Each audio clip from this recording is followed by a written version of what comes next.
morning, good afternoon, and welcome to the Quake Pro League, where we are at week 17. But for those of you that are not so eagle-eyed, it is also week 18. So we are on the ultimate week, the final week, and the most decisive week, please.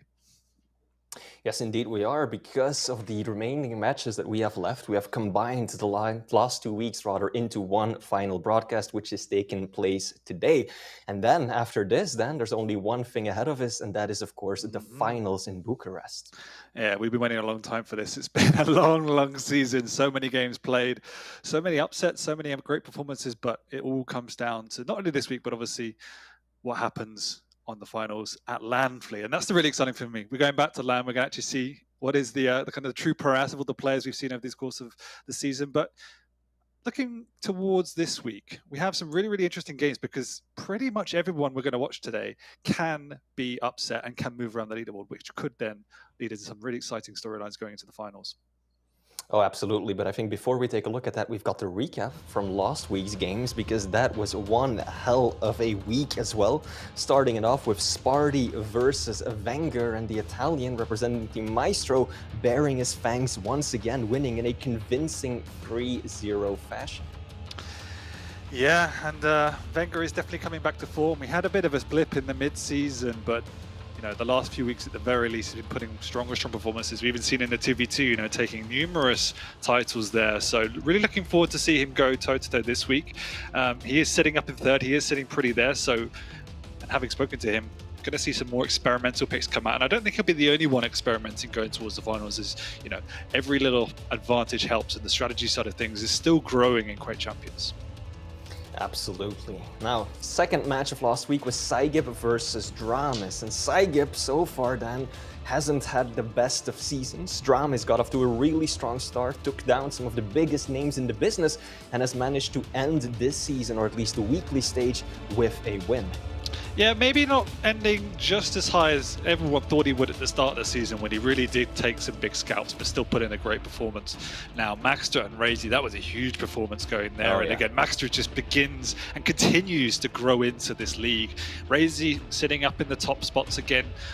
Perhaps not as high as he would have wanted to. He's currently in fourth, but even still, you can't deny how powerful he's been. And kind of resurgence of form again. He's definitely changed a lot of his own play style over the course of this season, in changing sense and everything else. So he really is looking at how he can push himself to new levels.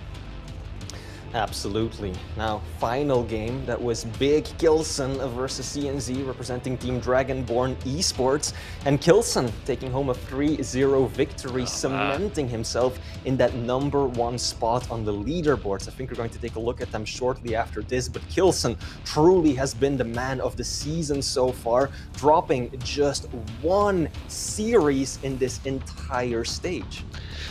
What a season he's had, and I think you can't really look at Kilson and be surprised at that, but again, it's just the level of dominance that's come out week after week after week. We always talk about how difficult it is to have that level of consistency, particularly at the levels that we're seeing from these players, but Kilson is one of those people that has just found the recipe at this point in time, and it's just been absolutely dominating, sitting at 13-1 currently.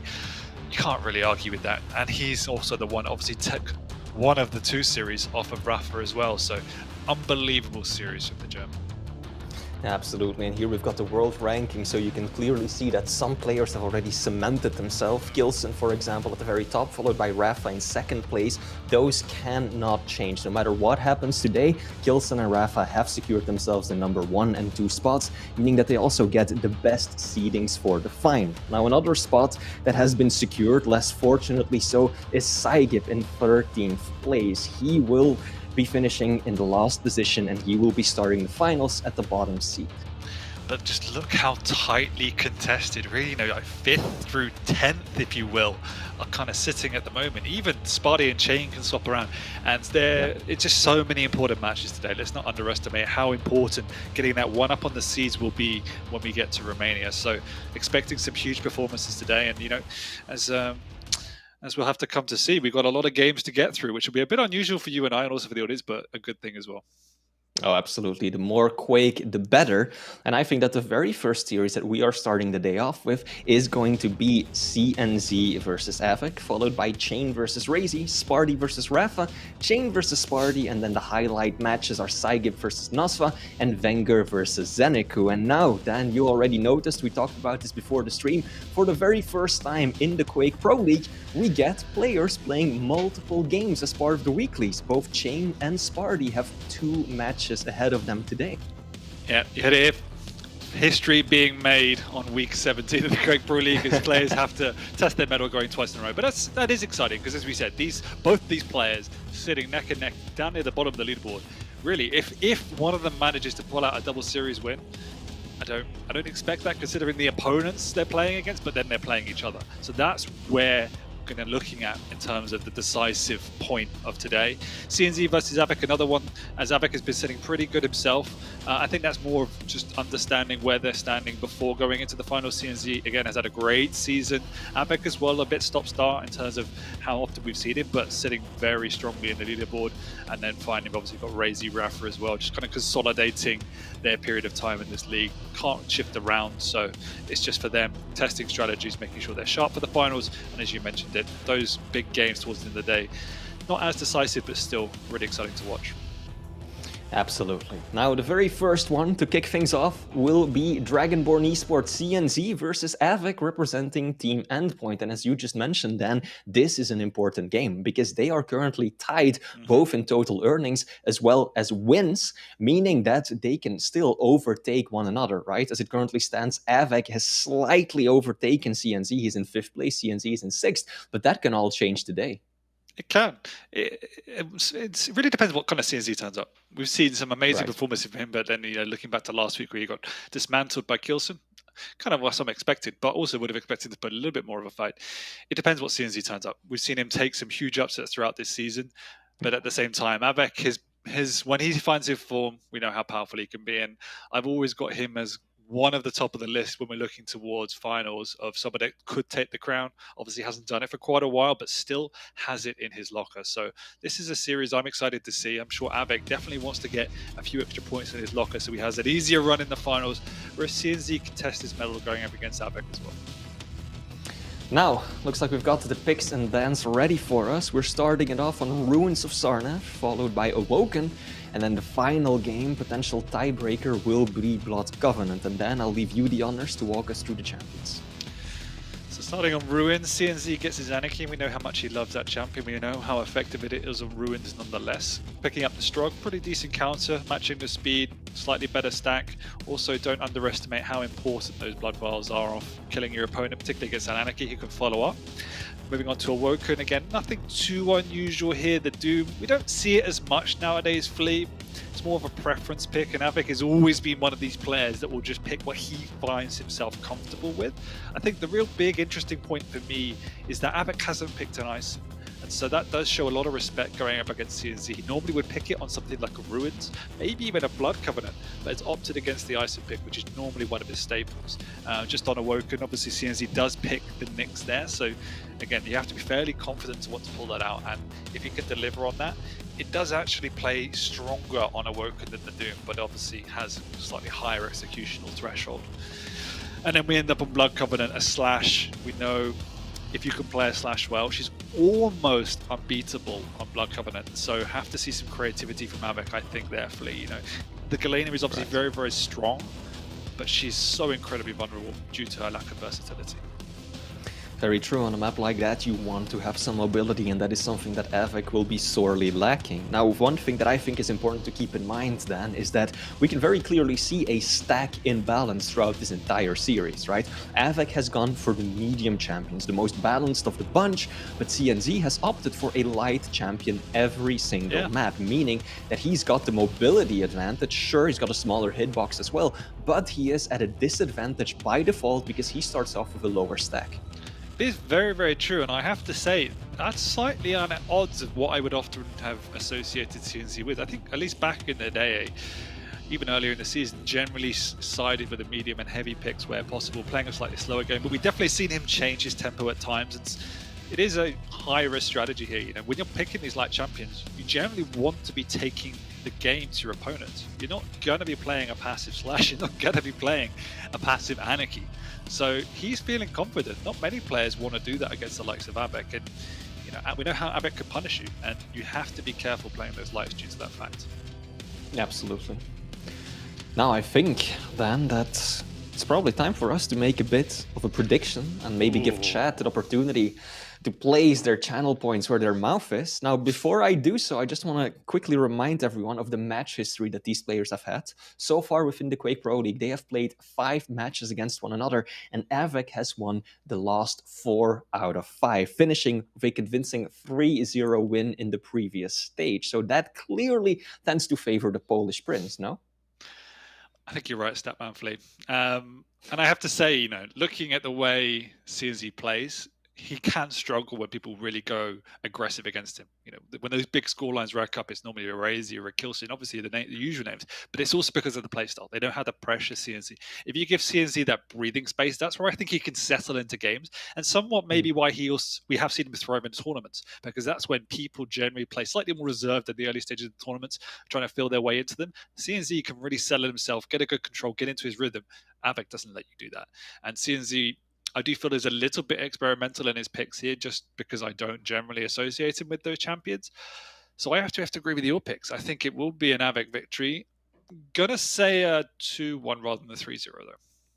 Yeah, I think so too. I think that Avec ultimately will be the one to take home the win, especially if he can apply that consistent pressure that you were talking about. That is something that CNZ, right? He's an extremely disciplined player, very strong on the defense, but you're not going to win games from the defense from the start. If you get the lead, if you get comfortable, and then just kind of ride out the rest of the map, sure. But if you have to start on the defensive, then that does not paint a good picture. And I think that is the main thing that CNZ has to be careful for. And he also has the tools to do it this time as well, right? He has small, nimble champions. He can outmaneuver Avec on a lot of these map picks, but will he be able to stand up to the onslaught? That's really what this comes down to. Yeah, no, exactly. And if you can get into the rhythm with the lights, that's where you can become extremely powerful. That's the one thing he has in his locker against Avec, is that Avec doesn't have that kind of X factor in his locker with the champions he's chosen, whereas CNZ does. So if he can get that momentum behind him, he can definitely see himself snowballing. But on the flip side, a snowball can work both ways. And if he doesn't, then it can look very, very bad very, very quickly. So I feel Avec is a safer bet if you're a channel points person, in my opinion. We'll have to see which Avec turns up. We'll have to see which CNZ turns up. Also interesting is that Avec actually started off by banning the Scale Bearer on the very first map. We know how powerful that champion can be on Ruins. We've seen what CNZ is capable of when he has the Bull Rush in his hands, and Avec was just like, I want nothing to do with that. I'm just going to take that away from your pool and relegate you to a different pick, and this time being one of the light champions, Anarchy. Well, it's also kind of in keeping with what I expected from his CNZ. That's the type of champion he normally would have chose. On the flip side, CNZ banned out the Athena, and that's kind of in keeping with what you said. He's really strategized around having that maneuverability advantage, wanting to play around Avec, not wanting potentially to even engage him. Using that speed, using that ability to ensure he can have the better position. So Avec has to actually play smarter. He can't just bully his way in, because CNZ is going to have that maneuverability advantage to work around the deficiencies of Avec. So this is going to be a really interesting from a strategy point of view, not just from a raw Quake point of view as well. Absolutely. Now, thinking back about these picks and bans, I think that the final map is probably the one where CNZ has the best chance of winning. Unfortunately, it's also the last one in the lineup, which makes it very tricky, right? Because that's the one where you mentioned it yourself. Slash really is an S-tier pick on this map. Alongside, I think, Athena, there's nothing that comes close in terms of maneuverability and speed that you can get on these hallways of Blood Covenant. Meanwhile, Avec has been playing, or will be playing, rather the Galena on this map. And Galena can be a very powerful champion. There's quite a few spots that you can use those totems to lay down booby traps and to set up that extra overstack, but the speed, right? Even doing something as simple as bridge to rail to get to the railgun all of a sudden becomes a very real risk if you don't have an ability to make it across, and when you don't want to sacrifice some rocket self-damage to RJ over. No, 100%, and that's exactly why I said for a 2-1 rather than 3-0. I felt both maps 2 and 3 were very winnable. You know, having the Nyx on Awoken and having the Slash on the final map, they're very good positions to be in. But we're not there quite yet. We are starting over on Ruins, CNZ on the Anarchy, Avec over on that Struggle Pika, CNZ with no major items to start with, out of position. So he does pop his inject very early off the bat. Doesn't have a rocket either, so this is why we're playing a little bit slower around the map as well. And he also knows pretty much where his opponent is, so slower start from CNZ once again as he lets Avec pick up the heavy for free. And he's very big delay on this Mega as well. Oh yeah. Going from rails from the top, not connecting with the single. Oh! That's rough. That's rough. CNZ figured that he would be safe up there, but Avec didn't have a way to get to him quickly, but then he misses 3 of those rails, and that LG damage then, it starts adding up. It's just one of those things, as we've said, Avec, he doesn't look like he has the smoothest of aims, but his damage output is second to none, pretty much the best in the Pro League. And so if you give Avec an inch, he always takes a mark. When you're missing 3 rails in a row, you deserve to be punished, in my opinion, at this level. That's exactly what happened to CNZ. Once again, is stuck over in this corner. He's already popped the inject, and he just gets whittled down by that Pika. That's a rare sight too in the Quake Pro League. If Pika ends up getting a kill, it's almost always with the Kamikaze. Very rarely is it actually with the Blaster. So Avec putting up a bit of a show already. 2 frags up, barely 90 seconds into this map. Sitting pretty now, top level control. Yeah, this is the one map where the speed advantage doesn't exist, which is why, you know, as good as Anarchy is, it's still a difficult matchup. This Strong is very strong, pretty much, in my opinion anyway. The strongest pick on this map if you can play him effectively. Good trap by CNZ, though the conversion is there as he finally hits a rail. It took him 2 minutes, but it is a crucial one at that. Yeah, Avec first got with the wrong weapon out, definitely was not expecting his opponent to be there, and ended up backfiring tremendously. At CNZ, you can see the respect is still there. You know, gets the frag, clean frag at that, had a decent stack, but unwilling to press his advantage. Because of that, he was out of position, and he's given Avec full raid in the map as he takes away major items once again. CNZ is still sitting on the defensive side. Mega going CNZ's way as well. Of course, he would prefer the armor since he's got that inject of his own to work with. Now both players engaging in a bit of a rail battle. It's Avec who comes out on top. Oh no, CNZ claps right back. Exactly what he was hoping for. Heavy is up first. 5 seconds between the items, give or take. And CNZ is the one locking down the area. Avec is going to have to give that up. Knows that dropping through that rain of rockets is his demise. That does mean that he will be able to take away the Mega. I see. Yeah, as you said, the Heavy is definitely the item of choice for the Anarchy, and so should be contested slightly harder than it has been up until now, but at the same time, Avic's been putting a concerted effort to prevent that. Good exchange of rails here, favouring Avec massively, 3-1 so far. CNZ has to get out once again. He's already used the inject, he's just trying to do any sort of damage at this point. He knows he's going to lose out on his next major item. Good use of the Pika, and CNZ is just trying to do anything before the next round of items. He just can't. I think CNZ didn't realize that he ran out of railgun ammo right there. He pushed the edge when the Peaker came up, and I think he wanted to switch to rail, quickly take it out, but didn't have railgun anymore. Was out of ammo. That probably led to his demise right there.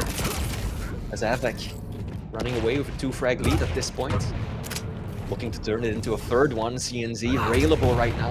Running for his life, but Avec gets the perfect read. Knows exactly what he's going for.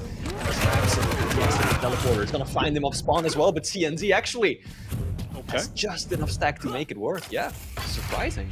It's not the end of the world for Avec though, because he knows it's a widget. So you can see why Avec is just being so aggressive here. CNC did a lot of damage once again.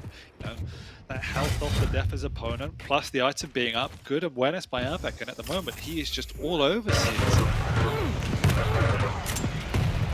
Rockets. He was there as well, you can use it. There you go, easy frag. Lovely. One of those, it's almost a desperation push by CNZ. It was a decent trap, but you know, when he doesn't have a stack as an Anarchy in that position, you're almost banking on hitting these miracle shots, and it just wasn't to be. Now we're kind of getting into the danger zone for CNZ. halfway through the map, he's 5 frags down, and we know that he wants to play a more defensive playstyle, but Avec is just not allowing him. CNZ so far really hasn't been in control of much when it comes to just generally the items and the map. He had a minute or two when he was, catching up with Avec, but it's always been at great cost. Every fight that he takes, even when he wins, CNZ ends up taking so much damage. Yeah, and it feels that almost every initiation, Avec is getting the upper hand. He's the one hitting the first damage. He's the one then controlling that fight. CNZ pushing out here. This time does connect with the rail, can't hit the second. Avec is sticking around for this battle, though he knows the stats are fairly even, so he's more than happy to. But this time he's losing out. CNZ needs to finish this one off if he wants to have a hope in this game of coming back into it. One rail will still do it. Oh, there we go. Now CNZ lower stack than his opponent, and there we go. A third peeker kill. What a ratio, man. 3 out of 8 have been with that active ability. Yeah. You don't see every day. No, definitely not. And Avic's efficiency has been great, but at the same time, you do feel it's a little bit sloppy from CNZ, like the kill was there, but at the same time, Avec knew he was weak. He was positioning defensively, and CNZ just ran straight into it. It wasn't even a trap. He just ran headfirst into Avec. And this map is going from bad to worse. This is kind of what we talked about in the intro. Like, there is no chill. When CNZ doesn't get his way on a map, it really can snowball away from him. CNZ definitely going in for the rush. A few times too many. Off the spawn with nothing but the machine gun. When it works, it looks great, right? And it did work once or twice, but overall, he just gets sent right back to the respawn by Avec, who just has a superior stack, and if he doesn't have the stack, he's got the weapons to work with. And CNZ now really struggling. Yes, he has position on Heavy, but Heavy is not up for another 8 seconds. Solid play from Avec. Not being too aggressive right there. Sure. He could have really just pushed in, but he realized that why would I, right? If I push in now and I die by a bad rocket, CNZ will take Heavy. CNZ will move for Mega right away, and I can lose out on the control that I have. So, very clever play by Avec, showing a lot of restraint right there. He's got a huge lead, but he also just understands the situation and can work around it. Big rocket by Avec there. It's actually a nice push by CNZ, but when that rocket hits you in the face, not a lot you can do. Follow up in there. This should finally be a frag by CNZ, but with 2.5 minutes to go, 8 frags the difference. It feels like a consolation frag at this point. Indeed it does. Because we have to keep in mind, you were talking about it yourself, Dan, how strong Strog is on this map. Anarchy, he's fast, he's hella fast. But Strog is mobile himself. That crouch sliding can give him such a boost in terms of acceleration. Plus, he's got that starting armor to start off with, since he is a medium champion. So if it comes down to an all-round race, and CNZ just has to blindly chase for 8 more frags, Avec will have no issues keeping him at bay. Absolutely, and I think we've seen the full skill set of the Strog maximized on this particular map. The crouch sliding to get into these positions earlier than CNZ had matched the speed has been a constant threat. The use of the peeker, as you've pointed out, has been absolutely superb. We don't normally see that effective and so consistently, and at the same time as well, the use of those health vials has been invaluable. So it's just one of those small things to just appreciate how clever the pick was in hindsight, because as we talked about, Avec may have picked an Ison on another day here, and he really would have struggled. But just that tweak, picking the Strog up to counter the Anarchy, paid huge dividends.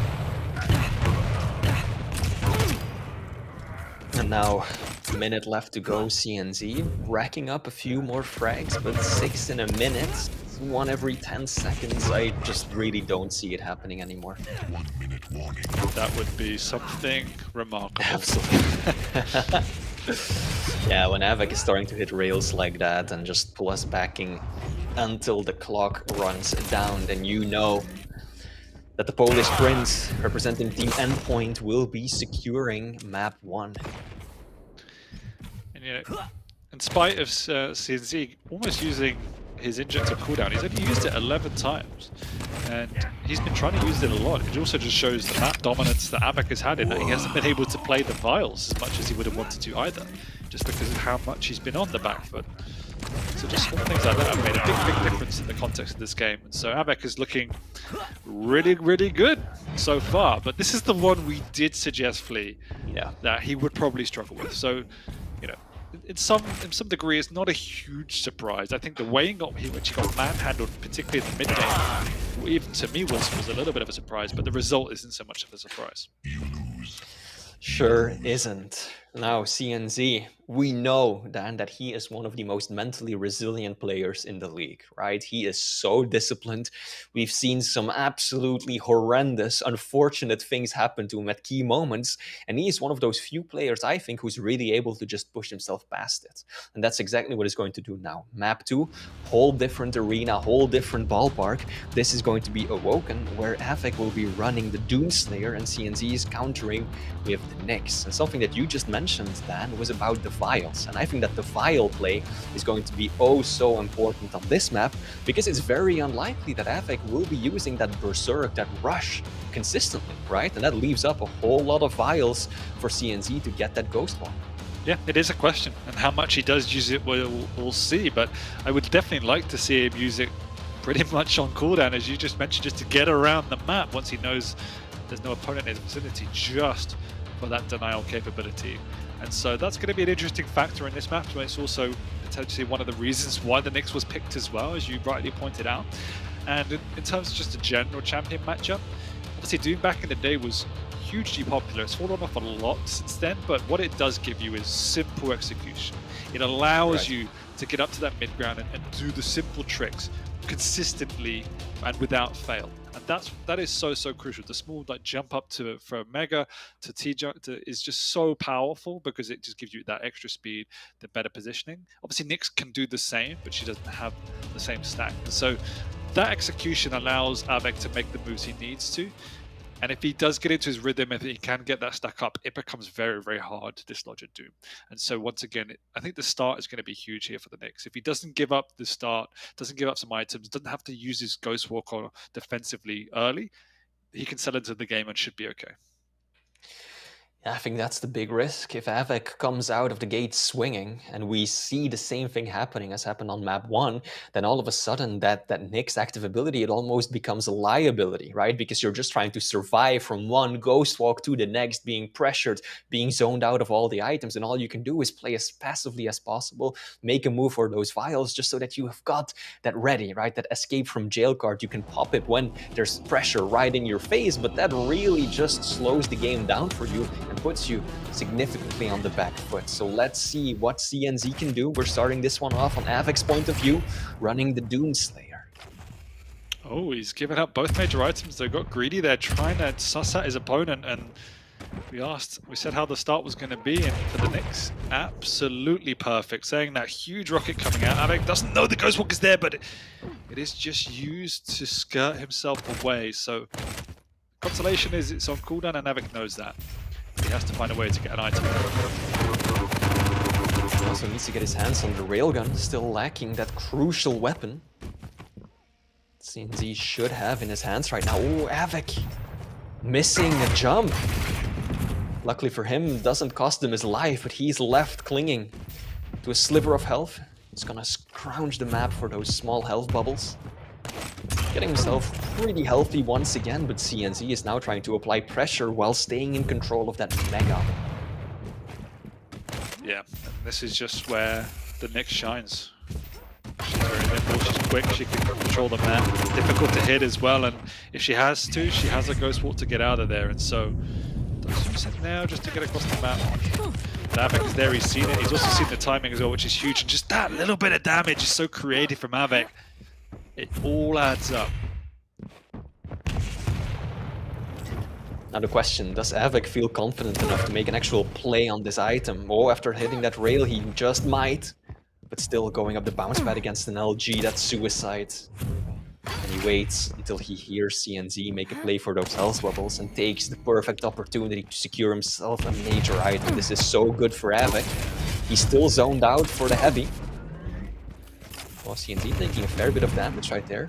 Hanging on to that Ghost Walk, looking to preserve the ability, but in doing so, he actually sacrificed all his stack and his life! Nice, Avec tying it right back up. insane. I just want to point out how all of this has been manufactured off of that consistent chip damage, particularly that machine gun push. You know, these are the type of moves that really do separate the absolute best players from just some very, very good players. It's not about, you know, all these fancy flick rails and amazing shots. It's just about constant damage from safe positions, and that's what Avec is one of the best at. Just as you're talking about constant damage, Avec hits like, what, 5, 6 rails in a row. Absolutely does not miss this man. But CNZ hit a few of his own. Now both players are actually on comparable stack, but it is Avec who's got the better position. He's making a move onto the Mega. Oh! Falls just short! CNZ, ballsy play, going for the rail and instantly using that Ghost Lock just in case he missed. Clutch plays by CNZ, as you say. Like, if he doesn't hit that rail, the Ghost Walk is irrelevant at that point. He's going to die, and Avec is in the vicinity once again. And they're both hitting a lot of rails at this point in time, and they are trading, but you know, they're both too weak to actually follow it up. CNZ not really in a position to contest for the Mega. He might go for a sneaky rail. No, he's actually going to prioritize weapons. He spawned on railgun side of the map, meaning that he doesn't have rockets, doesn't have LG, and he wants to amend that situation as quickly as possible. Even choosing not to go for a sneaky shot over at the Mega, instead just prioritizing completing that arsenal of his. It's the right choice. This is the most critical time of the game now for CNZ. Avec is perfectly stacked. He's got a rotation in the items. CNZ just has to find a way to try and steal an item or do enough damage, and that's exactly what he's done. He's done more than that. He's actually won himself out in the stacked side of things at the moment. It's really well played. A little bit overconfident, I have to say, from Avec there as well. Oh. Avec almost getting caught off guard right there, it seemed like. Does he even know that Heavy is up? Avec so aggressive. He's pushing with 100 health, 0 armor to his name, while Heavy was right behind him. We definitely knew he wanted to maximize the use of it, and that's exactly what he's done. He's a bit late for the Mega though this time. Maybe this time timing let him down, but he does get the kill. Comes off a pretty bad position himself, so don't be surprised to see this next push. She has the Ghost Walk as well, so she knows she can push and clutch it out if she needs to, but she has the position she wants. Oof, but doesn't have a rail, and that's what Avec is going to abuse at this point. Good read from Avec. Knowing exactly what route CNZ was going to take, lining up that rail, and oh! That's not good for the Polish Prince. Ghostwalk used to steal away the Heavy, lands big damage just before, and now Avec is in trouble. CNZ should be able to win this one, indeed he does. Tied up 2-2. Yeah. I mean, there are moments where it does feel that Avec is a little bit overconfident. It's almost like a bull seeing red when he sees these items, just holds the W key. CNZ has been goading him in and coming out on top with these little traps he's setting up. So Avec has to show slightly more respect to CNZ. He's not bullying him as much as we saw on map 1. Map 1 at this point, Avec had a 5 frag lead, and now it's all tied up, so indeed, much more balanced of a game. CNZ hoping to bait out the rail before picking up the Mega. Takes a bit of damage. Oh, can't even get away with the overstack. I don't like these awkward rail duels from CNZ's perspective. I don't think he's pulled a single one out and come out on top just yet. I want to see him be a little bit smarter with the way in which he's using that weaponry, because Avec more than happy to engage it. This is not looking good. He's going to steal away the Heavy, but he's going to die for his troubles as well. Just to do at least some damage from the Heavy nail gun right there, but won't be enough to dissuade Avec from pushing in relentlessly. Now Avec does showing a lot of respect right there. He knew that CNZ made it onto the railgun, that he was railable.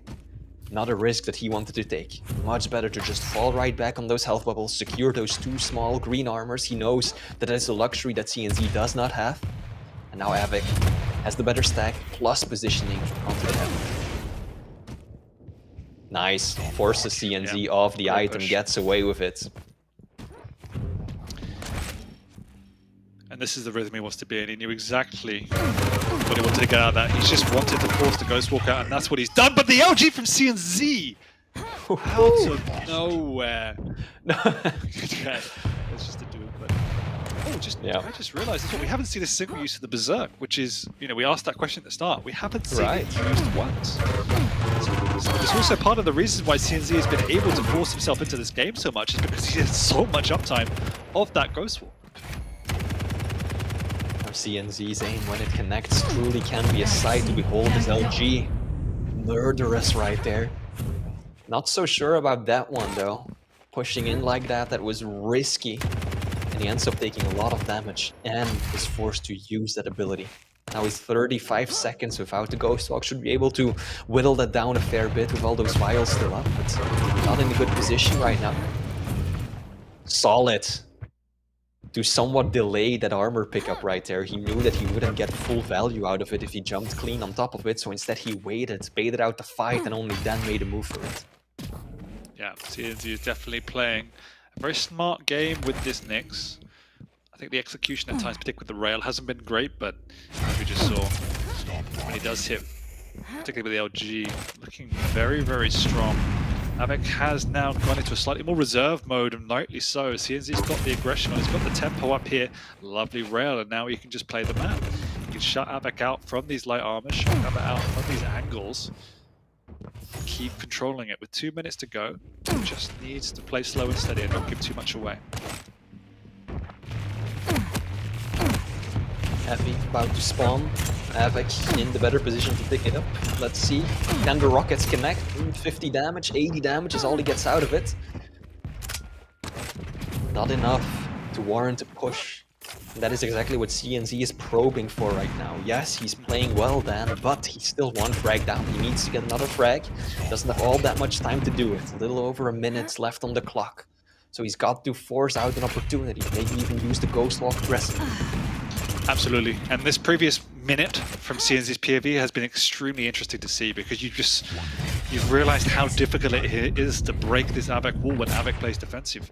Avec just did nearly 200 damage from a position where CNZ couldn't even really touch his opponent, and so this is the challenge right now, and as you rightly put it, has to use the Ghost Walk aggressively, but he's already used it, and so now it has to just go mano a mano, old school style. He's going to drop into some LG. I don't know if that was deliberate, but it's going to work out somehow. Whew. CNZ. Wow. Mega is up. He could have made a move for it, but wisely chooses not to. He said Avec will walk away with it, but CNZ gets the heavy, and wow, yeah, Dan, I also don't think that drop down was entirely intentional. But hey, if it works, it works. CNZ ties it up. 4-4. Might as well be overtime already. It might as well. Ghost Walk is up though, so he knows he can have a committal if he needs to. Avec is in position. Items are pretty much bang on the same time, and now we are approaching overtime. Sudden death. And mentally, there is a little bit of a switch here.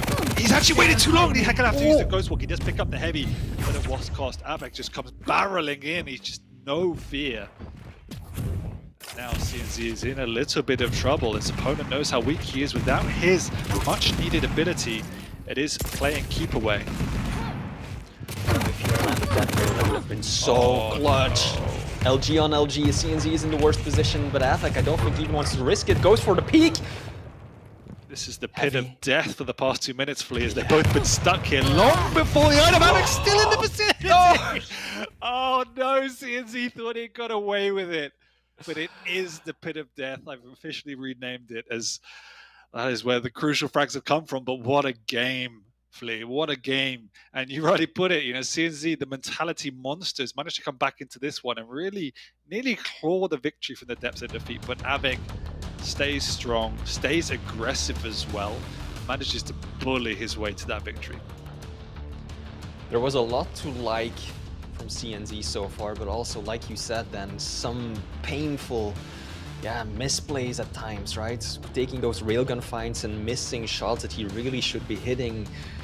Also towards the end, very debatable, right? Putting himself in that corner over that heavy, and then just kind of, to me, it felt like a fumble of the movement, right? Yeah. He really could have picked it up earlier, but instead he waited on top in that window, perhaps expecting Avec to double back, come around again, hoping for a clean rail, but no, Avec went all the way around, and then CNZ just had to plunge onto the item, and I think that was kind of the beginning of the end.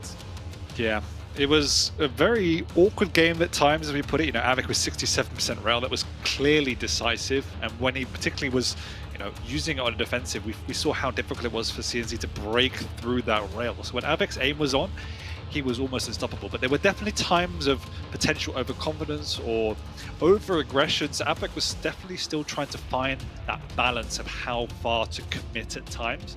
But when it was successful, you saw it was devastating.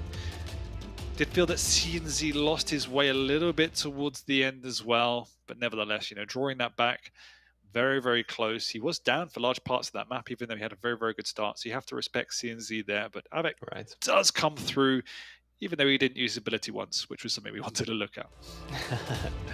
And I think that also settles it in terms of the overall leaderboards, right? CNZ now no longer has the opportunity to overtake Avec, meaning that he will finish in 6th place, maybe even lower, depending on how well Zeniku plays later today. So CNZ, he had a shot to overtake Avec in the overall rankings, but won't be able to take away that seat from the Polish prince, as endpoint Avec will be solidifying, I think, his 5th place spot.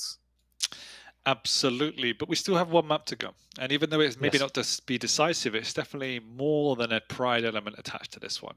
And it's probably the most interesting in terms of dynamics, as we talked about in the very start of this particular series, given that we have the Slash against a Galena. They could not probably be polar opposites, you know, in a Galena that just wants to set up camp in a corner of a map somewhere and just say goodnight, and a Slash who just doesn't want to stop moving at 100 miles an hour. So very different play styles, very different strategies. But it definitely works out slightly harder from a Galena's point of view, because you just always have to be self-aware as to what the Slash is doing and where she's positioned. And so, as we talked about, if CNZ can get off to that fast start, it becomes very difficult in the life of Galena. Well, let's see how well CNZ gets this show off the road from his point of view as he picks up the Mega as well as the LG. I think that one of the things that CNZ will have to be a bit careful of then is that he doesn't let the speed carry him, because that is something that you do occasionally see, right? Players just, the speed just starts to take on a bit of a life on its own, and before you know it, you're carelessly jumping through each and every doorway, flinging yourself halfway into the next room because you're just moving so quickly. And if you're up against a more defensive champion like Galena, that can go wrong very quickly. So he has to still be reserved, be very mindful of his opponent's position, and play a strategic game. Absolutely, and already that's what we're seeing. He realized he has the rail advantage. He's the one that's using that to maximum effectiveness. The heavy machine gun comes out.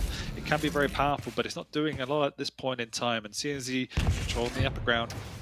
And from a strategy point of view, again, he'll just want to defend this rail. Doesn't want to let his opponent get it. It's a strategy that I think you see more on this map than on any other. Just denying the railgun because it's so key. You also occasionally see it on Awoken, but Blood Covenant, due to the size, due to the long hallways and the angles that you've got, really can be rail central. So CNZ definitely making the right choice and trying to keep that weapon out of Avic's hands as long as possible, especially then when we consider that 67% rail from the previous map. But he obviously needs to be hitting more rail than we've seen in previous series, because that's been one of the key letdowns. The other thing he needs to do is go and find some of these totems. I think Avec, if I'm right in saying, already has an overstay. So while CNZ does have the heavy, which is the item of choice for the Galena, that stack, there you go. He survived with 74 points of health. That's the overstack. That was decisive. 2 out of the 3 totems are out in that little hallway, that little corner at the stairs over towards LG, which is a position that people very rarely tend to go on this map. So CNZ definitely has to be checking that point. Exactly, and CNZ struggling now, you know. Haven't seen much from the speed whatsoever. Avec is the one now, ever since getting that frag, just all over the Slash. You can see how weak she is on that HUD. Doesn't have a rail either. Avec hasn't even gone to get a rail 2.5 minutes in. He's quite happy with his heavy machine gun combo. Saying that he does double back now, realizing he's missed out on that Mega and in a perfect position to control this map. But still, always has to be wary of the speed. Avec looking to make a point then. He's like, okay, next or the previous map I won primarily due to my rail, so now I'm gonna prove to you all that I can do it without any rail whatsoever. Now he does break that promise to himself, but oh my god, 2 good shots. Oh, he even forces out to spawn again. Really lovely play. He spawns into a Mega, so not the end of the world, but even still, Avec is just on fire with his aim so far, and since he needs to dislodge his positioning on this high ground. Good spam coming out though, you know, actually more effective than the railing we've seen, but saying that, Avec returns in kind, 2 rails again. He's playing really well with me. Be healed. Avec just playing one of those bullet hell games for a moment right there, dodging the orbs flying towards him, while still landing those rails. And CNZ once again caught between a rock and a hard place. The LG battering down when he's caught with nowhere to go, and now Avec already 4 frags up. No! Oh! 2 totems. CNZ just ate 2 overstacked totems, meaning that they do extra damage as well. I mean, we always mention it in this particular matchup. You know, you have to watch out sliding around the map that you won't slide into the totems. We often slay it in a little bit of jest, and I think that's the first time I've genuinely seen it out of the blue. So, quite the unfortunate turn of events for CNZ. And he's still got so many on the map. He's still got so many totems on the map, even though he just got 2 knocked off. Just like that, he's got max health, 175. Just as if he picked up a heavy, or a mega rather. Healthy as can be. So now we're gonna see that Avec is trying to prioritize the heavy to generate his own health. Means he does manage to take out those totems though. Good amount of damage, Avec on the back foot. Can the Estonian hunt him down? Now Avec, those totems aren't there, you can't go looking for health. My life sustains you. There we go, Vials coming in clutch, and now Avec no longer railable. Did a good job at surviving that. Yeah, and pretty much for the first time this game now, CNZ is very much on the front foot. He's got the items in his control. Avec on the defensive, so we're going to see how he manages this. We know how difficult it is, as we've talked about, but playing quite calm. Just using those audio cues to reposition across the map, wanting to play this range game. And rightly so. This rail has worked out time and time again, all series long for Avec. So he's actually quite happy to let this Slash play the map. All it takes is a single rail, as long as Avec has that base stack to equalize things. Huge rockets coming out. Avec is so weak and he still pushes on through. Sanity, but he's even things up for now as well. I think Avec was just like, he's never going to expect me to push back through with what, 49 points of health. That's exactly what he did, and now he catches a nice LG burst from below. Heavy spawns just in time. Ah, CNZ, he had such a good opportunity, but Avec proving the damage of his, making him into a turret pretty much. Relentlessly matching, mirroring everything that CNZ throws his way. And even with such a stack advantage, such a positional and mobility advantage, it's still Avec who comes out on top. I think the thing that's impressed me most from Avec this particular game has just been his situational awareness. He's just understood when to push, how far he can push, where he should be at all times. And again, we've already mentioned it time and time again, but against the likes of the Slash who plays so quick, that is incredibly difficult. But Avec has made it work. And this level of efficiency in his damage output, coupled with how effective his rail has been, it's just nullified everything CNZ has even attempted to throw his way. Avec indeed looking to close out the weeklies in style. Pining for that 3-0 victory. CNZ. 6 frags, 3 minutes to do it in. He's got Slash. That's the one thing working in his favor. He can apply so much pressure when he gets in control, and when Avec gets caught out, there's essentially nothing that he can do to get away. So he does have that going in his favor, but first he needs to get into that position, and he needs to find Avec, who's playing so sneakily, so defensively right now. I enjoy your optimism, Flame. I am not sharing it at the moment, but I need CNZ to prove me wrong. And Avic's used the audio cues once again just to skirt the lines, get away, causing havoc for CNZ as he can't get in. And when he's trying, he's the one eating damage. Avec stole himself a Mega as well as he's kept timing. The rockets are decent, but the rails from Avec are better. And that surely has to be the last nail in the coffin. that optimism you were talking about, Dan, it's gone. It's evaporated. Yeah, that was just it. CNZ still adding frags to the board, but at this point, he just sacrificed so much of his stack to make that happen. And Avec is going to even pick up the Mega as well. Doesn't really have any weapons to work with, but still, time is just so heavily in his favor that I really don't see a way for CNZ to make the comeback happen. No, I don't think so as well. You can see even with a minute and a half to go, he's trying to chase it, but he's actually the one on the run as Avec is just harassing his somewhat advantage over on CNZ and keeping him on the back foot just by being aggressive. He lives and dies by the mantra that, you know, the best form of defense is aggression. And it seems to be working, because he will be walking away in this series with a 3-0 lead. Obviously a minor scare on a Woken on map 2, but nevertheless, very clean map 1 and 3. Very impressive as well. Absolutely. Now looking at the leaderboards again, the overall rankings then, and I think that Avec is definitely going to be tuning in for the next match because he actually has a shot at overtaking a Raisy. If Raisy does not perform well against Chain, which I think is not something the bookies would put their money on, but if Chain beats Raisy, Avec still has a chance to not just finish top 5, but top 4 even. I mean, that wouldn't also be unexpected, as we talked about. Avec is one of these players that can beat anyone. He's good enough to beat anyone.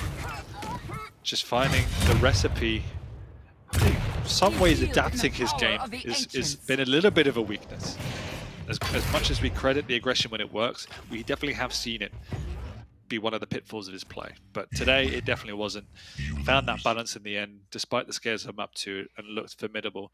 I'm going to throw map 3 slightly down to experimentation from a CNZ point of view. I've kind of said it before that I haven't seen him play an awful lot of Slash. He's obviously good at the Slash, but not good enough today.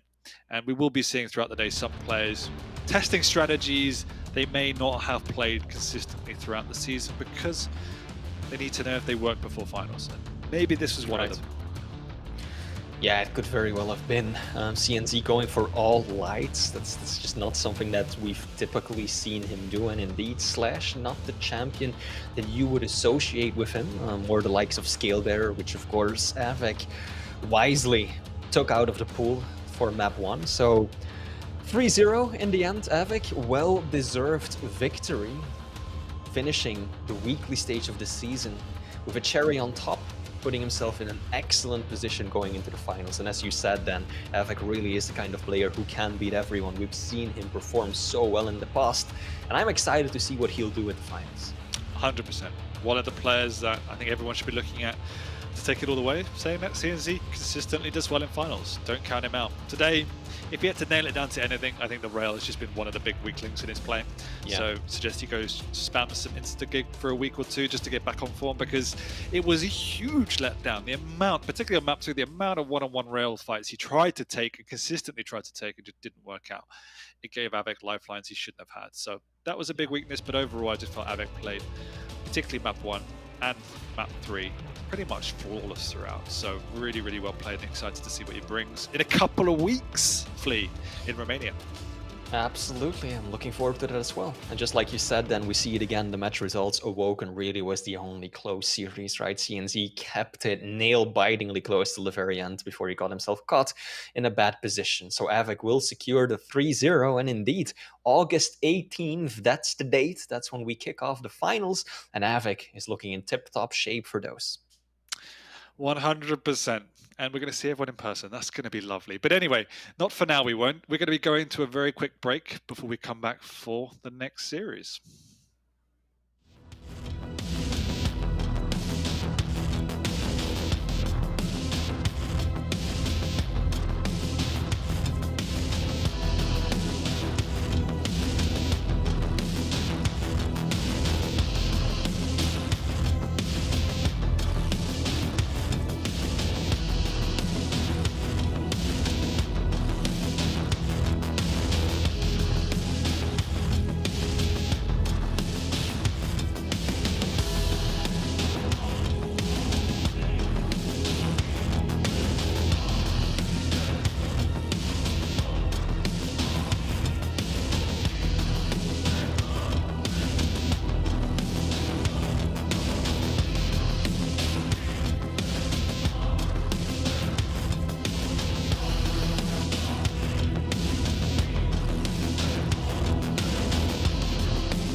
Welcome back to Saturday Quake Pro League, last week before the finals, and we have Chain versus Raisy for our second match of 6. Flea, two different ends of the spectrum here. What is your take, particularly on how Chain's been performing this season?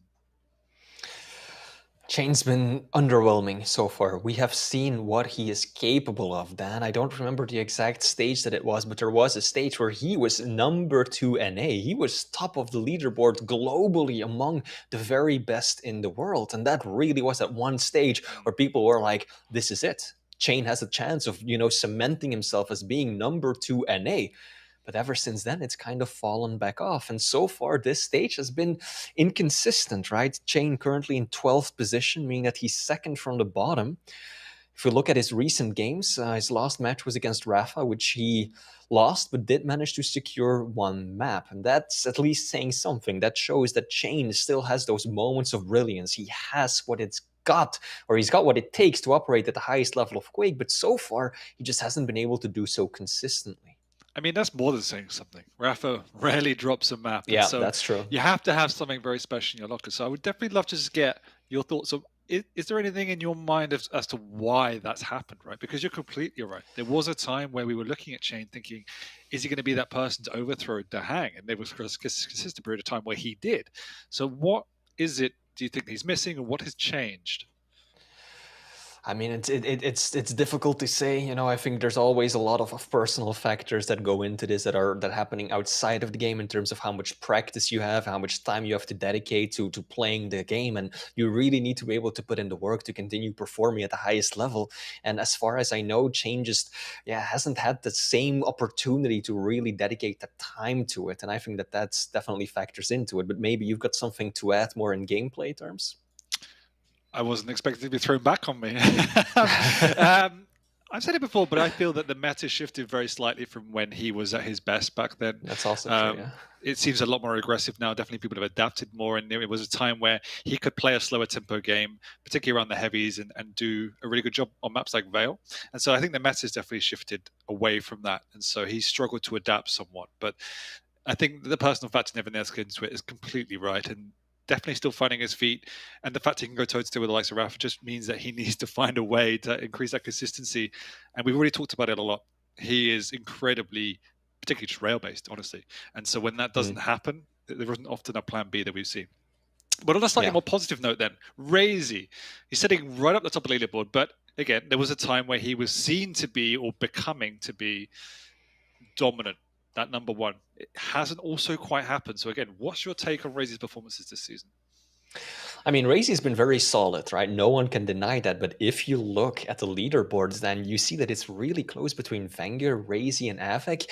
And there's still a lot of shifts happening, right? Today is going to determine a lot as to who gets which placement, who will be top 3, top 4, top 5. And Raisy, obviously, he wants to get the very best. He wants to make it as high as he can. But yeah, you really would expect him to, rival Rapha and Kilson in terms of performance based on how often he's come so close to holding the belt in the Quake Pro League. But so far, he has just been playing very consistently, a very high baseline, but just hasn't been able to push himself beyond that and to just consistently take wins over the best in the business. Right, well, enough talking. Let's get into the maps and the picks and bans to see what's coming at us. We've already talked about there may be some surprises in the mix as people are experimenting before finals. Did you see anything that stands out for you here, Flea?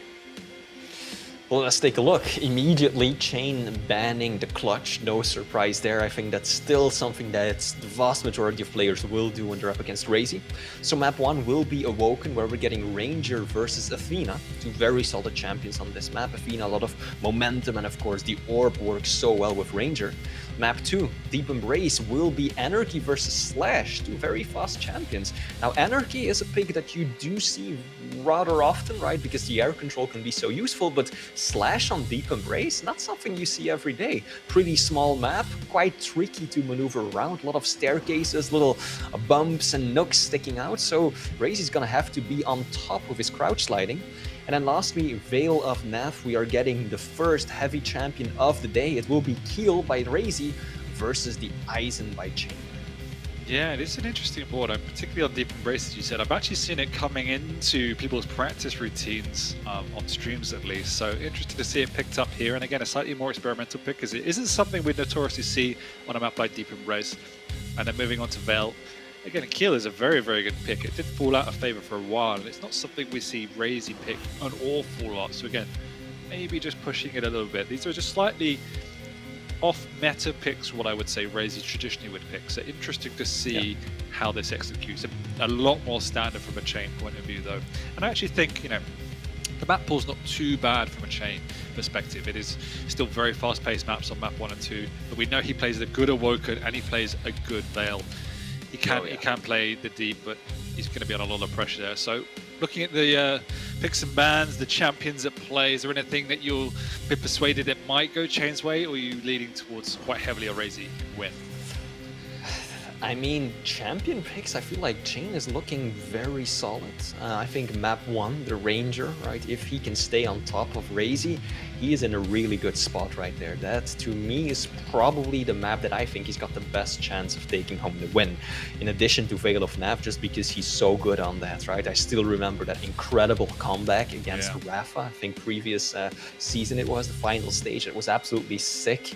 So map 1 and 3, I think, are the best shots that Chain has. And then map 2, actually not that bad either, mainly because then you mentioned it yourself, right? The experimental plays, Chain on Deep Embrace, or what am I saying, Slash on Deep Embrace, that is something quite odd. So when it comes to the picks and bans, honestly, Chain is looking good. I think that he's got what it takes to edge out the win, but that's only when it comes to champions. So if we look at everything else, right, I took a deep dive into the statistics once more in the history of the Quake. Anyway, Chain's looking good, but in my opinion, we're going to be leaning and Raisy has won 3-0 every single time. So Raisy has yet to drop a map against Chain in the Quake Pro League. However, last time that they played was 2 years ago, so a lot has changed in that time. Now I think we've lost play. Sorry about that, but yeah, I think we're leaning towards a Raisy victory, just based on previous performances. Picks alone, you know, if you took the players out of this, I would definitely say Chain has a slightly upper hand. But yeah, performances are always what we're looking at here, and Raisy's definitely coming into this one with a much better record. I'm not also in the game, so I can't say how long we will have to wait. We do know that, you know, both these players are very particular about their setups, and it can take a little bit of time to get into the game. So we're just going to have to bear with us. Now, there's not too much at play here. I think when we're looking at Raisy's perspective, would we normally see him pick something like an Athena and a Slash going into a finals? I'm not too sure. So I do feel this is really Raisy looking at this board, looking at this matchup, thinking it's not, you know, that important for him, and trying some things out. It's definitely been a season of experimentation for Raisy. I think I'm right in saying he's over doubled his sensitivity based on the fact he was losing some in like particularly close combat fights back in the day, and so has made some strong adaptations. And that's a recognition that he needs to even push himself further. We've already talked extensively about how close Raisy has come to the title, and the fact he's radically changing his setup, he's radically changing his approach to the game, really does suggest he wasn't feeling confident that what he was playing with and what was at his disposal was enough to win. So you've got to credit that commitment to the cause, to go that above and beyond to win. But let's look at the here and now. We do have that Athena on Awoken up against Chain's Ranger. I'm personally a huge fan of the Ranger on this map, but we know how powerful the Athena can be as he goes swinging in, completely catching Chain off guard with the rocket to the face there. Not about the worst start, and Chain doesn't even get the heavy. Potential mistiming. Ouch. That really does hurt. He does get himself a Mega though, but he has burned the orb, and Zeniku has got all of the grapples up once again. Raisy has all the weaponry. Chain does also, and that rail will nullify the tempo of Raisy just a little bit. Second good one from Chain, and that really does bode well. I mentioned it in the intro, but the rail is such a critical weapon for everyone, but particularly for Chain. If that rail clicks, he becomes scary. He builds in confidence. And a lot of his decisions are also based around the rail. So when they're not hitting, he really does lose his momentum and begin to second guess himself. And leaves himself vulnerable as well. So it's good to see already that the rails are connecting, and you can see the mentality shift of Raisy as well. Because of the damage output of Chain, he's not able to play aggressive. He is stable though. They're trading items. Something Chain is more than happy to do. Raisy with this heavy, Chain pretty much on the same timing with the Mega, saying that he does delay it, and Raisy recognizing that tries to scoot on through. Not the cleanest, very aggressive up the jump pad. Got to question what was going on there. The first failed maneuver was fine, but to follow it up, going up the jump pad, not so much. Not even sure why he would have attempted that. Chain was more than in position and expecting it as well. Had a mild Mega to fall back on, so Raisy might not even be able to compete with this heavy. If I was in Chain's position, I would be pushing it. That's exactly what's going on here, but somehow Raisy turns that around, and I don't even know how. I don't even think that connection of the orb did anything. This time, he is now caught as he tries to play George of the Jungle a little bit too much, having a bit of fun with his grapples, and it's come back to haunt him.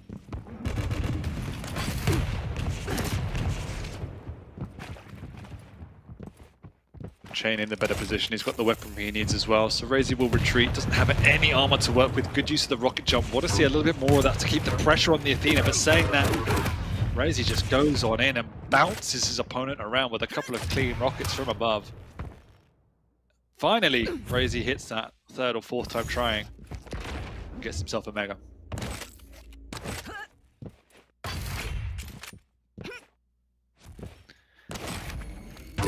Still 0-0, 0-0, 3 minutes in. A little bit unusual, despite how much action we've had. You know, obviously we've had 2 frags, but still 0-0. The orb comes in this time. Connection to the face, good recognition from Chain, and he plays a good ranger. You have to think, this is one of the earlier champions he really did push his specialization towards, and so really nice connection with the orb. Another play built off that rail though. So this is something Raisy has to find an adjustment for, because Chain is connecting with that rail, and so Raisy has to respect that a little bit more, I'm feeling. First time Chain POV as well. No crazy goggles on today as we saw back in the day, so maybe he is playing a little bit more serious. And his position's been really, really strong. He's not afraid of Raisy. He's happy for him to engage. And he's dealing with the pressure well, because it has been a lot of pressure from Raisy. Once again, the rocket comes out, but Raisy's going in again. Another questionable play after eating that rail. Chain is managing this. But one of the factors Chain has always struggled with, in my opinion, ever since he was playing as good as he was, is building that pressure. And can he follow these plays up? Can he keep on suffocating his opponent? Because what I feel he does struggle with is really locking down the map. He gives his opponent a lot of breathing room, so I want to see him go aggressive within reason, but he doesn't give too much of an opening to Raisy, because he has got the map in the palm of his hand. Raisy going in again, but he's missed out. Chain has just got no weaponry available. Swap into that rocket. Doesn't realize he's out of ammo. Raisy recognizing that, going in, but doesn't finish him off. And works out okay for Chain. He is weak. You have to look at Raisy's play though and ask, you know, what is the thought process here? Because he just seems to be going too aggressive. And I don't want to hark back to the famous Cooler quote, but he has to learn from 2007 strengths.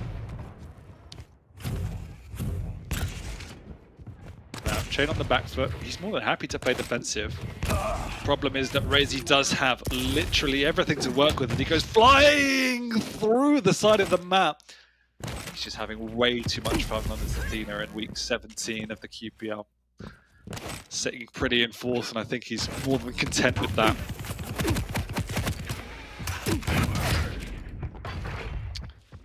Big shotgun to the face, but Raisy actually comes off worth for wear once again. I don't think he realizes he's playing a light champion.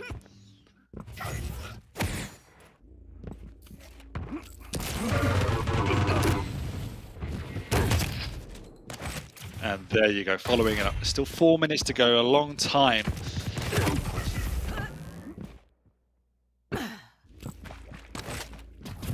And Raisy's in a decent position.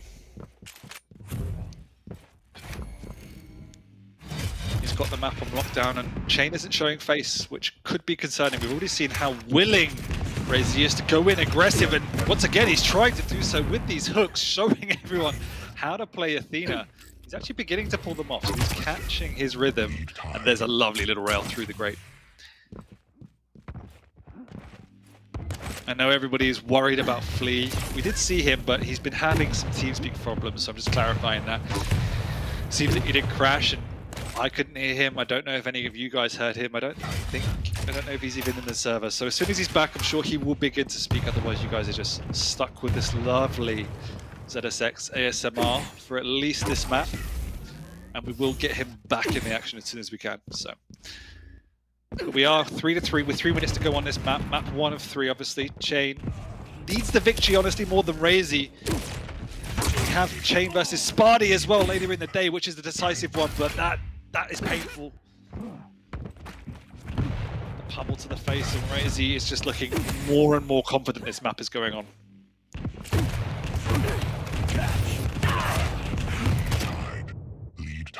As I say that, once again, the overconfidence from Raisy comes out, and Chain manages to get a frag, but it's still 5-4. Huge rockets coming out, catching Raisy off guard, but Raisy is there once again to drop down on Chain. The execution of the rail is good from Chain. The rest of the weaponry today so far has not been the best. And now it's beginning to feel like momentum is very much gone from Chain. His soul is slipping away with 2 minutes to go. Raisy has got both major items. He hasn't let one slip for a while. We've seen Chain try and bully them.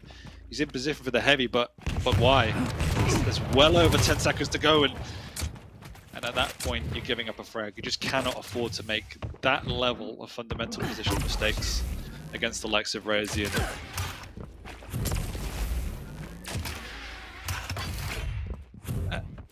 And the Raisy is carrying on, controlling the map, patrolling the map.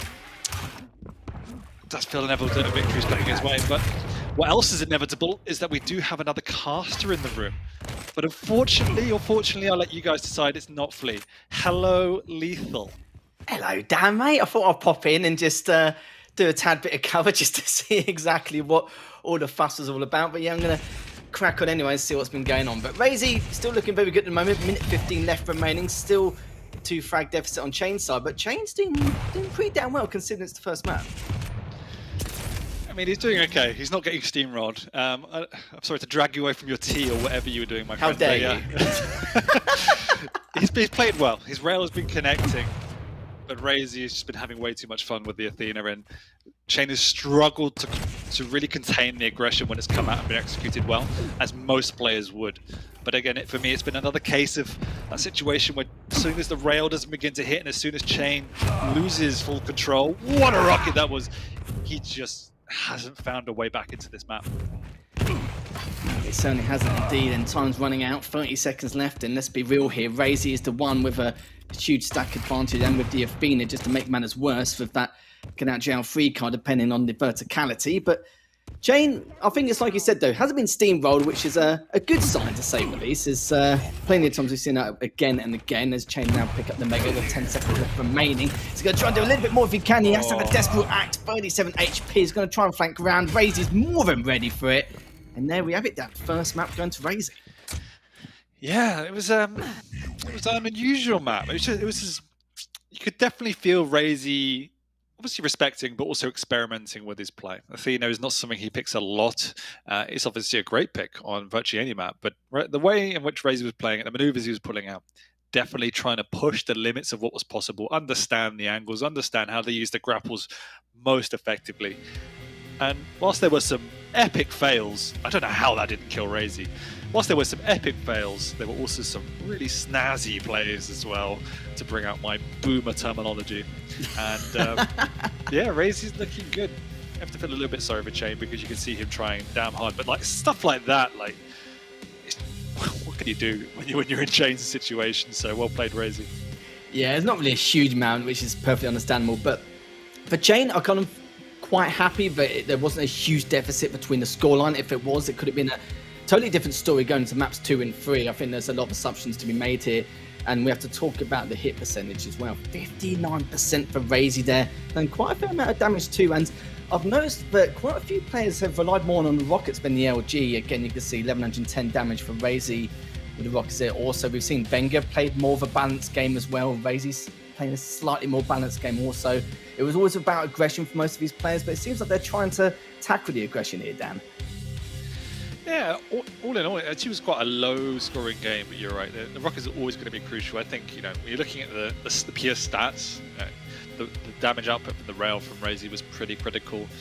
It began to drop off from Chain. He was definitely connecting a lot more with the rail in the start of the game, but as the pressure began to mount from Raisy's side, you definitely saw that accuracy begin to slip. And again, 70% for the Rocket. You don't often look at statistics for Rocket because it's a heavy spam base, but you definitely saw in some of these close combat fights that Chain was not connecting with the Rockets he should have been connecting with. So those small mechanical errors have haunted Chain in his history of the QPL.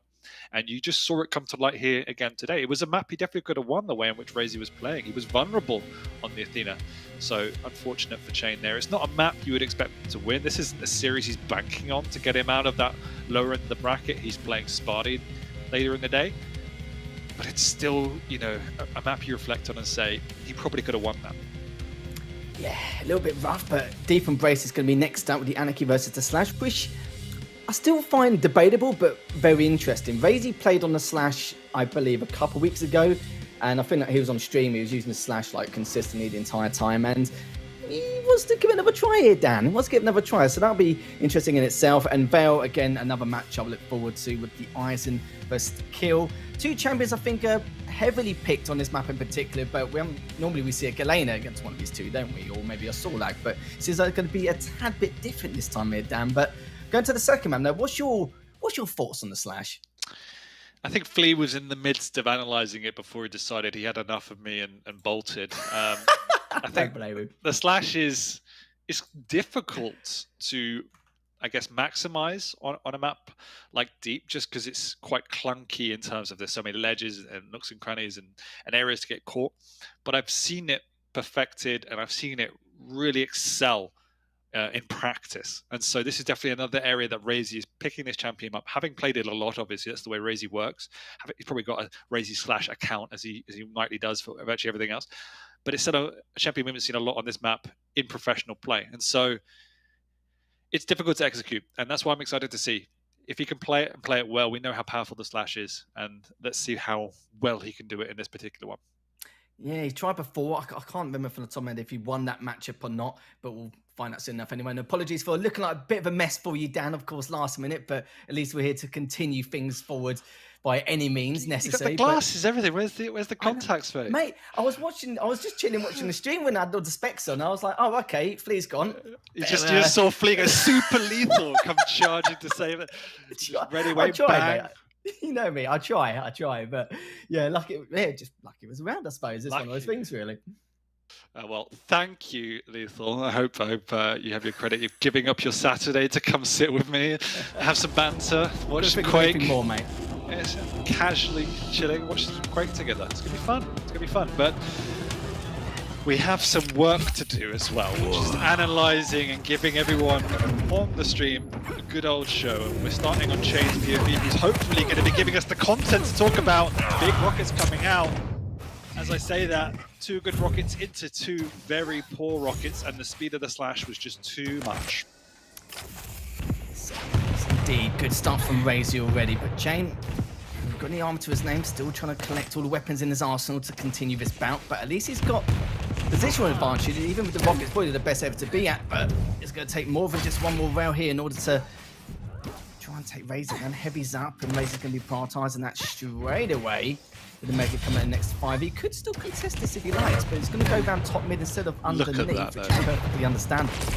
And we said, how effective is Raisy going to be on the Slash? Just look how scary the Slash is. Particularly in the likes of an Anarchy, when you're a light champion with no stack, the Slash can get in your face and demolish everything you know what's going on. And this is exactly what's happening. Raisy makes the Slash look like he's been playing it on this map since it was released. Unbelievable, Dan. Unbelievable. Already 3-0 and it's only just been a minute mark so far. Makes up in the next few seconds. Raisy's got a huge stack to work with. He can do exactly how he pleases. Circle to pick that up. No challenge from Chain. Again, perfectly understandable. Just trying to bait Chain out a little bit before he pursues towards the heavy. Good call with the gauntlet as well. And finish up with the shot. Love a bit of flair, Dan. Love it. Yeah. The other problem is when it's being played so flawlessly, the pressure to execute mounts on Chain. And he's already, unfortunately, been sloppy at times in terms of execution, and so this is making it even harder. We've already seen a couple of pushes from Raisy's point of view that just have gone unpunished. 4-0, 2 minutes in, and here's another frag. Undoubtedly, as I say that, Raisy deciding to make it as messy as possible. Should have actually died in that situation. Unfortunate for Chain, and it is now 5-0. Plenty of time for the heavy as well. I've been loving how he's been playing Slash this map so far. I still think it's debatable even the second time round, but he's making good use of it so far. Baiting a lot of his audio cues out to keep Chain guessing where he could be and where he could be going in terms of creating that decision tree on the top mid. To drop down here, certainly should be considering the stack advantage he has. He's going to clean up with the shotty. Yes, he does. 6-0 here. Yeah, there's two things. I think firstly, Chain had way too much respect for Raisy in that situation. Partly because he didn't have a timing, I'm assuming, but the fact he did hit a great rail to Raisy before the heavy and didn't follow it up, a good 10 seconds before the heavy spawn, was confusing. And then secondly, Raisy just has zero respect for Chain. He is just going into Chain's face with whatever weapon he has in his hand at that time and just issuing a challenge, you know. You either kill me or I kill you. There is no other way about this. And at the moment, Raisy is the one coming out on top. It certainly is. In terms of the items department, only one item in favor of Chain. Raisy's picked up 10 so far, so he's been a bit of an animal in terms of having that map control and item control here, of course, with the segregation of the timing so early on.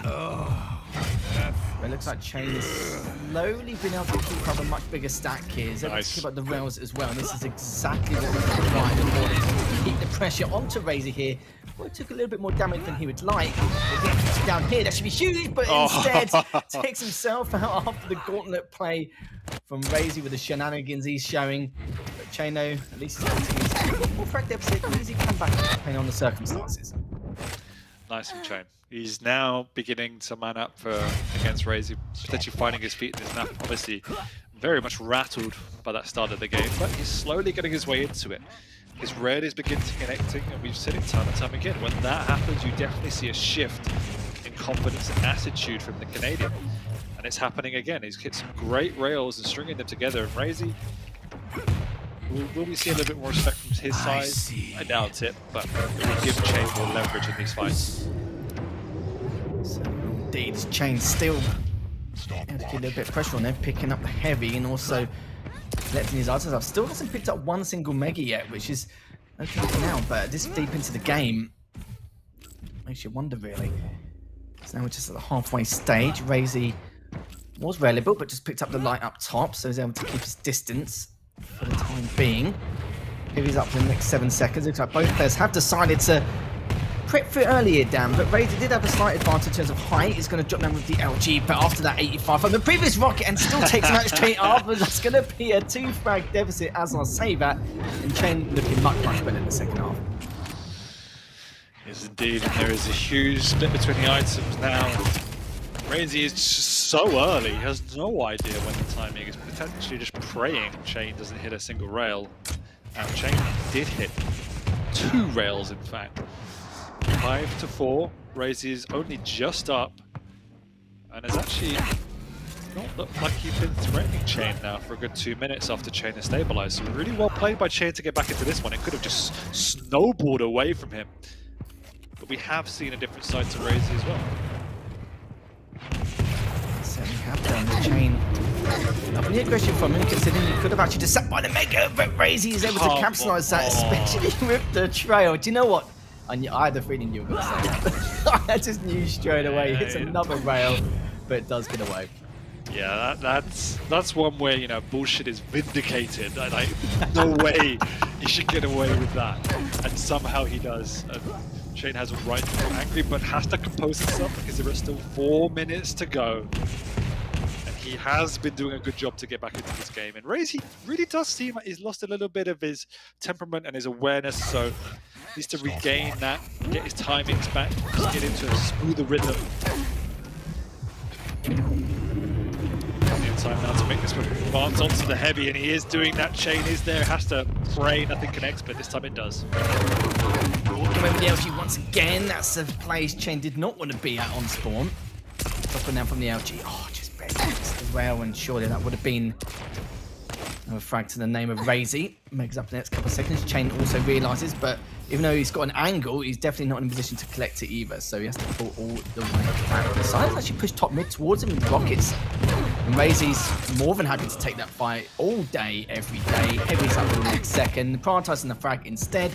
Just to keep him at bay, keep his distance as well. Picks up the heavy, and now he's more than ready to fight again.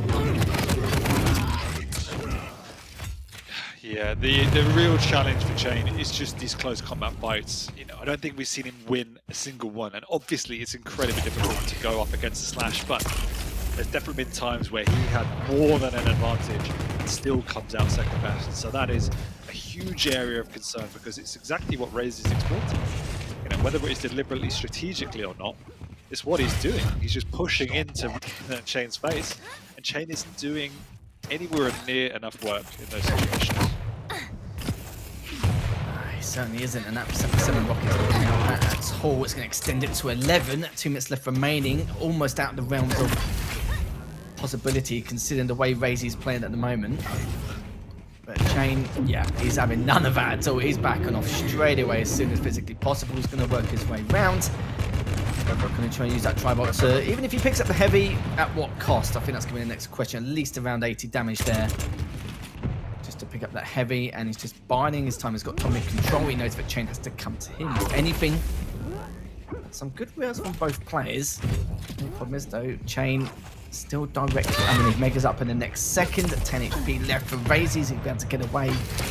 Could be able to, but beautiful round from Chain, but just a little bit too late for my liking. Yeah, definitely too late at this point. Yeah, Avec, it's a quick map. They are 2 quick champions, but there is no chance in how unfortunate Chain is getting this comeback going. Really unusual match. Definitely not the level of aggression you often see, even though it is a fast-paced map. To get into the face of your opponent as much as Raisy was doing is definitely unusual. So it was interesting to see, and Chain, once again, he was struggling with that. When he gets into his own rhythm, play his distance game, can methodically work his way into the set, that's when he was looking strong. But Raisy introduced the chaos factor, and it just absolutely blew that strategy apart. Chain now just diving on in. I was going to say see you later to Raisy, but instead Chain, it was nice of him, wasn't it, really? Yeah, I was going to say, you should have just watched it in slow motion. Yeah, just watch him bathing drown in its goodness. Yeah. Yeah, exactly. Was kind of open for that, but oh well. You know, it's good enough. Just try a little bit more flair again. 15 seconds left. 5 frag deficit. The only thing we can say, you know, a couple of mistakes from Chain here and there to his aggression on spawn, but apart from that, no, at least he kept the scores reasonably respectable compared to, or at least as competitive as possible. Kind of like the first map as well. So it's going to be 12-6 in favour of Raisy, and currently 2-0 in the series here, Dan. Yeah. Not a lot of respect from Raisy's side. Definitely not a usual play style there. So, but Raisy feeling confident, let's put it that way. Feeling good about himself, at least. He's now secured himself a 2-0. It's a fairly meaningless result in the leaderboard side of things, but obviously not meaningless in terms of prize money and not meaningless in terms of mentality. And we have to also reflect on the fact that Chain has to play later for something that is important.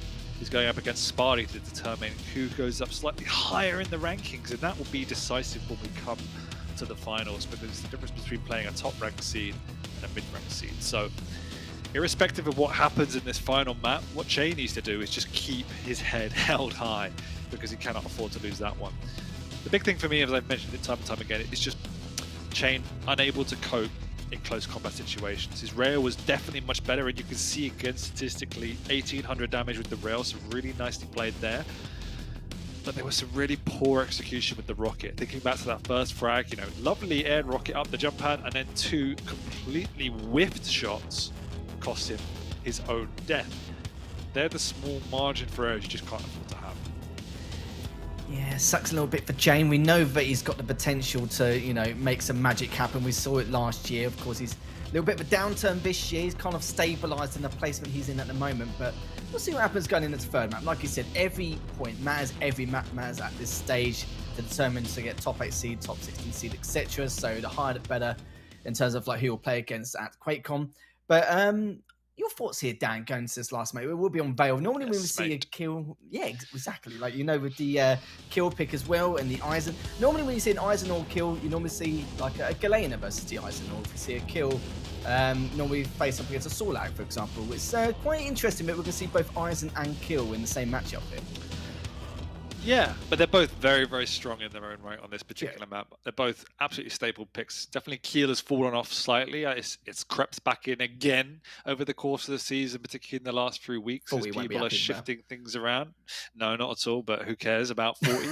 And the Ison, we just know it's a staple pick pretty much week in, week out on Veil if you want to pick it. Comfortable pick. The vanilla movement turret is always useful. But going up against one another, it's a bit awkward for the Keel, in all honesty. As a bigger champion, that turret can get in your way. It can block the pineapples if you use it smartly. So the Ison is definitely useful against the Keel, and we know the Keel is just a tank that throws grenades at you. So you know what you're going to get out of that. Interesting to see how Raisy plays it. So far this series, he's played aggressive and in your face, and Keel, he doesn't mind doing that. So I'm expecting more of the same from Raisy's point of view. Yeah, Keel is a big boy here, Dan, an absolute machine. And with the Eisen pick though as well, especially holding up top control, or sorry, top mega, or the tribal area, especially with the turret, it's going to make things a little bit easier for him, because without having to face against a Galena, he doesn't need to be on his toes too much in that rail area. So we'll have to see exactly how things are going to change in terms of movement and positioning as we're going to kick things off from Raisy's POV. Yeah, hasn't really got any weaponry to play with apart from the rail, which is obviously very useful, but has to avoid any sort of confrontation with Chain, which he's done very well so far. Next round of items are up, and Chain is pushing in, knowing he's only got a rail at hand. Smart play by Chain, but he himself without the rail just cannot finish that good work. So a little bit back to the drawing board now.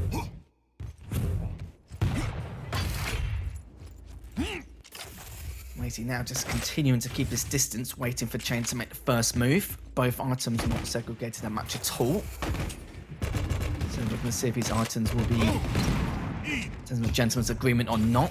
But Raisy just playing the sound cues for now, just trying to bait a lot of these angles, a lot of his sounds here and there, just to kind of throw Chain off a little bit, or just make Chain play defensively over to the Mega so he can pick up the heavy quite comfortably. Nice little play there. Bit over minutes have passed. Let's not give like the last map, Dan, where Raisy picked up 3 or 4 frags in that first minute. Completely different style here. Yes, definitely a lot more respect here. Coming out from Raisy's side. He also knows how good Chain is on this map. Chain knows the angles perfectly, plays around the rail really, really well. So Raisy's biding his time. I'm sure once we get an opening, things will change, but that's not the case. In Chain perhaps could have followed that up. He had the Mega to fall back on. Let's Raisy get out of there with virtually no health. Nice from Raisy as well, just leaving that light there in case he has to pull back, which he does need to, but that last rail may help him in terms of being able to get away, but it doesn't look like it's going to happen. Chain is on the warpath here, looking to try and close his first frag out. Not going to happen though after all that. That one rail to delay things just a tad in terms of speed is the one thing that actually knows to keep Raisy alive, but again, 6 HP, almost got done in by the particular toxic there, but still Chain not able to close his first frag. It's just been very, very tough for him. Raisy just making sure to be a fawn on the side. Yeah, definitely. It is unfortunate he can't finish him off, but at the same time, Chain is managing the map very, very well. Yeah. He's falling back onto the Mega Smart. He's pressuring the Heavy, which he's now won himself. He's kept Raisy very much on the back foot. It should be a conversion here. How Raisy has been alive for so long, I do not know. Chain, perhaps himself, needs to show a little bit less respect. Keel is always going to be a threat. just because you have those pineapples, generally a big stack. But when he is so weak, please finish him off. Please finish him off. Oh my lord. Time will come, Dan. Time will come. Patience. Well, we say patience is a virtue, but we're getting a little bit impatient at the moment. As Chain now, look at the stack difference. One bit of aggression or one way to try and pin Raisy down. That's going to be the curtain call there for Raisy. But we'll see how this is going to go. Good first rail using the pineapples again for that defensive mechanism. It's been railed 7 HP. Mega's up in the next 7 seconds. Of course, decides to get the health bubbles first. Light isn't there, so. He's available, but Chain even predicted that. Great read. I know. I had this premonition that all the space Chain was giving Raisy would come back to haunt him, and it nearly did. But what a read from Chain. Fully stacked now, can keep pressure up on the keel. As I say that, huge rockets from Raisy coming out. Decent return from Chain himself, but Raisy's still got a decent stack. He just can't get onto the map. Chain's got these items on lockdown. Decent split between the two, so he can rotate them. As I say, that does feel like he's got his timing a little bit off as he's just waiting around on this Mega. Raisy's not going to make a move, but it's cost him position on this heavy because he hasn't had the time to go out and pressure Raisy away from it. I did like the turret placement as well to force Raisy to push up a little bit further in order to try and take it down, but of course took a bit of damage in the process, which was the purpose for Chain doing that. 7 seconds until Mega. He will be able to contest heavy at the same time. Just depends what Raisy's going to do. He's going to wait for him to make the first move. Does have the turret there in place if he does go through the TP. Raisy realises this. It drops on the LG anyway. I don't think he expected it too much. That's going to be too frantic for Chain and nearly at the halfway stage. Yeah, we know how good Chain is on Veil, so this is huge in terms of the victory. The lead so far, but it is 5 minutes gone, and Chain has been looking very, very comfortable. You can see the difference here. He understands how to play the map, the geometry, the safe positions, when to extend. I would have liked to have seen him clear up the map a little bit sooner, get some more frags, keep pressure higher, but at the same time he has to have respect for Raisy, and that's what's coming out. Good turret positioning as well. Raisy stuck between rock at a hard place, and he's very much headbutting the rock. Now Chain himself trying to bubble Raisy. Oh, that would have been absolutely glorious. The spawn as well, and Raisy just trying to do anything at this point, fighting with the lightning gun. There's so much time before this Mega. Chain can basically choose when he pushes in, but that's not the right time. Oh, dear me. It's like Mario headbutting a Goomba, wasn't it? It was just, you could see that coming from a mile off then, and I think that's when Chain realised, like, oh dear, okay. But now, Heavy's back up again. Raisy's just securing the Heavy. Ensures with that rocket jump just in case. A few pineapples again just to continue. So they're having an angle. He goes for the turret, but 41 HP. Chain can smell blood in the water once again. Looks to jump down a little bit later than necessary. Raisy does get away, but for how long? It's going to be the next question. As Chain does pick up the Mega. Heavy's coming up the next few seconds, which means that Chain should have a pretty decent stack here to work with, but as Raisy went through, Chain was well happy for that, but good direct, a little bit damage afterwards, but Chain does survive. Picks up Heavy, and the LG and the drop down, but Raisy still manages to win that battle. Oh, yeah, a really nice push by Chain again, understanding he had some resources to fall back on. We just know the stack of the keel off the spawn is just insurmountable. Chain nearly got the better of him, but the pressure was there from Raisy, and time is slipping away, Lethal. There is a 2-frag lead, and the tempo we've seen this game played out, the way in which Chain has ensured Raisy's not been able to get any semblance of a clean frag. The game is 100% in his hands at this point. Certainly isn't. Heavy's been up for a good few seconds now. Raisy, of course, is going to leave it. So it takes him down of all things in the end. But Chain, his lead is getting more comfortable as the time dwindles here, and he's got a quite good stack to continue his progression on these items. But good first rail. Mega is up, but decides to dive straight on in instead. It may cost him since he had to force him to give the Mega. Raisy takes it down straight after. It's 1 HP, Dan. Lovely stuff there. Very risky though, and that risk, sadly for Chain, wasn't worth taking. Yeah, some of these fights are pretty bonkers. Raisy lives to fight another day, but he is weak once again. Chain's done a good job so far of managing his stack, capitalizing upon that. He's going to run the headburst into a turret. There you go. Please just type the old chain. Oh, he's too respectful. He needed to use that chance to solidify mental dominance over his opponent, but he didn't do it with the chat function. But I want him to get a pummel, that's for sure. 3 frags to go lethal, 2 minutes to play. Chain is looking really, really strong. Big item from Raisy, and he's been bounced. Can't hit the rails, so he is pretty strong. Lovely return from Raisy. And now he's in position with 15 seconds to go. Chain can just get out of here.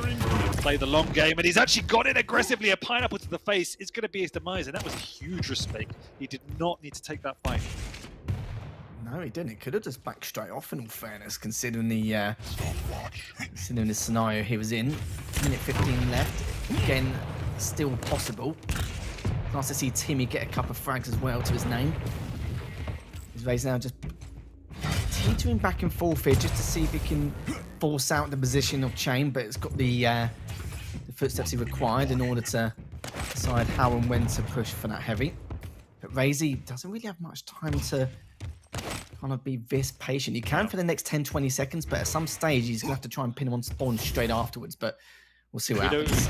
We know conversions are pretty, not going to say easy, but more than manageable on a map like Vale. So Raisy realizes he has a good amount of time, but as I say that, he goes barreling through a teleporter into a couple of huge rockets and gets floated into a GG. Well played by Chain. Said it before, this is his map of choice more often than not, and he's come out on top here today. Saw a completely different side to Raisy on the kill than we saw on map 1 and 2. A lot more passive, a lot more respectful, but at the same time, that was almost imposed from a Chain perspective, the way in which he played the map. Really, really well played. Yeah, it's just perfect balance, wasn't it? It wasn't overly aggressive. Well, actually, we say that there was a couple of times where he could have just backed off. But apart from that, though, the first 5 or 6 minutes was just clean. And if he played like that the entire time, just continued to frustrate Raisy in many ways. But Raisy, you know, he may have won the series 2-1. It was a shame that he had to lose on the final map of his season.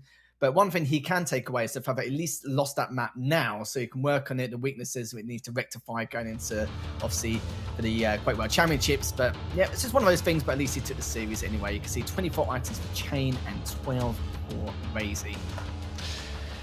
Yeah, and one of the biggest challenges Chain is facing consistently in these matchups is not actually strategy, it's more mechanical. There's definitely strategy he can improve upon, as I mentioned. Putting the pressure on is something he often struggles with. The fact that Raisy was able to live with virtually no health for near on 2 minutes could have come back to bite him. Unfortunately for Chain perspective, it didn't, but another day it would have. So that's definitely something to reflect on. But we have to think lethal. We're going back to LAN. Will that be the boon he needs? Will that be the elements to kind of lay the level playing field where Chain's more clinical nature can come out? We'll have to see, but the combat side of things is something does worry me when I watch Chain, because it just gives his opponents that edge. But today, in map 3, really, really well played. Map 1 and 2 was more or less the Raisy show in terms of just pressure and style points. But Chain should feel pretty good about himself. Well, I'm not going to lie, Dan. I'm just looking forward to go to Romania just to annoy the hell out of you, and I'm sure you're looking forward to that, aren't you? Well, if you turn up to broadcast one day with a black eye, this is why, people. You heard it here first. His goal in life is just to annoy, so... And he does it well. He does it well, yes. Anyway, I can only handle 30 minutes of lethal. So on that note, I think we need to go for a break so I can mentally reset and prepare myself for the next series. We'll see you then.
Doing my best. This broadcast will work, I promise you. I was saying, welcome back, everyone.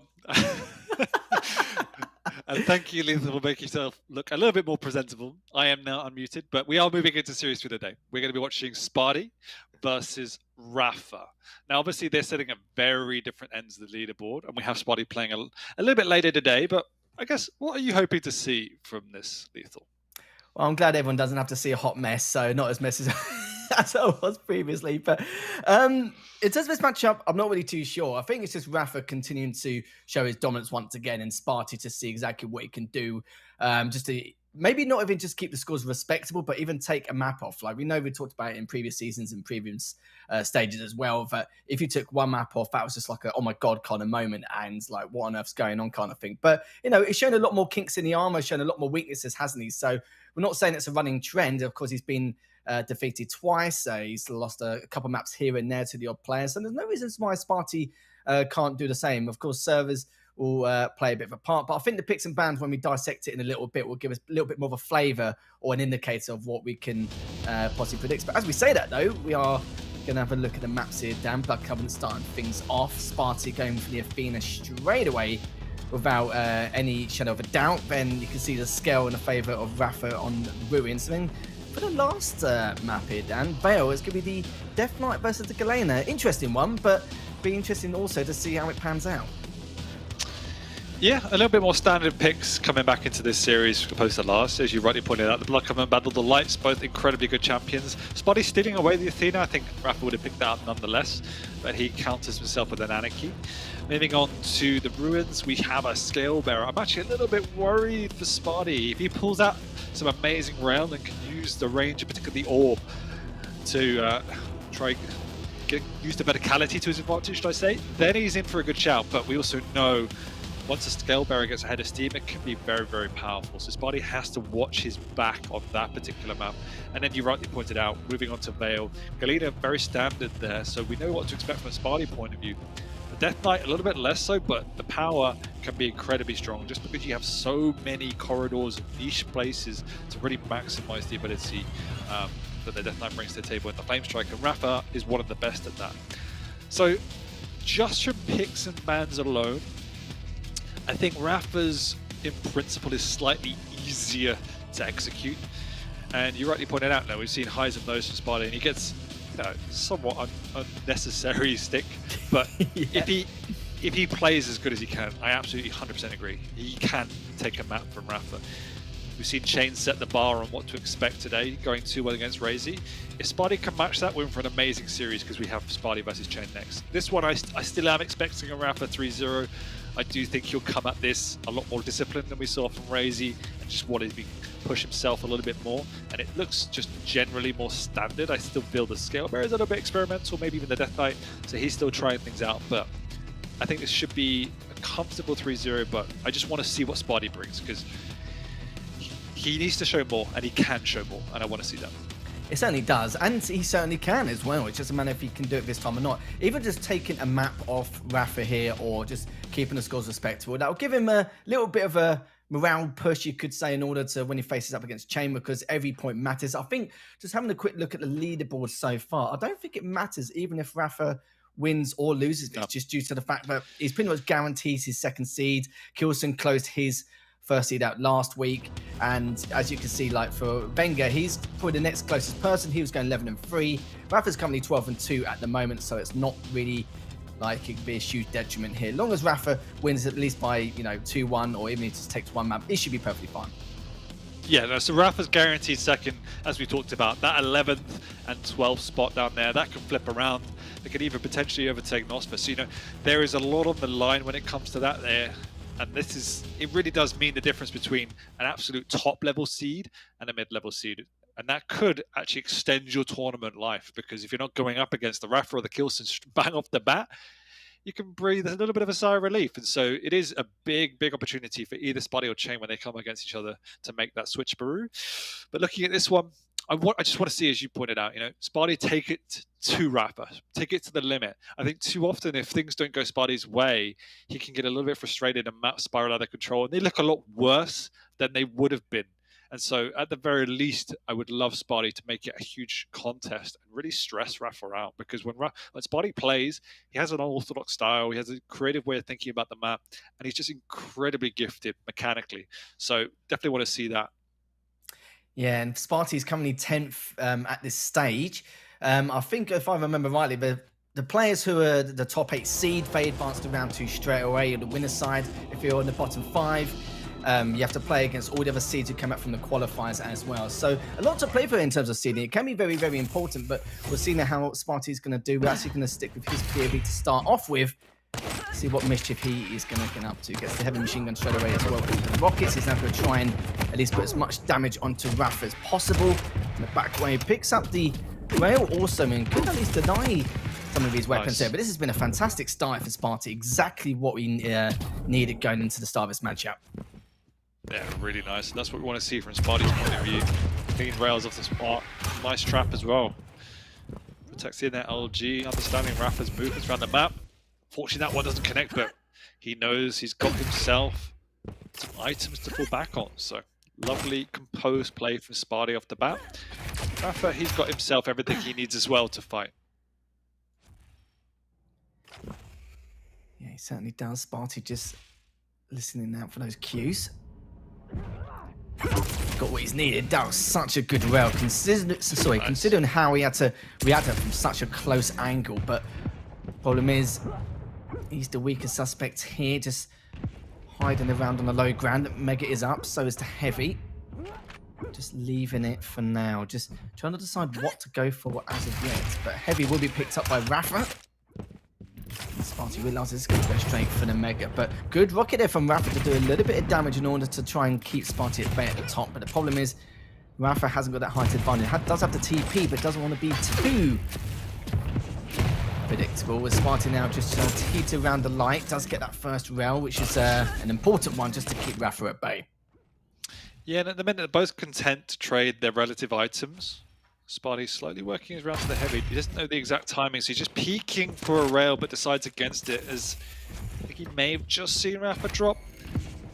He's delaying it as well, which Rapha in the area will now hear. He's even going to see it.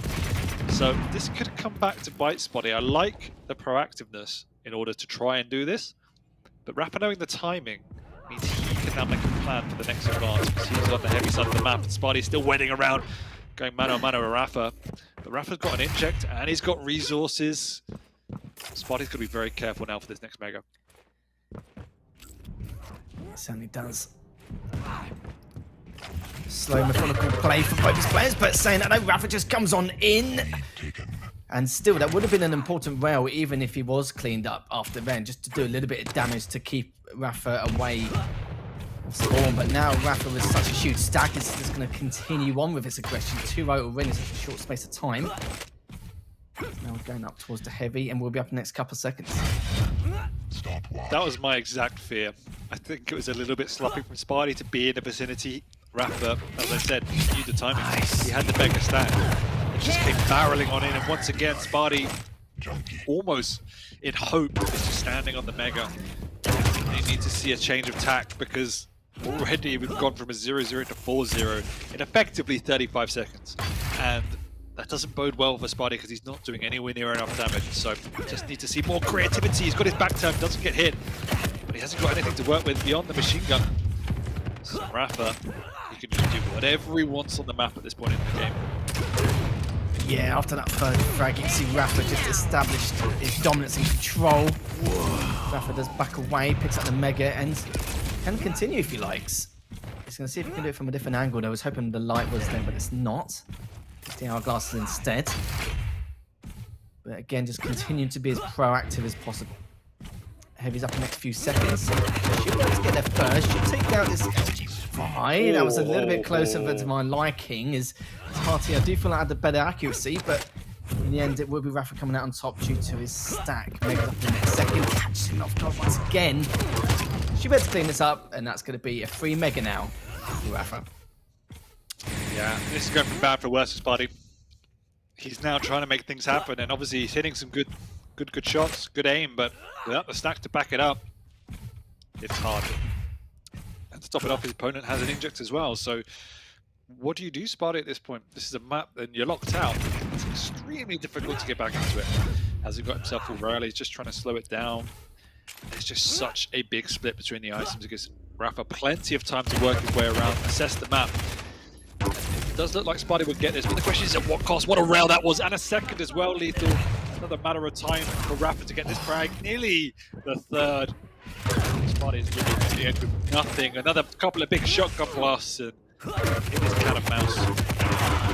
Oh, it really is. Oh, 2 more ticks. It would have been done and dusted there for the 9th time in this matchup. 8-0.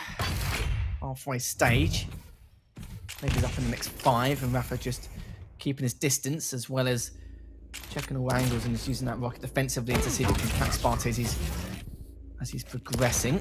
As the inject also and picks up the lights, as Sparty's just going to have to really dig in deep if he wants to try and come back in this matchup. But the problem is I'm not too sure if he can at this stage. The way Rapha's playing, bringing out his trademark shotgun again and again, extends it to 9. It's been a bit of a problem for Sparty. He's trying to bring this back. He's trying to do whatever he can, but slowly but surely he's been running out of ideas as he's progressing. He's going to pick up this heavy for his 10th frag and see if he can catch him just below the light, but does not. But damage has already been done. Yeah, and Rapha obviously had the counter to an Athena. He plays Athena regularly, so knows exactly what hurts going up against him. The use of the shotgun has been masterful, really, really effective, and we wanted to see a close game from a Sparty POV, if not a victory. And obviously, this is not the best start to the set, and so Sparty has to put this try and put this behind him. We know how hard you can snowball the wrong way playing a light champion. But Rapha is again showing us how to play this map perfectly when in control. Sparty is desperately now trying to make things happen. He did steal himself a Mega, but Rapha's just going to retreat and get a better position. Yeah, he's playing it safe now. Perfectly understand them. Both got the same stack. And he takes a couple of rockets or LG in a bit of rail in order to close that out. But Sparty, it must be on 1 HP, surely. Yes, he was 1 HP in the dream, but the dream's going to fizzle out quite quick. He decides to back away. Perfectly understandable at that stage. So he's up in the next 15. Items are heavily segregated, which means Rapha can contest both as he sees fit. The stack he has currently. 87 from that last rocket. Sparty does manage to get away. But commits suicide, which, you know, understandable. Wasn't going to be able to do much. He was going to get caught. Might as well end it sooner than expected. And yeah, this is basically the Rapha show right now. 2.5 minutes left. Just a matter of time before this ends up being a 1-0 series. You got to think this all came down to what, in context, was a mistake. You know, Sparty trying to delay the items, trying to make the initiative, and as soon as Rapha saw that, he shouldn't have showed up as heavily as he did for the next Mega. He could have even used that information as a trap, but instead he showed up early for the Mega, was caught by Rapha, who understood exactly what was going to happen, and the snowball began. Now he's got himself a frag, he's got himself a little bit of control. It's not going to lead to a victory, but can it lead to at least some consolation? Sparty, he is railable. He's going to pick up the Mega anyway and take that risk because he realises Rapha has rotated all the way around to pick up the light and try and block his entrance. 1 minute 40 left. Good first rail. Sparty misses the second. There's a bit of damage. A bit of a tickle there with the 11 on the last rocket, but the objective was to pick up that heavy or at least deny it in some way. Too little too late here. It's a bit of a shame. Now it's just trying to get away. It's got to that point now, but Sparty, last one should do it, but it's too late now. Mega has been picked up, trying to get away. Rapha finds him. That is going to be a nice little drive-by rail there from underneath. 10-0. Minute 5 left remaining, Dan. Yeah, feels like one of those maps where Sparty's praying for the clock to be up. It's a real tough situation, you know, when you're going up against someone like Rapha who could just put an absolute stranglehold on the map. You do feel helpless at times, and that's reflected in the pickups. Rapha's had 15 heavies, the Sparty's 2, and 9 Megas to 8. Pretty much bang on in terms of lights as well. So when you take all of that in context, they've done pretty much even damage, but that's the way Rapha offers. He takes the map away from you. He uses those resources as what they are, their resources, burns them, kills you, 3 stacks, comes back at you. You know, on paper it's a very, very simple recipe, but to execute it as well as Rapha does and as consistently as he does is really difficult. And in Sparty's shoes, I'm sure for large periods of this map he felt helpless, and it's not a nice place to be as a professional. So 5 seconds left, and let's be real here. Rapha couldn't ask for a better start even if he tried. Maybe if he kept Sparty at -1, but that's literally about it. Just good item control. But for me, I feel like Sparty for the first 2.5 minutes, the balance game he was playing just to try and keep control on some of his items, but also at the same time trying to keep his distance and wait for the right moment to try and close out some of those frags was good. It was perfectly fine, but the score's not going to replicate that, of course. And another thing you were saying about Rapha as well, just playing how he normally plays. I think that's the dangerous thing about Rapha as well, because people need to understand that how he plays online in this setting in the Pro League is going to play exactly the same on LAN. I think some players may tend to be a little bit more cautious about some of the risks they take or some of the mistakes they make on LAN. But for Rapha, what you see online is what you're going to get also on LAN. And that's what makes him a very dangerous player coming into Romania next month. Well, that's the way you have to be a champion. Yeah, you shouldn't really be changing the way you approach things. It needs to be what you're comfortable with, what you're good with, and what your strategy is. Now, in the context of this game, what I felt I saw from the start was almost too much respect, or even some degree of fear from Sparty's point of view. He had a great start. He hit a couple of strong rails. He got all the weaponry. He got the item, but then he barely ventured away from the Mega. He then tried to delay the Mega. That was caught out, and he still played the same strategy as if Rapha didn't know. It was all too obvious from that point, and he overexposed himself. He gave full reign of the map to Rapha. Rapha could pick the angles. Rapha could pick the attack points. Rapha could retreat. He could aggress. Whereas Sparty just tried to consolidate himself on that Mega, and it just didn't work. And then from there was no plan B. It was, okay, I'm going to get the rail and I'm going to try and out-damage Rapha. It's not a good game talent to have when Rapha has all of the items and an inject. You're going up against not only a brick wall, but a reinforced brick wall with a truck behind it coming at you. So he had to do almost triple the amount of damage to kill Rapha every single time, and it's just not going to happen. So it was really tough from Sparty's point of view. He's an Athena with no stack off the spawn and no items to work with, and he's getting hit just as hard as he's giving it out.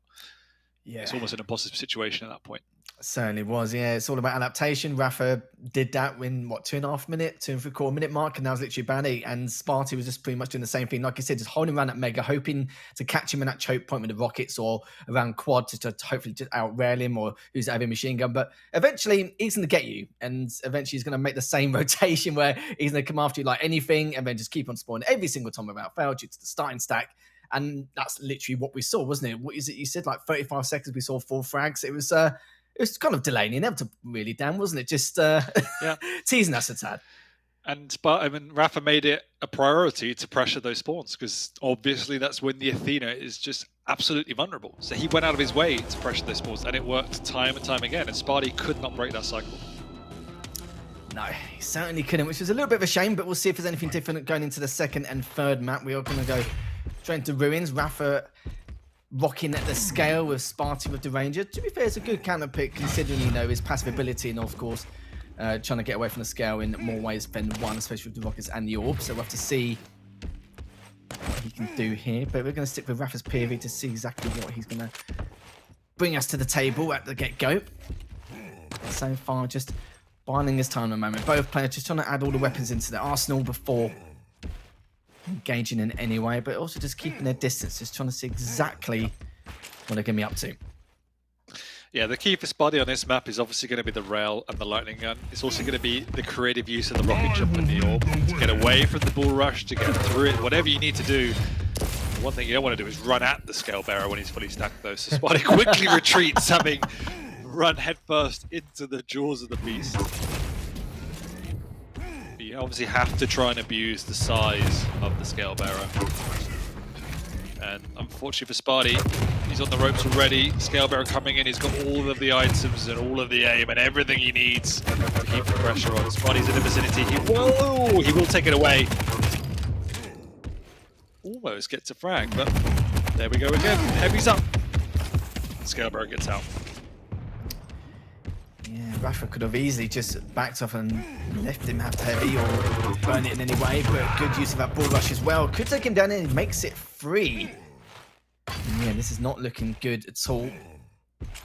And Wenger, don't want is definitely a decent pick, especially on this map, but against Scale especially. The problem is though, it's a question of how he's going to use his orb, or his passive ability to work in his favour, but on Rapha's side of things, also got to be a little bit cautious of how and when to use that bull rush. Like, use it for the heavy or anything like that. It was a great play, great move. He knows that he needs to be a little bit more cautious how he's going to use that bull rush, considering there's a couple of ways for Sparty to try and get himself out of a bad situation. But Rapha looking really strong so far. 4-0, and it's only been 2 minutes. Already seeing the shotgun come out again. Common theme with Rapha this series so far, not just the lights. Even willing to use it up against the Ranger. But so reminiscent of map 1. Already at 4-0 so early on. Full rotation from Rapha. Sparty living on scrum. How is he going to get himself back into this one is the question. Would love to see him just be a bit more offensive. Get in the face, get in the choke points, try and defend the items. Ooh. Well, do you know what? It's a good time to use that bull rush. At least he managed to get away and almost at full recovery until that rail occurred. Oh, he's been caught with his trousers down there. Down as Sparty does get his first frag. Hopefully that'll give him a little bit of momentum going forward. Heavy. Yep.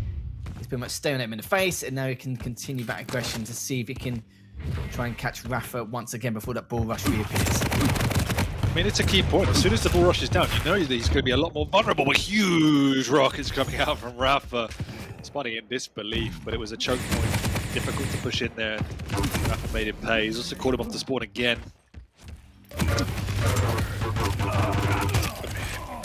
Is that the time to use the orb? Oh, I don't think so, and unfortunately it means it's not up for when he now maybe needs it.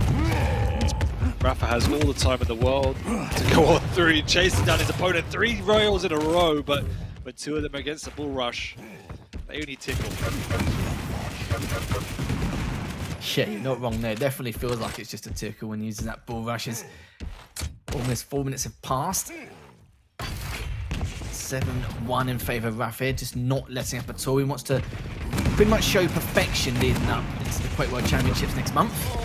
Good direct, good 42 straight afterwards. And again, Sparty has to back off, but Rapha going to continue. He is in a way, and just plays it safe here, Dan. Understand, we'll use that heavy machine gun.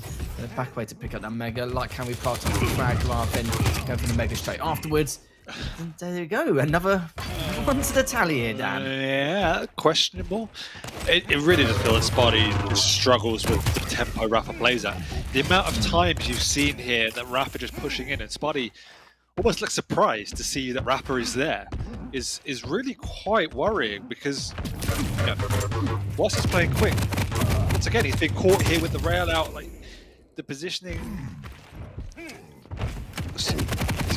Yeah, there's just so many questionable plays, unfortunately, for Sparty, and the scoreline is at a point where against a heavy like a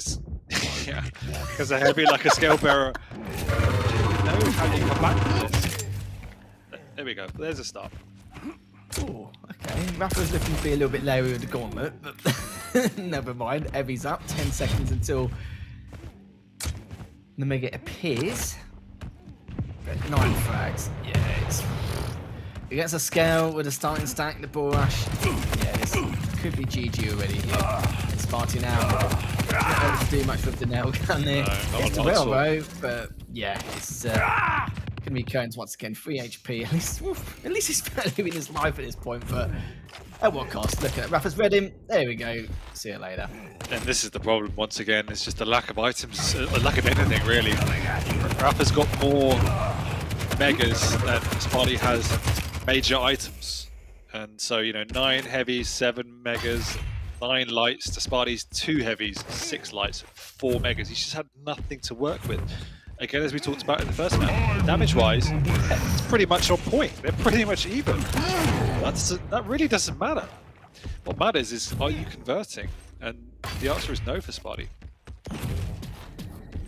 it certainly isn't. And let's be real here. We know that some of these maps are, or some of these matchups can be very well heavy, depending on the two styles which face up against each other. Sparty, nice little frag from him, but Sparty's fired 31 shots. Rapha's only fired 13, but it could be the way you have to play scale. Of course, with the bull rush making a big impact, it can be close range, quite a lot relying with the rockets in the LG, and that's pretty much what he has done so far. 1165 damage with the rockets compared to the 102 from Sparty. So yeah, a little bit of an indicator there, but we'll see how things pan out as Rapha just continuing on to increase his lead.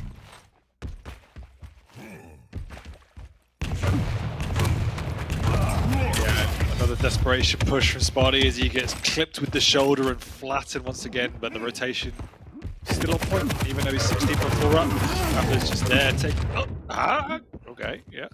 Somehow Sparty ninjas away that mega. I was about to say almost perfect rotation, not quite. At least he's got 5 frags lethal. Stuck on the silver lining, here we go. Yeah, it's not even keeping the score respectable at this point, but what can you do against this? You know, it's been a very tough road. Now Sparty just gonna orb one up in those megas in the next couple of seconds. Didn't have the rockets in order to rocket jump up, which was typical. Now Sparty gonna see if he can try and catch Rapha down, but using that ball rush, push him all the way back. Expected that to happen, and at least it takes him down once again. But damage has already been done here, Dan. 10 frags, 2 minutes. At least try and keep the score respectable, as I've already said, going into the third and final map. But it won't be the final map for Sparty, as he will be playing against Chain, who is joining us in the matchup following this one. Which is critical, because Sparty has to keep his head. Chain lost 2-1, won't be on the Constellation map. He's also had a chance to debrief, breathe, even watch this if he wanted to. So he had a bit of relaxation time, where Sparty is going straight into the next series. After another map, which, if everything continues the way it has, could be another brutal one. Yeah, it certainly could be. Chain actually didn't play too bad, considering what we saw against Raisy earlier on. I'll be honest, I didn't see the first 3 quarters of the first map in the series, because that's when I literally just jumped in, but from what I saw, he's playing pretty damn well, considering how efficient Raisy is as a player. But how he does against Sparty, you know, it's completely different. If Sparty plays with that strategic aggression we all know and love and seen in the past, then yeah, we'll have to see. Sparty trying to play a bit of Clan Arena. I need to give him tips, but gets himself a frag.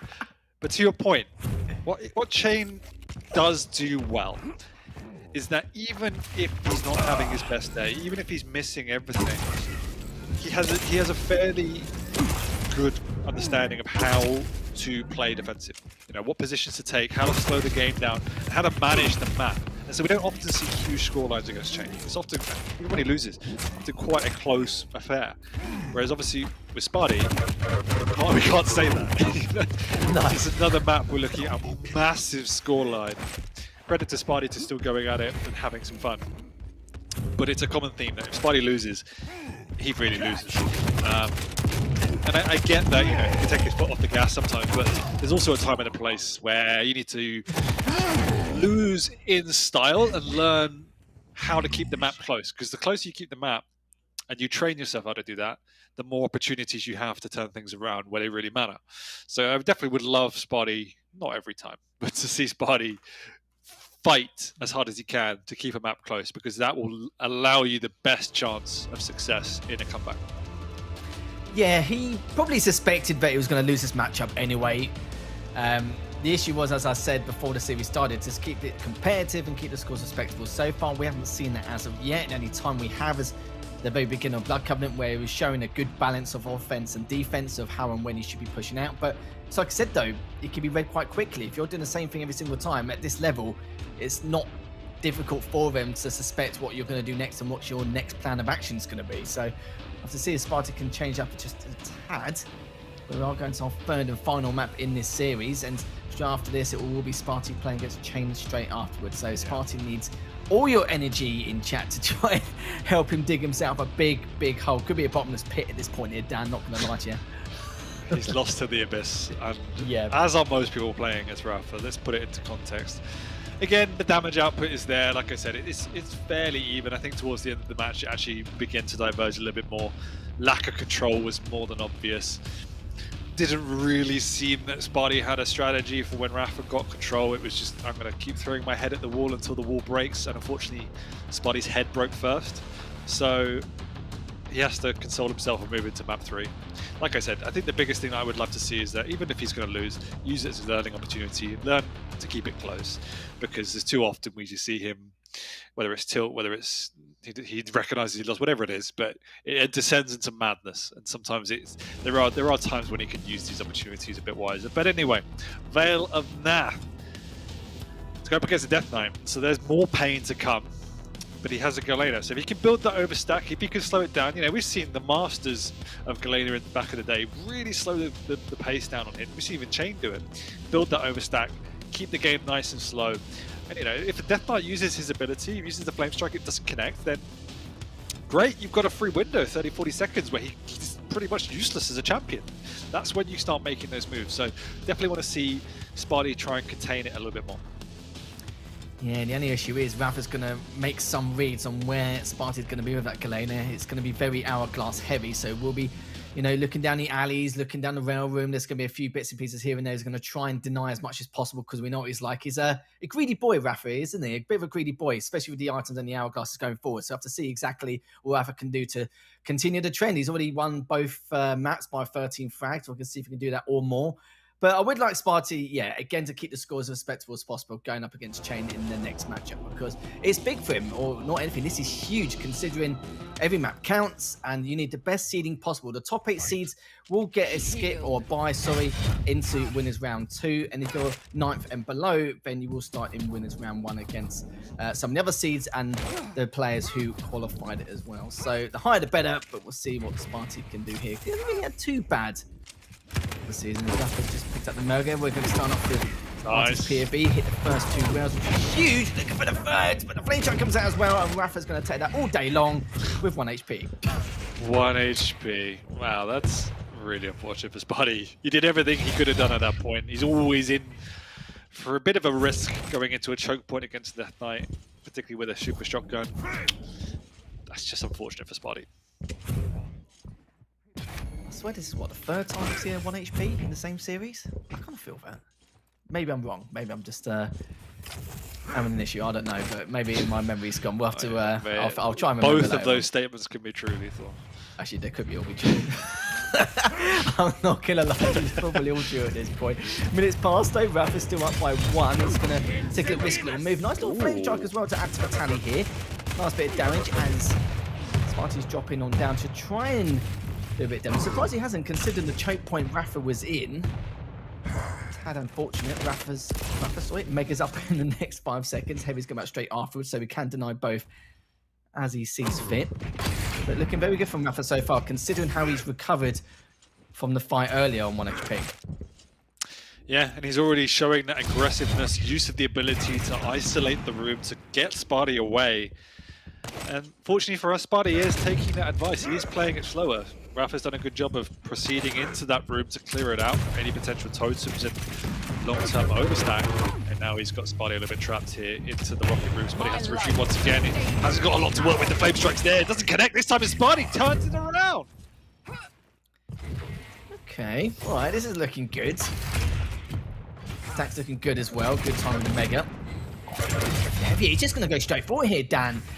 And even taking that rail, it doesn't matter. Still got that slight stack advantage, which, of course, won't be able to abuse, but at least he can continue aggression if he wants to. He tried up the side to get it damaged, and neither did the other rocket either. So Rapha, Rapha just 180s rails him anyway. 34 HP. And look at this.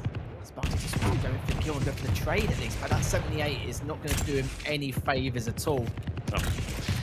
He knows how weak Rapha is, but he's also taking a huge risk just standing there with a starting machine gun trying to do anything against a player with resources and weaponry.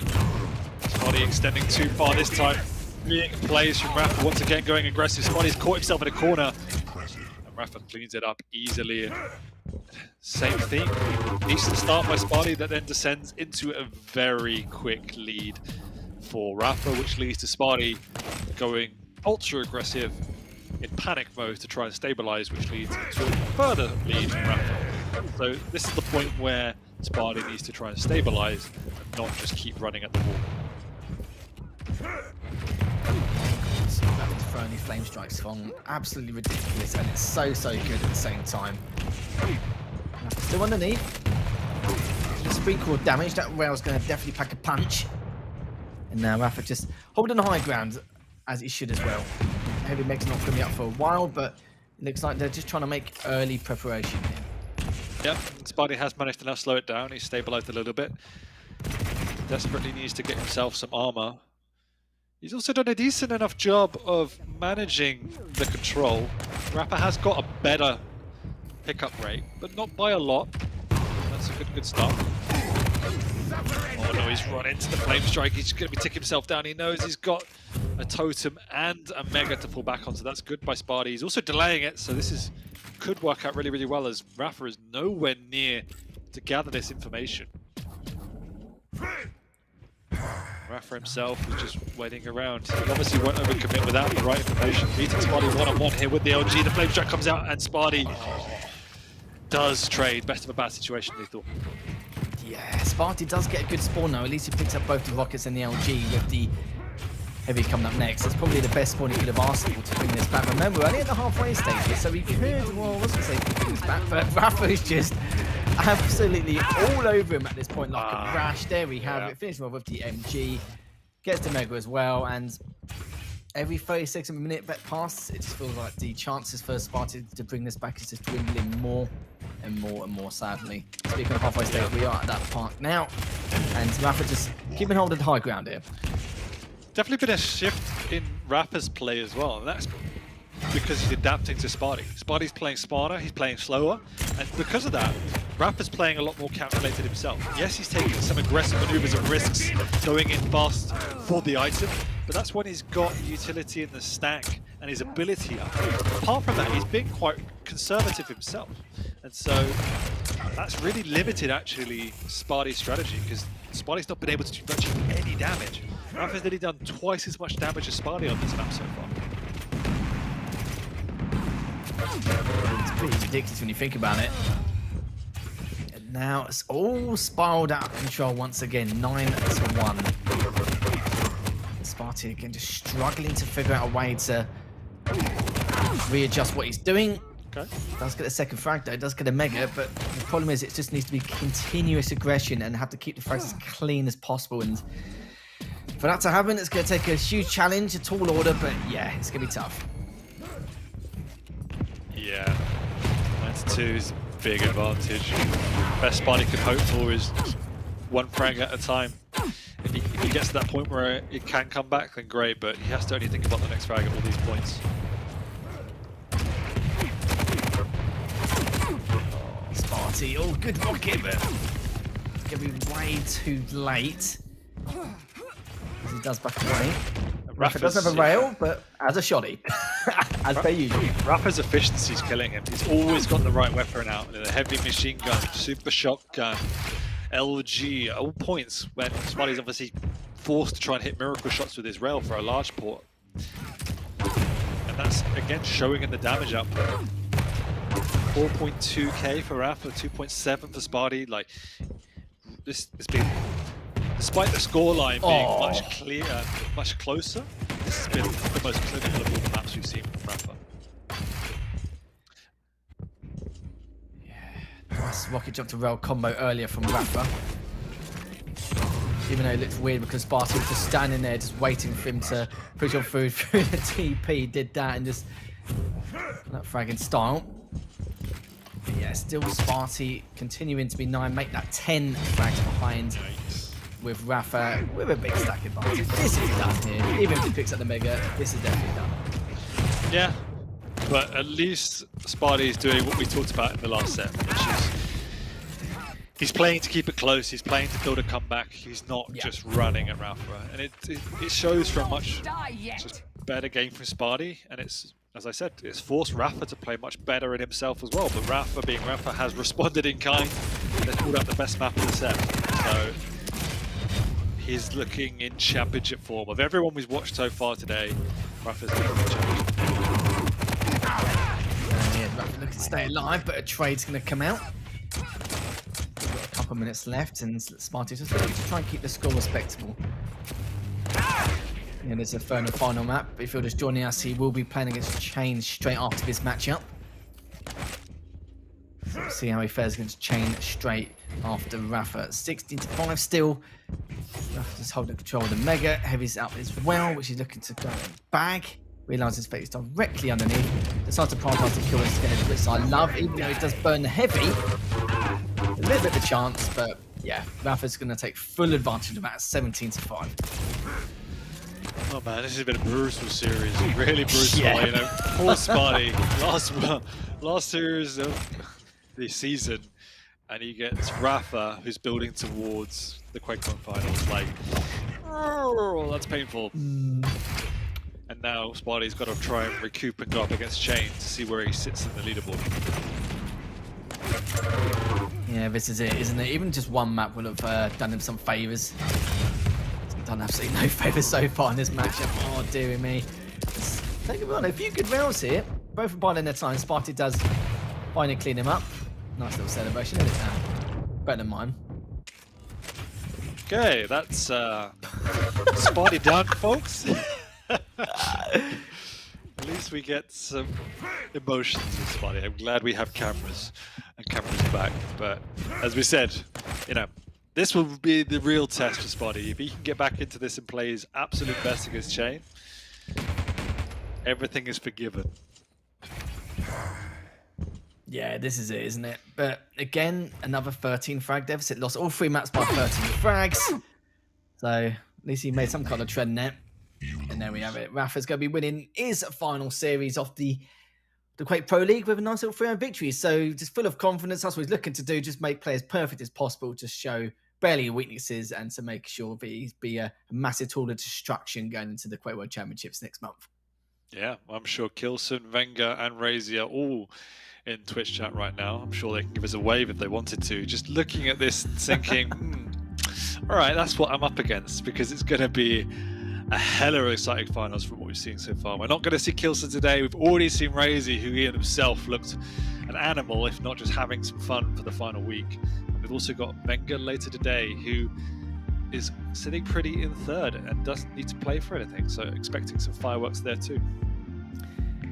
Yeah, I am indeed. It's like I mentioned before with the whole LAN environment situation. There's very, very few players who will transition from online to LAN and play exactly or at least mimic or identical compared to what they do at home. And for some of these players, it's been quite a damn long time, Dan, since we've last seen each other or seen everyone play in the LAN environment all the way back. I think it was in Katowice. Was it like season 2, stage 3 or something like that? Something crazy. Or season 1 rather. Season 1, yeah. See, that's how long it's been. That's season mad, isn't 1, it? stage 2. Was it? Either way, it was definitely stage 2, and it was a long time ago. It was the February event, wasn't it? It was a long time ago. It's going to be interesting. I think, like, we obviously saw them not in the QPL, but for Iron Fist. Well, not everyone, but quite a lot of the players over in London. So there was a good tester there. But it's a completely different event when you put in a season's worth of work, and it's the prestige and status that the QPL finals holds, and it's QuakeCon. You know, all of these factors go into play to increase the stakes just that little bit more. And as you've rightly put it, you know, Rapha, he's the best of all time for a reason. He's the master at translating his abilities into that realm, keeping composed, and defining the strategy of Quake. He's not the reigning champ, so for once, not all eyes are on him. But I'm pretty sure most people are looking at him thinking he's going into this as the favourite, irrespective of only sitting in second. I think you have to look at him as a favourite, with Kilson probably as a very, very close second, at least in my opinion. Yeah, it's definitely the most stacked we've ever had. It's going to be definitely the closest as well. We've had some new blood from challenges, which I'm also looking forward to see. We've seen quite a few come up in the ranks in those final qualifiers over the last 2 months. So yeah, not too shabby. It'll be interesting to see exactly how they translate as well going into it. Yeah, no, that's a really, really good point. Lots of good challenges, huge amount of talent there. Oh, I can't wait. But I'm going to have to wait for a few more weeks at least. And we're going to run through a break. And hopefully we see Sparty back at the table a little bit calmer after going out to have a breather. So we'll see you in a few minutes.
We are back with another flawless broadcast, as I am not muted, and we are back in the arena with Sparty and Chain.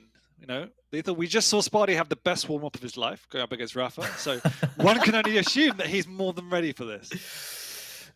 Yeah, Not so maybe. confident. I hope so for his sake. Rapha and Chain completely different kettle of fish. We'll see, but I still think Chain played better earlier on against Raisy. Obviously not the best he's ever played, but I think he put up a damn good fight considering from what we saw. But and actually took him down on the third map, didn't he? So get the score respectable on the first map against Raisy. Yeah. Second map was by about 6 frags, wasn't it? I think it was 12-6 from the top of my head. And then the third one, he had a very strong showing against Raisy on Veil. So I'm hoping for Sparty's sake that he's banned Veil, or like it's one of the first bans he's made. But because I've got my Quake Bible in front of me, so I don't know how well Chain's done statistically across the season in terms of his map pool and what his strongest maps have been. Yeah. But, you know, from what we saw on Veil, he had the perfect offense and defensive balance. It was just the odd couple of times where he just overextended, didn't he? And there was the odd occasion on spawn where he should have pushed, which, well, he shouldn't have pushed somewhere when he shouldn't have done. But hopefully you'll see less of that. I think we do need to see a bit more strategic aggression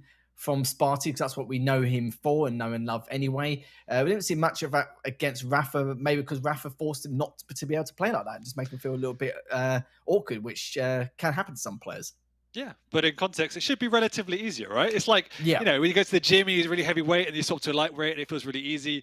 I don't know if that's an analogy you understand, but everyone else will get it. But let's jump into the picks and bans so we can actually see what we're working with and see what chance Sparty has. Because I completely agree with your assessment. For what we see today, Chain looks the more rounded player, the player in form relative to Sparty.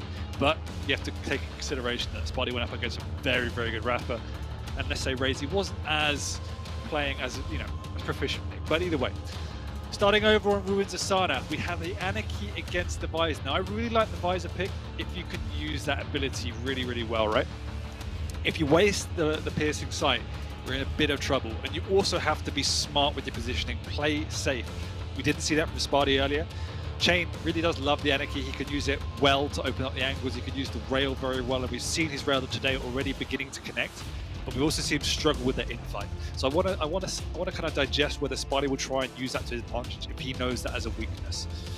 Awoken, we have the Doom against the Ranger, pretty much as standard as you can get there.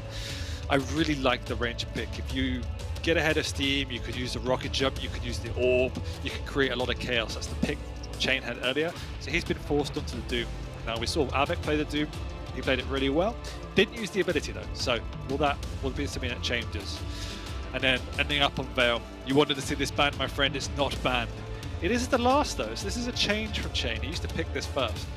He's picked the Ison. We talked about the Ison earlier. Pretty standard pick. Sparty, I think he felt the Death Knight was too powerful, so he's picked it himself.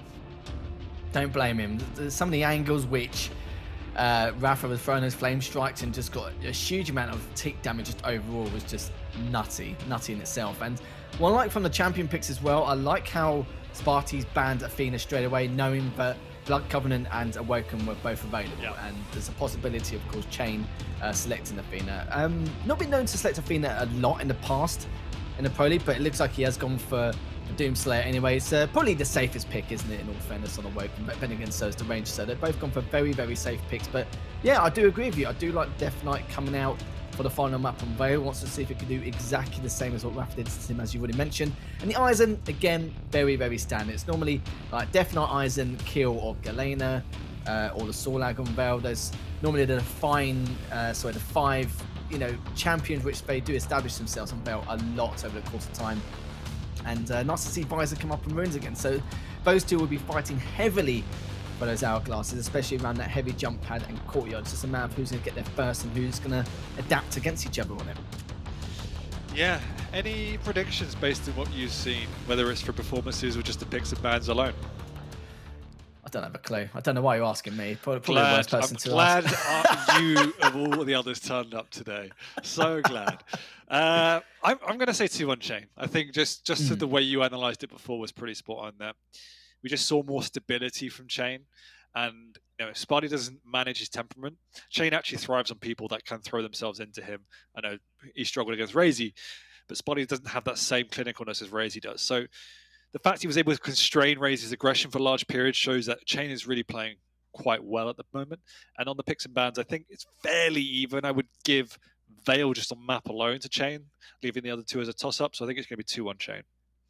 Yeah, because not gonna lie, Chain looks really solid on Veil against Raisy earlier on. And if he could do it against Raisy, people are going to think, well, there's absolutely no reason why I can't do it to Sparty. But Sparty, you know, you got to remember, it's different champion picks end of the day, and it's a different version in terms of player, because Raisy's probably one of the key players to show that perfect balance and to be super aggressive when is required. But yeah, I'm going to say the same. I'm going to say 2-1 Chain. I do think it's going to be a little bit debatable depending on whose servers could be what, if it's going to be EU, NA, EU, or the other way around. It depends on the circumstances. But yeah, I think Chain's probably the safest bet here. Yeah. I'm hoping for a close series, nonetheless, and they should be giving it to us. They're bang on even on the leaderboard, pretty much spot on in terms of wins and losses. Performance-wise, we've seen erratic performances from both these players, as I said earlier. Chain often gives us closer games than Sparty, but when Sparty plays to his potential, he's shown us more.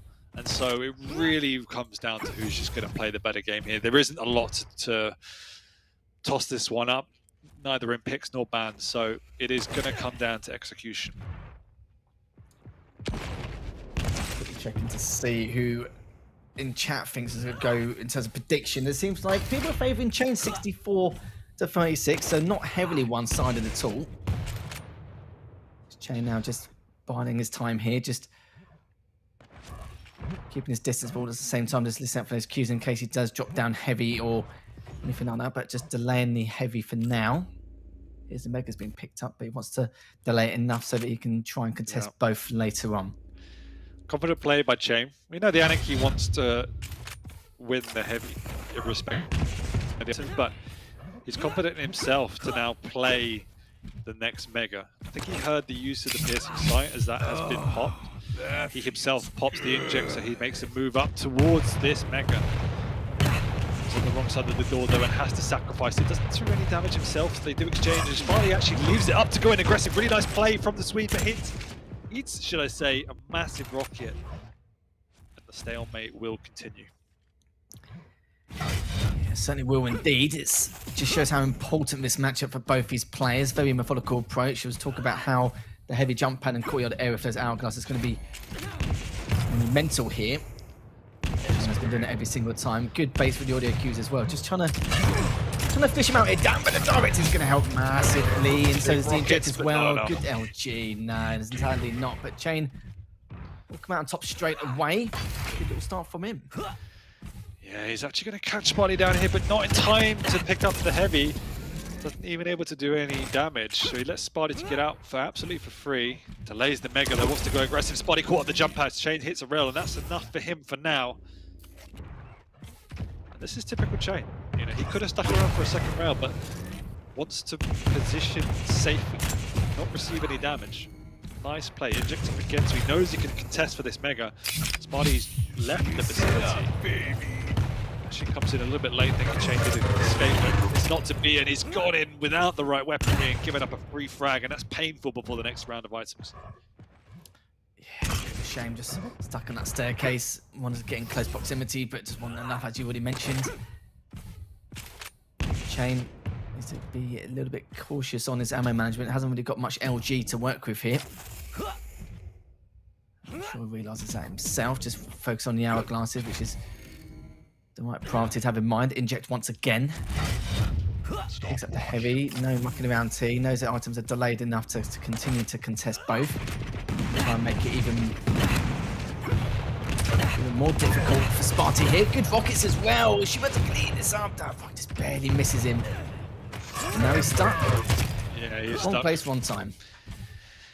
Exactly. Unfortunate for Sparty. He tried to make a move, but it just wasn't executed well whatsoever. In a bit of trouble now, goes in with the gauntlet, but Chain's got the inject. Sparty does a little bit of damage, but nothing really to work with. And he's not putting himself in positions where he's able to win these items. The use of the piercing sight hasn't been effective so far either, so that needs to be something he tries to at least reflect on as well. Chain as well. You can see the confidence oozing from him as well, from his movement. Trying to put Sparty off as much as possible. But we have seen Sparty in the past make some ridiculous comebacks. Actually, it was this map in particular a few weeks ago. He actually made like an 8 or 7 frag comeback and almost managed to take the map afterwards. But we'll see if we can see that again. But the way Chain's playing is extremely solid, not overly aggressive, and just holding every advantage he has in terms of angles and map position. Exactly. He's playing it really calculated. You can see he's not pushing in unless he knows it's safe. He could have gone up the jump pad. He could have done many things, but he's done his damage. He wants to get the frag cleanly, preserving his stack. And this is why it's really difficult to play against Chain, even if he's not playing particularly well, because he is a safe and conservative player. When he has control, he's actually quite difficult to destroy. He's got a good rotation. He's got that split on which he manufactured, remember. He's the one that put the split between the items. And then since he's had it, he's kept it on lockdown. His rail's been pretty much on point until now as well. And Sparty, once again, is just doesn't really have a strategy for how to come back into this. What I would have loved to have seen him do is get a little bit of a stack, get a bit of momentum, and then just try and control this heavy. You know, this is at least where you can cause some chaos with the rocket and the LG, but we just haven't been able to see that yet. I think at this point now, Sparty can't afford to drop any more frags, or sorry, any more deaths, full stop at this stage. Considering the starting stack he has and having to try and stabilize, it's very, very tough indeed to come back from. Main thing is he's got the mobility and the speed, but Sparty does have division. So we'll see how that's going to turn out for him. But as you said, Sparty is known to pull off a comeback. He's kept himself in the game. The scoreline is fairly substantial because considering he's playing an Anarchy. Like we've seen, much less of a scoreline's been run out by Anarchy's just playing keep away. And Chain is one of these players that will be able to do that. So while Sparty's got both of these items, he still has to approach these fights, approach the chase with an element of caution. Because if he goes in blind to one of these choke points, gets caught out by a trap, the map could be over there and then. So he has to still do his due diligence when he's making these pushes. Chain is ready, he knows what's going on, but Sparty gets the pick up. Did he? I thought he did. Either way, Chain gets away with a frag. Yeah, sorry to leave you on the lurch because I wasn't actually 100% either because it's just complete chaos there. More focus on the aim skill rather than the item pickup, but in the end, no, still doesn't change the fact that there's a 6 frag deficit for Sparty to claw his way back from. He does have that piece in sight, so just needs to deny his hourglass. He's using the best visibility for himself. Just be a bit careful with the fights he takes because it needs to be as clean as possible, but we haven't seen any signs of that as of yet. No, and in context, the piercing sight has been fairly redundant. Like he's used it for sure, but I don't think I've seen a single effective use where out of the back of it he got a frag or hit a shot he wouldn't have hit. It's been just mainly used for informational purposes. And the way Chain has been playing it, it hasn't really had that much use. Because if Chain's had control, he's managed control. And if he's been on the defense, he's not been showing himself. So the information just hasn't had much use. Sparty going in aggressively, but you know we're at that point again. 11-2, game's gone for him. Unfortunately, game's gone. Even if he begins to get a comeback, Anarchy will just play that keep away. Yeah, it certainly will indeed. 18 HP. But he's also available, and that was a great way just to extend that lead.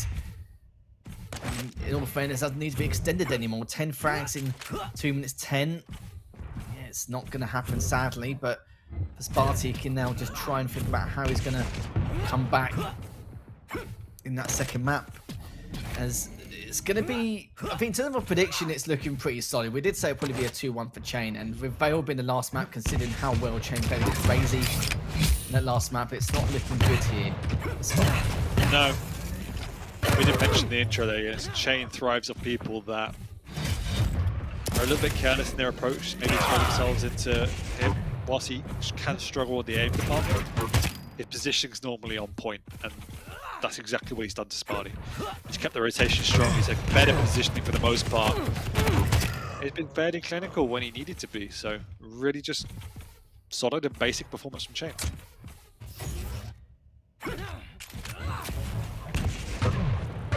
Sparty's quite open-ended in terms of what he brings to the table in some of these matchups. You don't know what to expect here. Gauntlet comes out. from Chain. Just to pass on the message there, Dan. Love to see it, but we'll see if Sparty will react to that. He knows he can tilt from time to time, but we'll see how effective he is next map. We'll see if he's pissed him off that much. But next map, yeah, Sparty will just go absolutely ham. Yeah, but this is the same problem that we saw for Sparty against Rapha. Not enough control, careless frags, needless frags given up. Not enough damage this time either. Chain a huge amount more damage than Sparty. You know, this just, let's just put it as basic errors you can't make at this level. I can't think of another player that as consistently gives up the easy frags as Sparty does. So he always leaves himself a little bit more of a mountain he has to climb than other players. That would be one of the first things he should be reflecting on, is just making himself harder to kill, his life worth. 19-2 against Chain. He's a much better player than the scoreline reflects. And, you know, he's got one more map now to pull it back, because if he loses this, he loses the series, and he gets a much harder run in the finals. Yeah, no, I completely agree. You can see there's 12 items for Sparty, 25 for Chain, and normally when you're the player who's on the deficit of all that in terms of not having map control, always have to keep your distance, have to do 1 or 2 rail chips before you can even enter the fray by any means. You expect them to have equal, if not more damage. Sometimes they have more damage because if you're going with full map control and the stack, you have to sometimes force out the situation, but then again, you may have to take a bit of damage along the way each and every single time, no matter how good your opponent's aim skill is or the angles they're holding. But in terms of damage, it was still quite bleak. I feel like Sparty, I think, lost by at least 1,500 damage in that department as well. No, he did. Yeah, that was a big problem.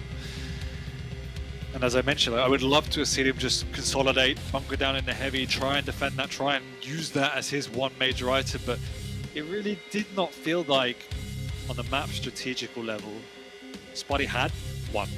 It was, I'm going to try and out-aim you. And that just didn't work. I mean, he did a total of, what, like 700 damage with LG and Rail combined? Compared to, like, what? How? Like, they should be some critical weapons. Obviously, the rocket was huge for him in some situations, but, you know, the fact he's not hitting those initiation rails shows you he was always on the back foot. He was always the one getting caught, having to defend. It was really tough for Sparty, so he has to definitely change the stakes going into a work. Certainly does. You can see Chain's done almost the same rocket damage as the rocket, LG and rail from Sparty combined, and you would expect a lot more rail damage coming from Sparty. You know, with the piercing sight, he can have those angles to hold when he's going or prepping for the items or prepping for when he's coming towards him, which was a little bit bizarre. Yeah, a little bit strange. But we'll see what happens. Go to the second map. We know the third map is going to be on Vale later on, so that's where we make that assumption it could be 2-1. But we'll see what Sparty can bring him. Yeah, I feel a little bit sorry for him. You know, this is 4 maps in a row where he's been manhandled now, going from Rapha into this first map here, and it did start much better. Like, it was definitely a better start, but the same issue. As soon as he gave up a frag, which in context was a fairly easy frag to give up, there was a snowball effect. He gave up a number of easy frags off the spawn, lets his life go too quickly, and then doesn't have a clear enough strategy for how to get back into the game. There was many times you saw him just standing around, creeping around, trying to think what to do. And that slowing of the game is fine, but it was almost a slowing of the game because he didn't know what he should be doing. And that's the worrying part for me. I'm all for slowing the game down, but you need a purpose to it. You can't just slow it down trying to think what to do. You have to have that longer term plan. And so it is a little bit worrying at times when you see that. Yeah, if you don't have a plan B or plan whatever up to Z, then yeah, that's going to cause some real issues. But that's just a story of adaptation, isn't it? The reason why I say there's open players or open-ended players like Sparty, where you don't know what they're really going to bring. We know they're not going to be heavy hitters in terms of defeating some of the top 8 players, but they can be heavy hitters or can be a real crutch to some of the players below that. And Tox is also one of those players nowadays where he's got great aim skill, but very open-ended. It depends what you're going to get on the day, really. But we're going to continue on here, a very standard meta matchup. It's going to be the Ranger versus the Doom on the Woken. We are going to be kicking off on Sparty's POV to see exactly if we can try and bring this map back. It's currently 4 losses in a row. Hopefully it will change. We'll have to see, but we'll find out during this next couple of minutes and see what indicators we can find. Yeah, you know, Awoken is a map that favours a bit more chaos, more combat, where Sparty can assert himself. Chain does like this map as well, but if Sparty can use the Ranger, increase the pace, if he does start hitting some shots that we haven't seen so far, he definitely knows how to win these games. Certainly does indeed. But It's just going to jump in there and save it. In terms of predictions, Chain was 64-36 on map 1. Sparty hasn't got as, you know, with the viewers haven't got as much faith in Sparty this time, 94-6. Youch. Considering the battering last time, which isn't too much of a surprise. No, I mean, that's the context right there. So, gonna have some very profitable people if Sparty decides to pick it up and show us what he's really made of. Chain leaving up the Mega in it and hope to go out aggressively on the heavy, and he's done so, hitting 2 rails back to back. Should be able to pick up a frag here, and he's rocket jumped up. Lovely retaliation from Sparty, keeping himself in the game, and he might even get a frag here. A couple of rails back to back. Chain is now in a lot of work. Oh, there we go. That's the Sparty we know. It certainly is indeed. This is the kind of start he requires in order to give himself a bit of a boost in terms of his confidence, because that first map was a smashing, and he knew that as well, and just threw away frags because he knew pretty much lost already. He keeps this up, it's a little bit different here. Love the orb as well, just try and continue the aggression and contesting the Mega. Doesn't get it, but it's done a fair amount of work here, Dan, just to keep Chain on his toes, gets Tommy control back. Sparty with an unorthodox rocket jump going on up and does even more damage. But this is looking, like you said, much better from Sparty here. Let's hope he can continue with his consistency. Yeah, absolutely. Much more stable opening.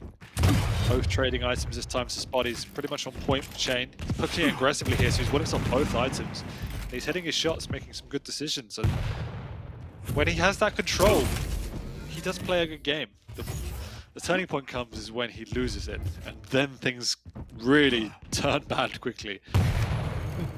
So the key to Sparty's game is not losing control, and so far he's doing a good job. Has been a key issue though, just letting things spiral out of control.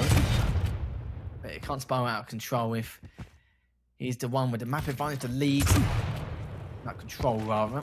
But you can also see the difference here, in that Chain hasn't got control, and he's playing keep away perfectly, picking up these rail angles. Even if they're not hitting, it keeps his opponent on his toes. And this is what we need to see from Sparty when he loses control, rather than just going toe-to-toe. Play the distance game, play smart, play slow. They can also frustrate your opponent into making rash moves. So Sparty has to be wary not to overcommit for Chain. Lovely double back, just the wrong weapon. There's aggressive push up with the orb, catches Chain off guard. Nice. Back-to-back rockets. That's the Sparty we know. Yeah, you can see a huge amount of patience with that last one as well, but he's going to get the Mega first. And luckily he did, only left on 55 That HP. was like Harry Potter versus Voldemort. And, you know, the beams connecting. Who's going to win? I wouldn't know, I didn't watch it. Who are you? What is wrong with you? Someone who doesn't watch. Someone don't watch Harry Potter. God. I know. The I'm amazing not for human reference didn't even get properly. I know. Get him That off the really show. annoyed, didn't Get it? him off the show. I watch better things, but anyways, going into it now, 4 minutes in. Mega's been picked up, but Sparty's going to win that outright. 4-0. Nice. Looking really good. Yeah, he is. Chain forced into a slightly rash maneuver on the Mega. He did get it though, so that's the key. He now knows Sparty's a little bit weaker, so he can make a play over on this next heavy. And because of that maneuver, although he lost the frag, you can see Sparty slightly more reserved, much more cautious. Opens up the map for Chain now.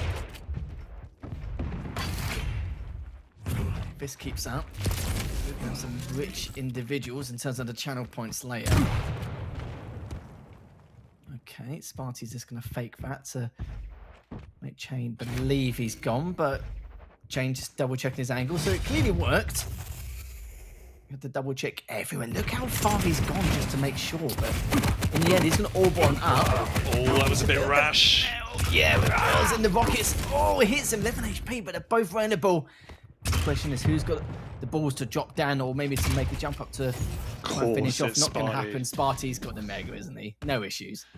No, but that's the type of rash move you just can't afford to make because he's given Chain massive into this map. Fortunately, Chain isn't connected with any shots just that. Oh, so Caster's Curse is going aggressive here. Sparty bounces him up, but he can't get the conversion. And Chain is back into this map. 4.5 minutes left, but still looking at Sparty. He needs to be careful. Oh, nice to do as well. That was perfect from What? Chain. Ridiculous. That corpse animation is just creepy as hell. That pay off a bit, man. Oh, huge rocket for Sparty! Oh, he lands on the Mega and Sparty will give up his life, but huge plays. Scoreline, though, is whittling away as Sparty's defensive choice is to throw himself at Chain. If he gets a frag here, it's potentially worth it, but he's given up 3 frags for it. Deary me. Looks like Chain is climbing back. Sparty hasn't got an answer. What I liked from Sparty previously was just heavily using that tri-bolt. Even if he wasn't using the rail, at least he was getting some damage and some info each and every time, guaranteed. I've seen that enough so far. Chain's actually been doing the pretty much the same as what Sparty was doing, but again, Sparty to keep his distance. Try and contest all these items to the best of his ability. Try and get these weird angles in place and try and hit some of his rails if he can, or be a nuisance with the tri-bolt.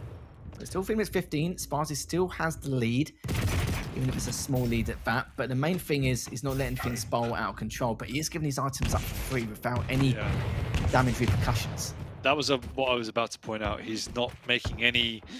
If you're not going to pressure the items, you have to use that time to achieve another objective. Whether it's get some lights, get a better position on the map, set up for the next item. Whatever it is, you have to use that time. And that's what's worrying me. Is that Sparty's not using the space that he's being given. He's just trying to slow the pace. Maybe set up a risky trap. The thing is, these traps can massively backfire because it doesn't even look like a trap, it's just an exit point. So Sparty needs to get into a better position, and this is exactly a better position. Protecting that T-junction. It's actually really good. Chain had the wrong weapon out as he was going forward. Didn't take full advantage of it, just tickled him a tad as he went for the TP. And now he's stuck with the wrong weapon out. Chain's got all the stack in the world, and this is the thing, if Chain catches him, and he's got more than enough time to do so. He's got so much stack to work with. Sparty's just not there again. Chain's able to bind his stack, pressure Sparty, rinse and repeat. So really want to see a little bit more from Sparty in terms of defensive aggression, if you will. Oh no, this is what I mean! This is what I mean! Like he's not using the space to position safely, he's just trying to hide. He gets caught. It's so frustrating when it doesn't work like that. Shane making it up in the next couple of seconds as well. He's back to a huge stack once again, and a 63 from the tri-bolt. Just going to make Sparty even more defensive going forward. I feel like he's been living in his LG area, just pitching a tent there for quite a while, but it's more Chain just not giving him the opportunity to even get out at this stage. He just needs to take a risk and just get him out of this situation. But the orb will help though. He's picked up the heavy. That's going to give him huge wonders here. And that's now good. Sparty can turn this around. That's the play he needs to make. Really nice. He hasn't got the rail though. This is why he's in a bit of trouble. And now he's been caught. What a rail from Chain. It was the right play, but Sparty probably should have tried to get out the railway, and now he's on the back foot with a minute to go. Lost the lead after such a long period of time. Great rail through the hole of death there. Can he catch Chain? Chain's on the heavy. He must know that he's on the heavy. There we go, he's tied it up. This is perfect. 30 seconds left. Don't be surprised if this does go to sudden death. Sparta now just one frag in order to try and secure this victory and stop this loss streak, which he has currently over the course of today. Heavy's up in the next 7 seconds. Both players are looking to approach it. Chain with the positional advantage. Finds it, but just barely misses out on that rocket. Picks up the heavy almost for free. We are going to head into sudden death here. Sparty knows exactly where he is. Oh, that rocket was so good. Damn, he's going to try and get with the LG. Trying to use the orb as well. Doesn't find him. It's going to be on the hunt here, trying to chase him down. Should be able to get this with ease. Oh my word. What is going on? Okay, that was a bit shaky. I'm I'm not going to lie, but the gauntlet was the perfect antidote there for when he went into that berserk mode. My God, could you imagine? Sparty would have even gone into the third map if something happened. I cannot actually think of a more fitting way for Sparty to get his first victory of the day. Absolute freaking chaos. He nearly backed up as well. I don't know how. Oh man, watching Sparty makes me grayer by the minute. I'm not even gonna lie. I love I love the guy, but holy crap, he makes me grayer by the second because it's just stressful. I don't even know how he plays like this. It took him 4 or 5 minutes of making the wrong decision to finally make the right decision. And then when he makes the right decision, he looks really good and he wins the map. It just blows my mind. But we have to take a breath now, Lethal, because I don't know what happened. But he has got himself on the board for the first time today, and it gives him a chance now to consolidate a higher position on the leaderboard.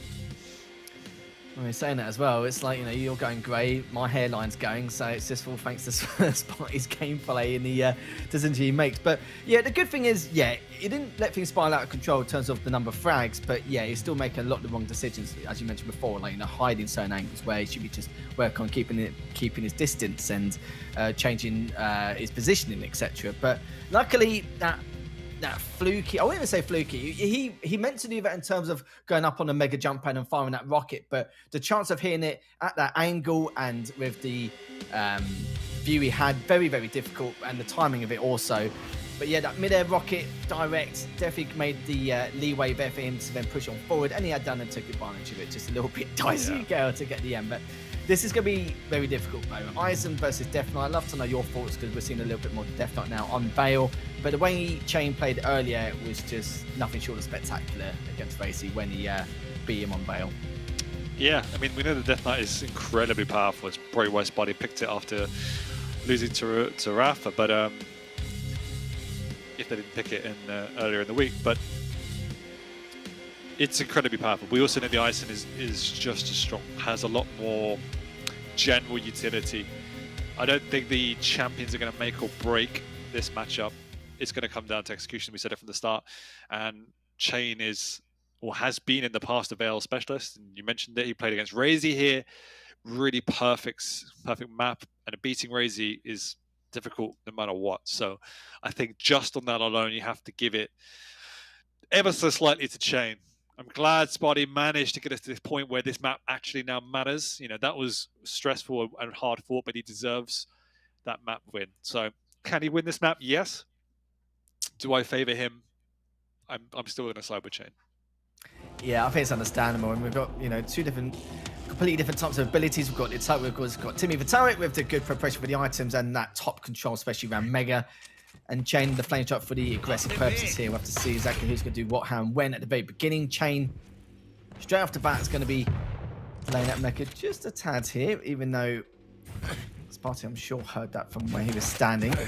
And the items are a little bit segregated, so whoever picks up the heavy will have the opportunity to get an angle on the Mega, even if they don't pick it up. But again, the series is so important for both these players. Chain is playing how he played previously, in terms of that good offense and defensive balance earlier on. Let's see how this is going to work against Sparty though. Yeah, that's what Chain is so good at. It's just playing that safe game, playing the angles well, keeping himself safe is the priority. And on a map like Vale, stack is very precious because it's such an intensive map. If you do get that control, you can snowball very heavily, as we saw earlier with Rapha on this map. Chain to a certain extent actually against the Keel as well. When he had that control, he maintained it almost perfectly. Sparty coming up the jump pad, using almost like a warning, if anything, the Flame Strike to ward away his opponent. But they're both quite happy now to continue trading their items. Sparty did hit that pickup as well.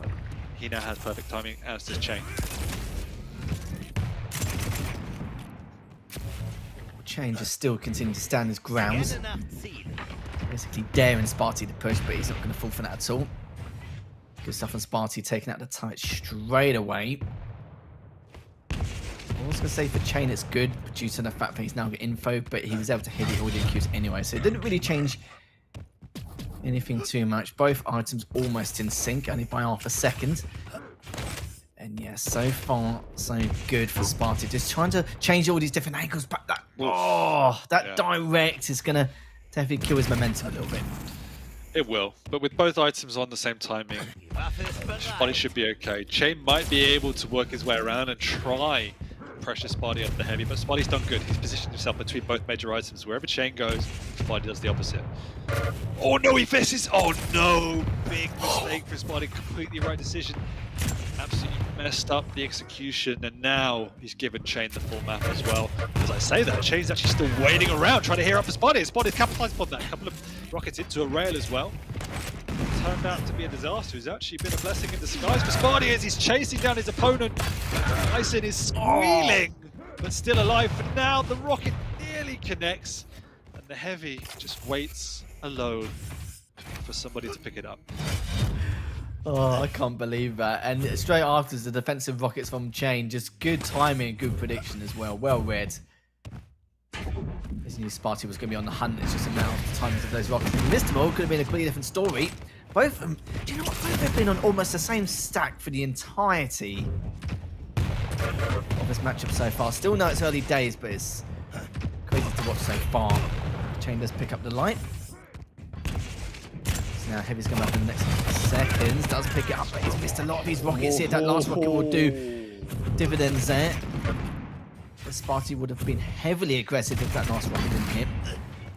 He's pulled all the way back. May have to give up the mega here too. At least he hits the rail. Sparty didn't just stay alive, and that rocket at the end. My God. How did that connect? Chain with perfection there through the grates as he does get the first frag of the game. As you rightly put, it was incredibly back and forth. Each person pummeling each other. Chain now has both major items and a split between the two. Huge stack. So his main objective right now is to play this positional game, play the angles, try and chip away at Sparty and prevent him from making a move as he keeps control. Oh no, Sparty with his back turned, absolutely no idea where his opponent is. Even desperation with his flame strike, and it's not to be. And he also gets to spawn over by the rail, so he can't even really do anything. Can't get the heavy, he's too afraid. Oh, has he mistimed? Question, isn't it? I'm not too sure if he has or not. But falling off in this past, and Chain just mentally very, very stable, just not changing any way in terms of his style. But this is good. It takes a player to have really, really strong adaptation to try and get around this. It's like I said before, Sparty is a very open-ended player, so he needs to more rely on Chain to try and make a mistake for Sparty to capitalize here. But Sparty have done some good damage so far. It's not like he's not keeping it. He has done more damage by Chain, just a little bit here. So at least he's keeping his distance and chipping away here and there. Yeah, but the continues to do that though. The big issue though is just lack of control. Chain once again has the map in lockdown. Sparty, as you said, he's doing a good job with the damage. There you go, two amazing rails from below, but Chain has the mega and the light to pick up. Can even get across to try and do some damage on the heavy, but a good zoning flame strike will give Sparty a much needed breather, a much needed space with the major item. Question is now, how can he get onto the high ground? Chain's very good at managing that space, and so Sparty has to spend an awful lot of time patrolling the map to try and work out how he can pressure his opponent. Chain now still standing his ground. Nice little rail there to equal the stacks of both players. Sparty's still definitely in it.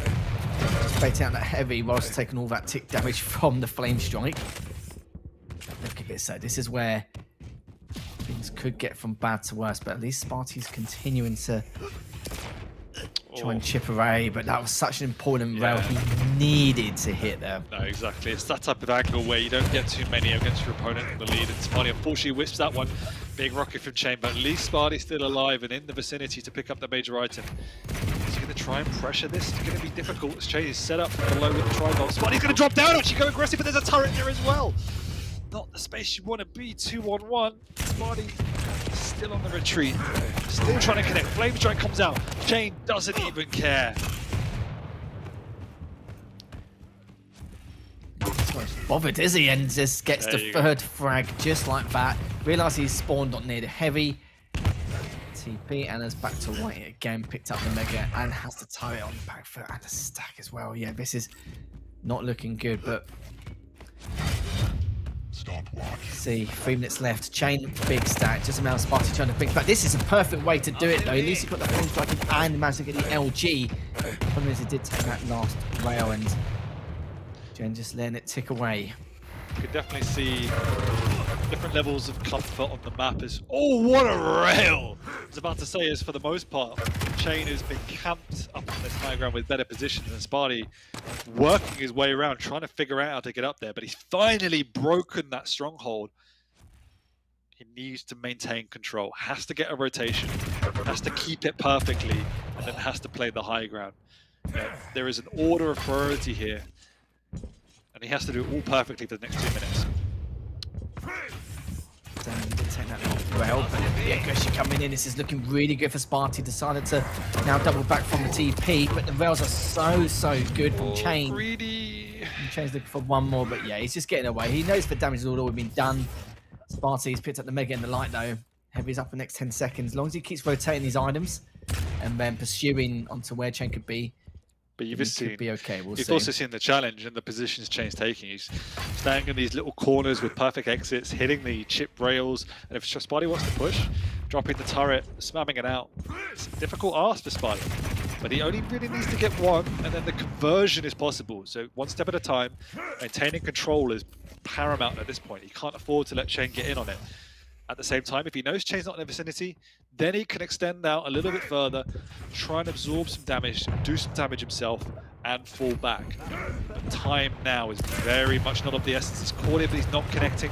Chain has to drop the turret once again.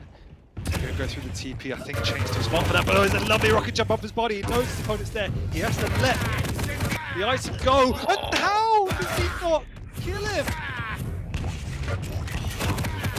Well, he could probably convert it straight after, but Sparty does take him down, but needs to find 2 kills in the next 50 seconds. But the problem is, he hasn't really got much into the stack, but at least he picks up the mega and the light straight afterwards. Heavy's up in the next 7. That'll probably be the last item he'll pick up unless he picks up the mega at the very end.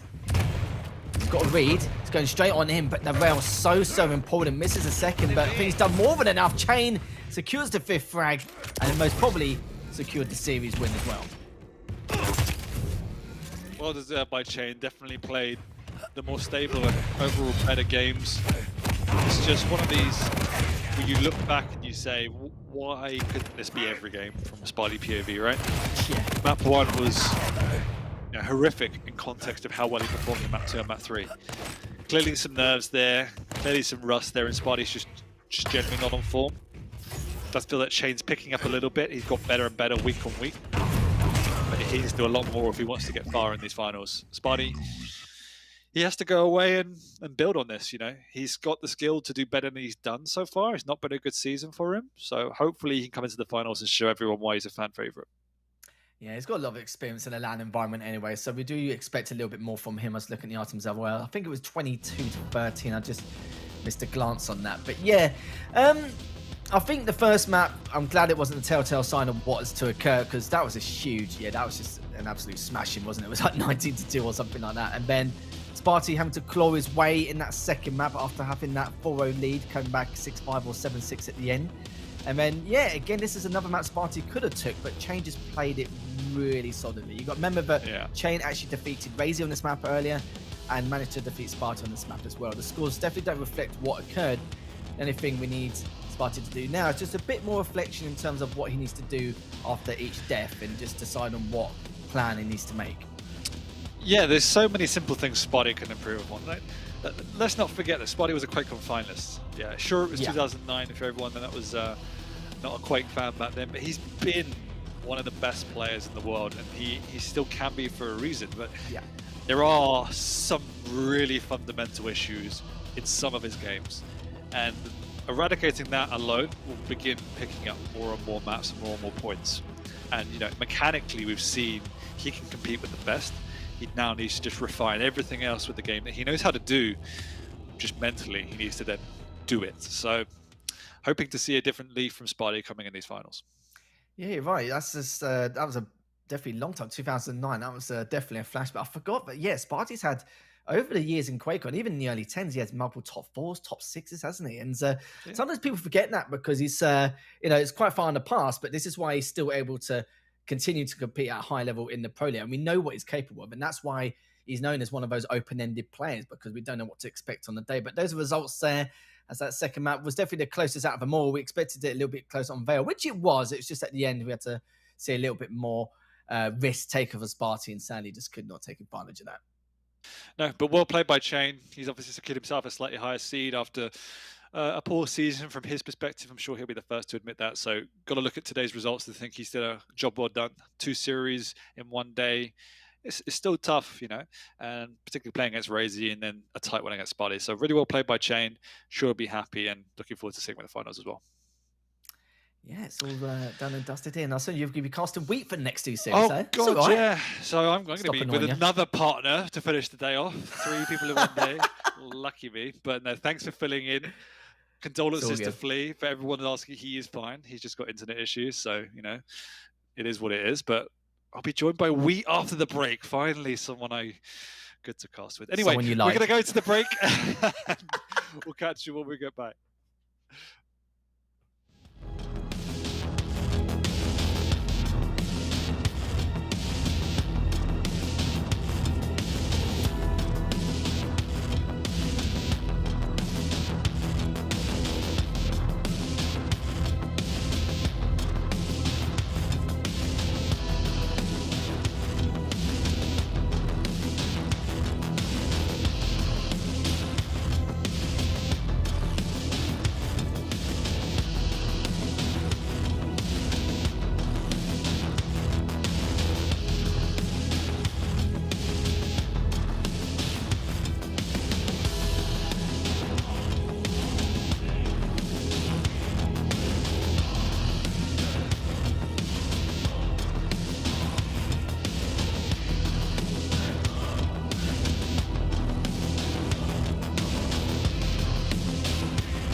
I'm back with another friend. I've been chewing up casters and spitting them out all day. So let's see if we can stand the test of time today, man. How you doing? I was gonna say, I was like, you've been casting around today, ZSX, and but I'm glad that it's you and me at the end here. So making me blush. Not many people can do that. Yeah. What's up, man?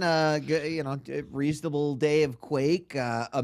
Like wild to think that after 17, almost 18 weeks, that here we are in the final stages as we march towards the championship in just a few weeks. So it's all very exciting. I'm happy to be here, and I cannot wait for the finals. Man, we were talking about it earlier. Like, no one can wait for LAN, and today's been really interesting because we're at that that final point, the pivotal week, where for some people this means an awful lot. It could mean the difference between playing, a Kilson or a Rapha in the first stage to meaning someone slightly less scary. For other people like Wenger and Raisy, this doesn't mean anything. So it's a chance to show off, have some fun, but also experiment with tactics and champions and everything else they haven't done before. And I don't know if you managed to catch the Raisy game, but he was playing bananas and just really throwing things to see what sticks, and fortunately for him quite a lot did. So if he takes that kind of form into the finals, he's going to have a lot of fun. I completely agree, and it's exciting to see players be able to do that, right? I mean, as you mentioned, for every single player, it's kind of they're at a little bit different spot, and I think it should also be said that the challengers that are coming in for the finals too are not pushovers by any means. So even whether you're at the top or maybe you're a little bit lower, some of those guys in the lower end they're going to have some heavy hit matches like right away. So that aspect of it is going to be very intriguing as we head into the championship as well. There's no safe position, ZSX, which is a great place for fans and casters for things to be, because every matchup I think is going to be remarkable.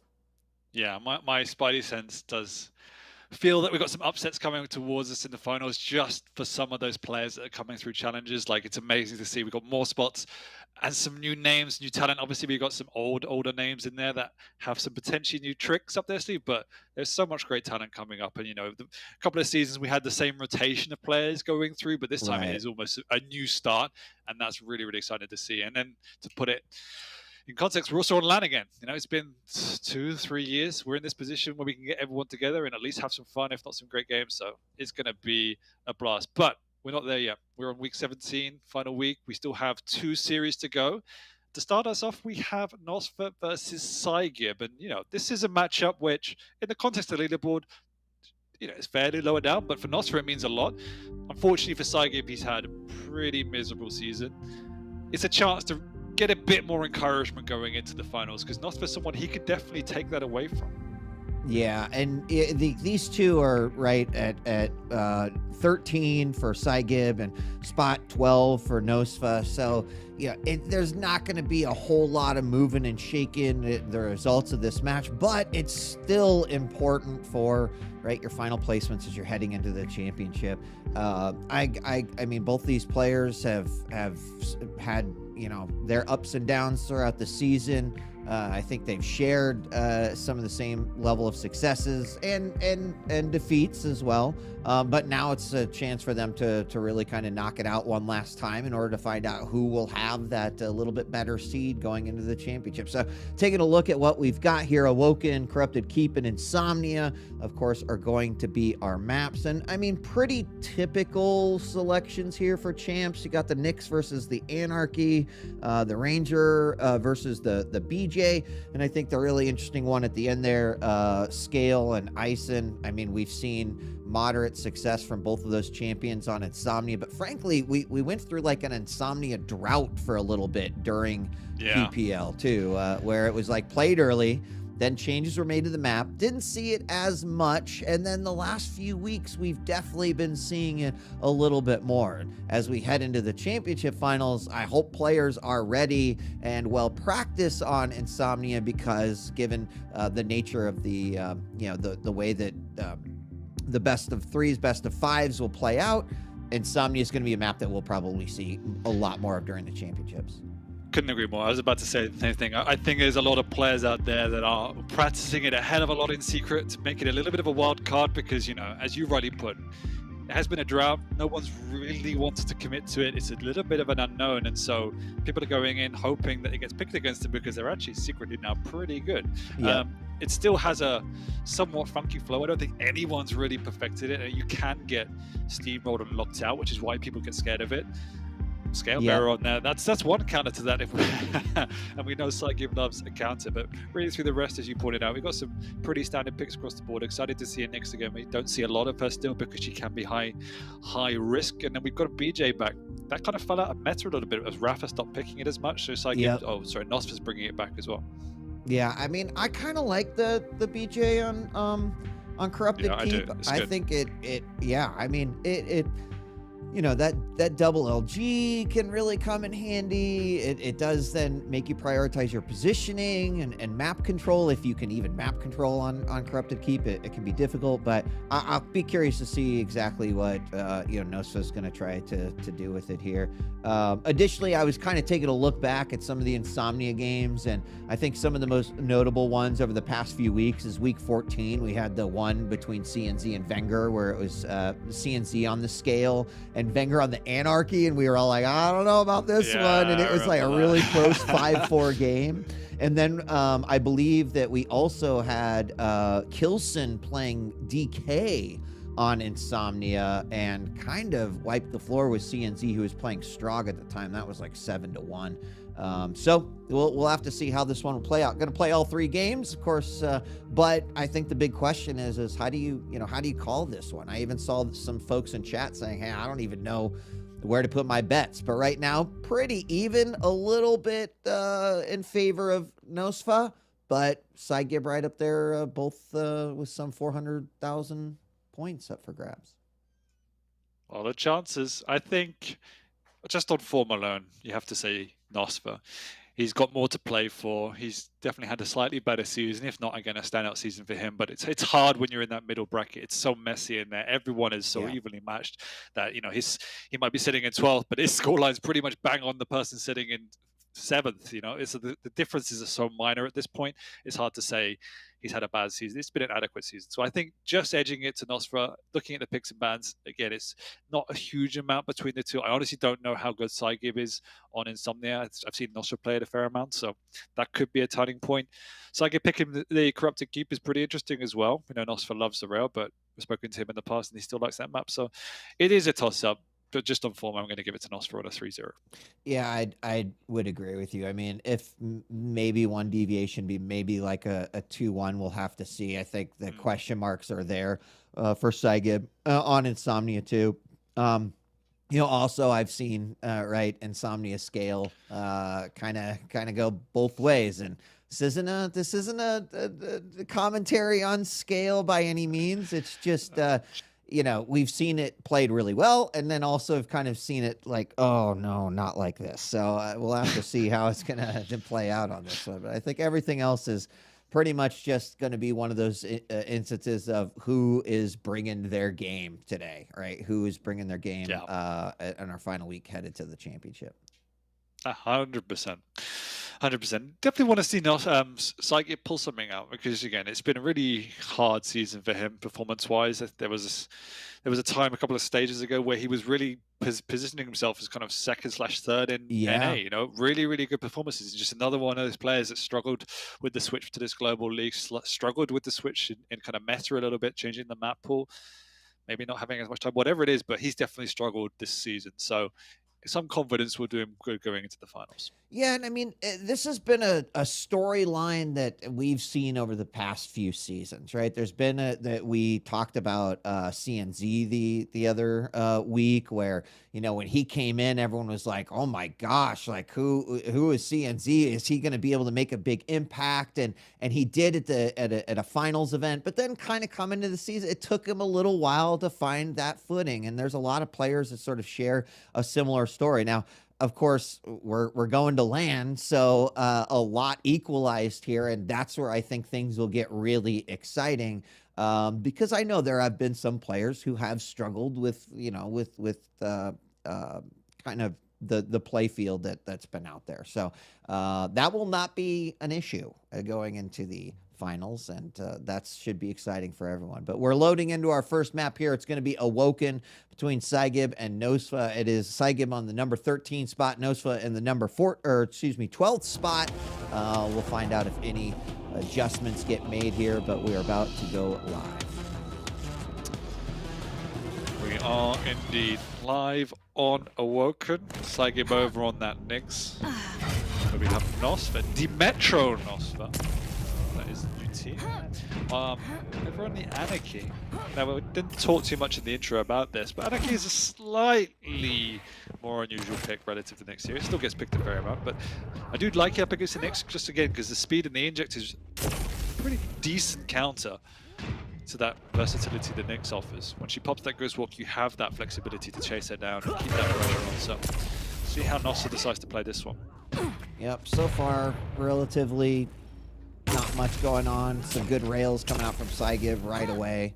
And completely agree what you're saying between these two, right? Both of them kind of have a get-out-of-jail-free card, but it can lead to potential openings for both players, right? Depending on how it's used and when it's used, etc. I would say that Nosfa in a little bit better spot. Saigib obviously can use that Ghost Walk offensively, defensively, in the same way Nosfa can kind of use it as a, like, oh, I messed up, or I took a little bit more damage than I expected. And here we've got a lot of exchange here with LG between the two, but still 0-0. Saigib has his Ghost Walk up, and this would be a good opportunity to potentially attack and or find a way to move in before that eject is back up. But Saigib's just going to play this patiently, which I'm also okay with.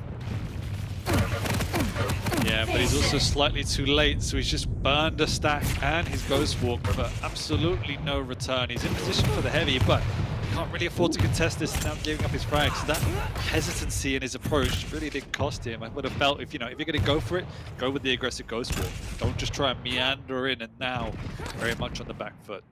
And the silver lining is no frag given just yet, but the way he's been posturing in the opening few minutes shows me he's not feeling confident to contest Nosfa. Because even when he's had the opening damage, he hasn't really left this rail room. Now it just feels like a matter of time before the Anarchy somehow they trade. Yeah, the eyes of Nosfa show a ton of stories. Yeah, that's actually a little surprising me. I thought that Nosfa was going to be able to clean that one up, no problem. But the trade did happen, and interestingly enough, we're back to 1-1. And Nosfa was definitely in the better position. He had a much better stack. He had an inject that was ready, and here we go. He's going to inject. We do have the Ghost Walk. Wow, coming out, and he's just going to double back a little bit. But Nosfa is going to read that one quite well. LG out and barely gets the frag, but barely's good enough as he is now taking the lead 2-1, grabs himself that mega, finds a good rail position, and misses the shot, unfortunately, hits the second one. Oh, but hit with one of his own, and now Nosfa in the danger zone. Lovely rails to Saigib. We know this is his power. Saigib's aim has always been solid and consistent as well. It's rare you see him have a really bad day. And, you know, when you can pull out shots like that, he's always in for a chance. Big rocket into Ghost Walk as he just carries on his trajectory towards that mega. Yeah, I like that. Ooh, unfortunately, misreading where he thinks his opponent's at. Ate a little bit of LG damage, but set up for the rail once again. Can't really find the shot. And Saigib's actually had some pretty impressive kind of rocket shots, just like those perfect angles that do a little bit of splash damage, but enough to start working away at those stacks. Tied 2-2, more rails coming out.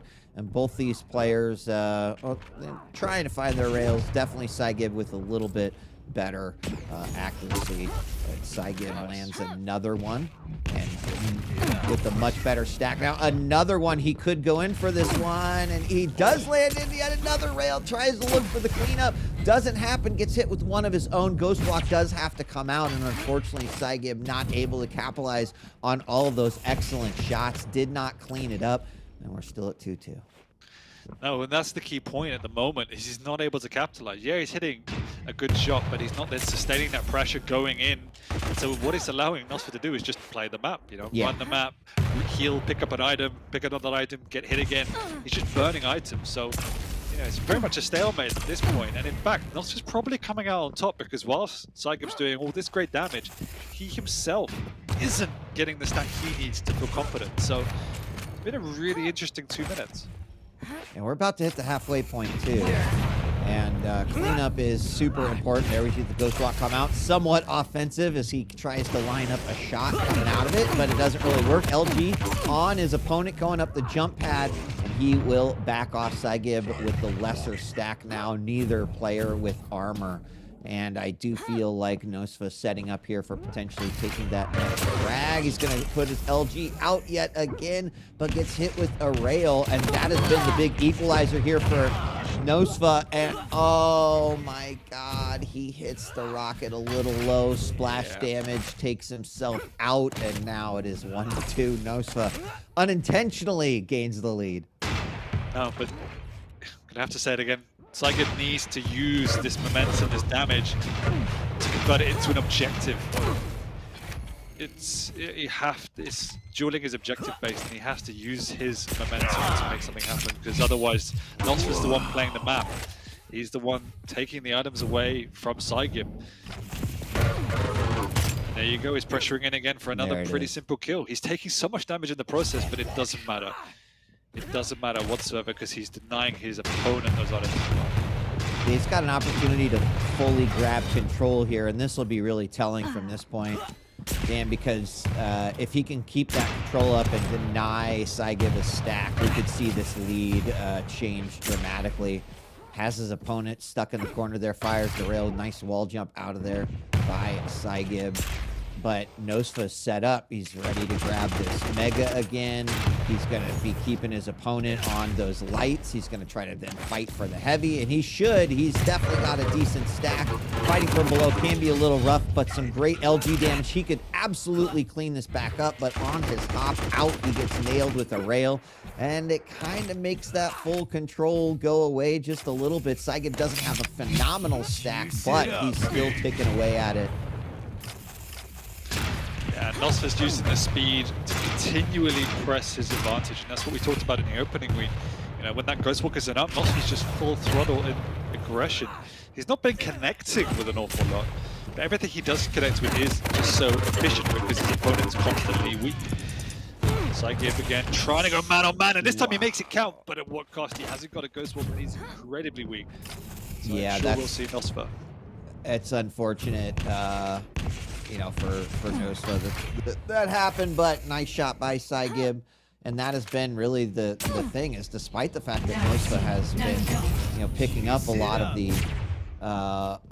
the major items and having a healthy stack, Saigib has just been hacking away at that. And there's another great attack there on the heavy with the LG.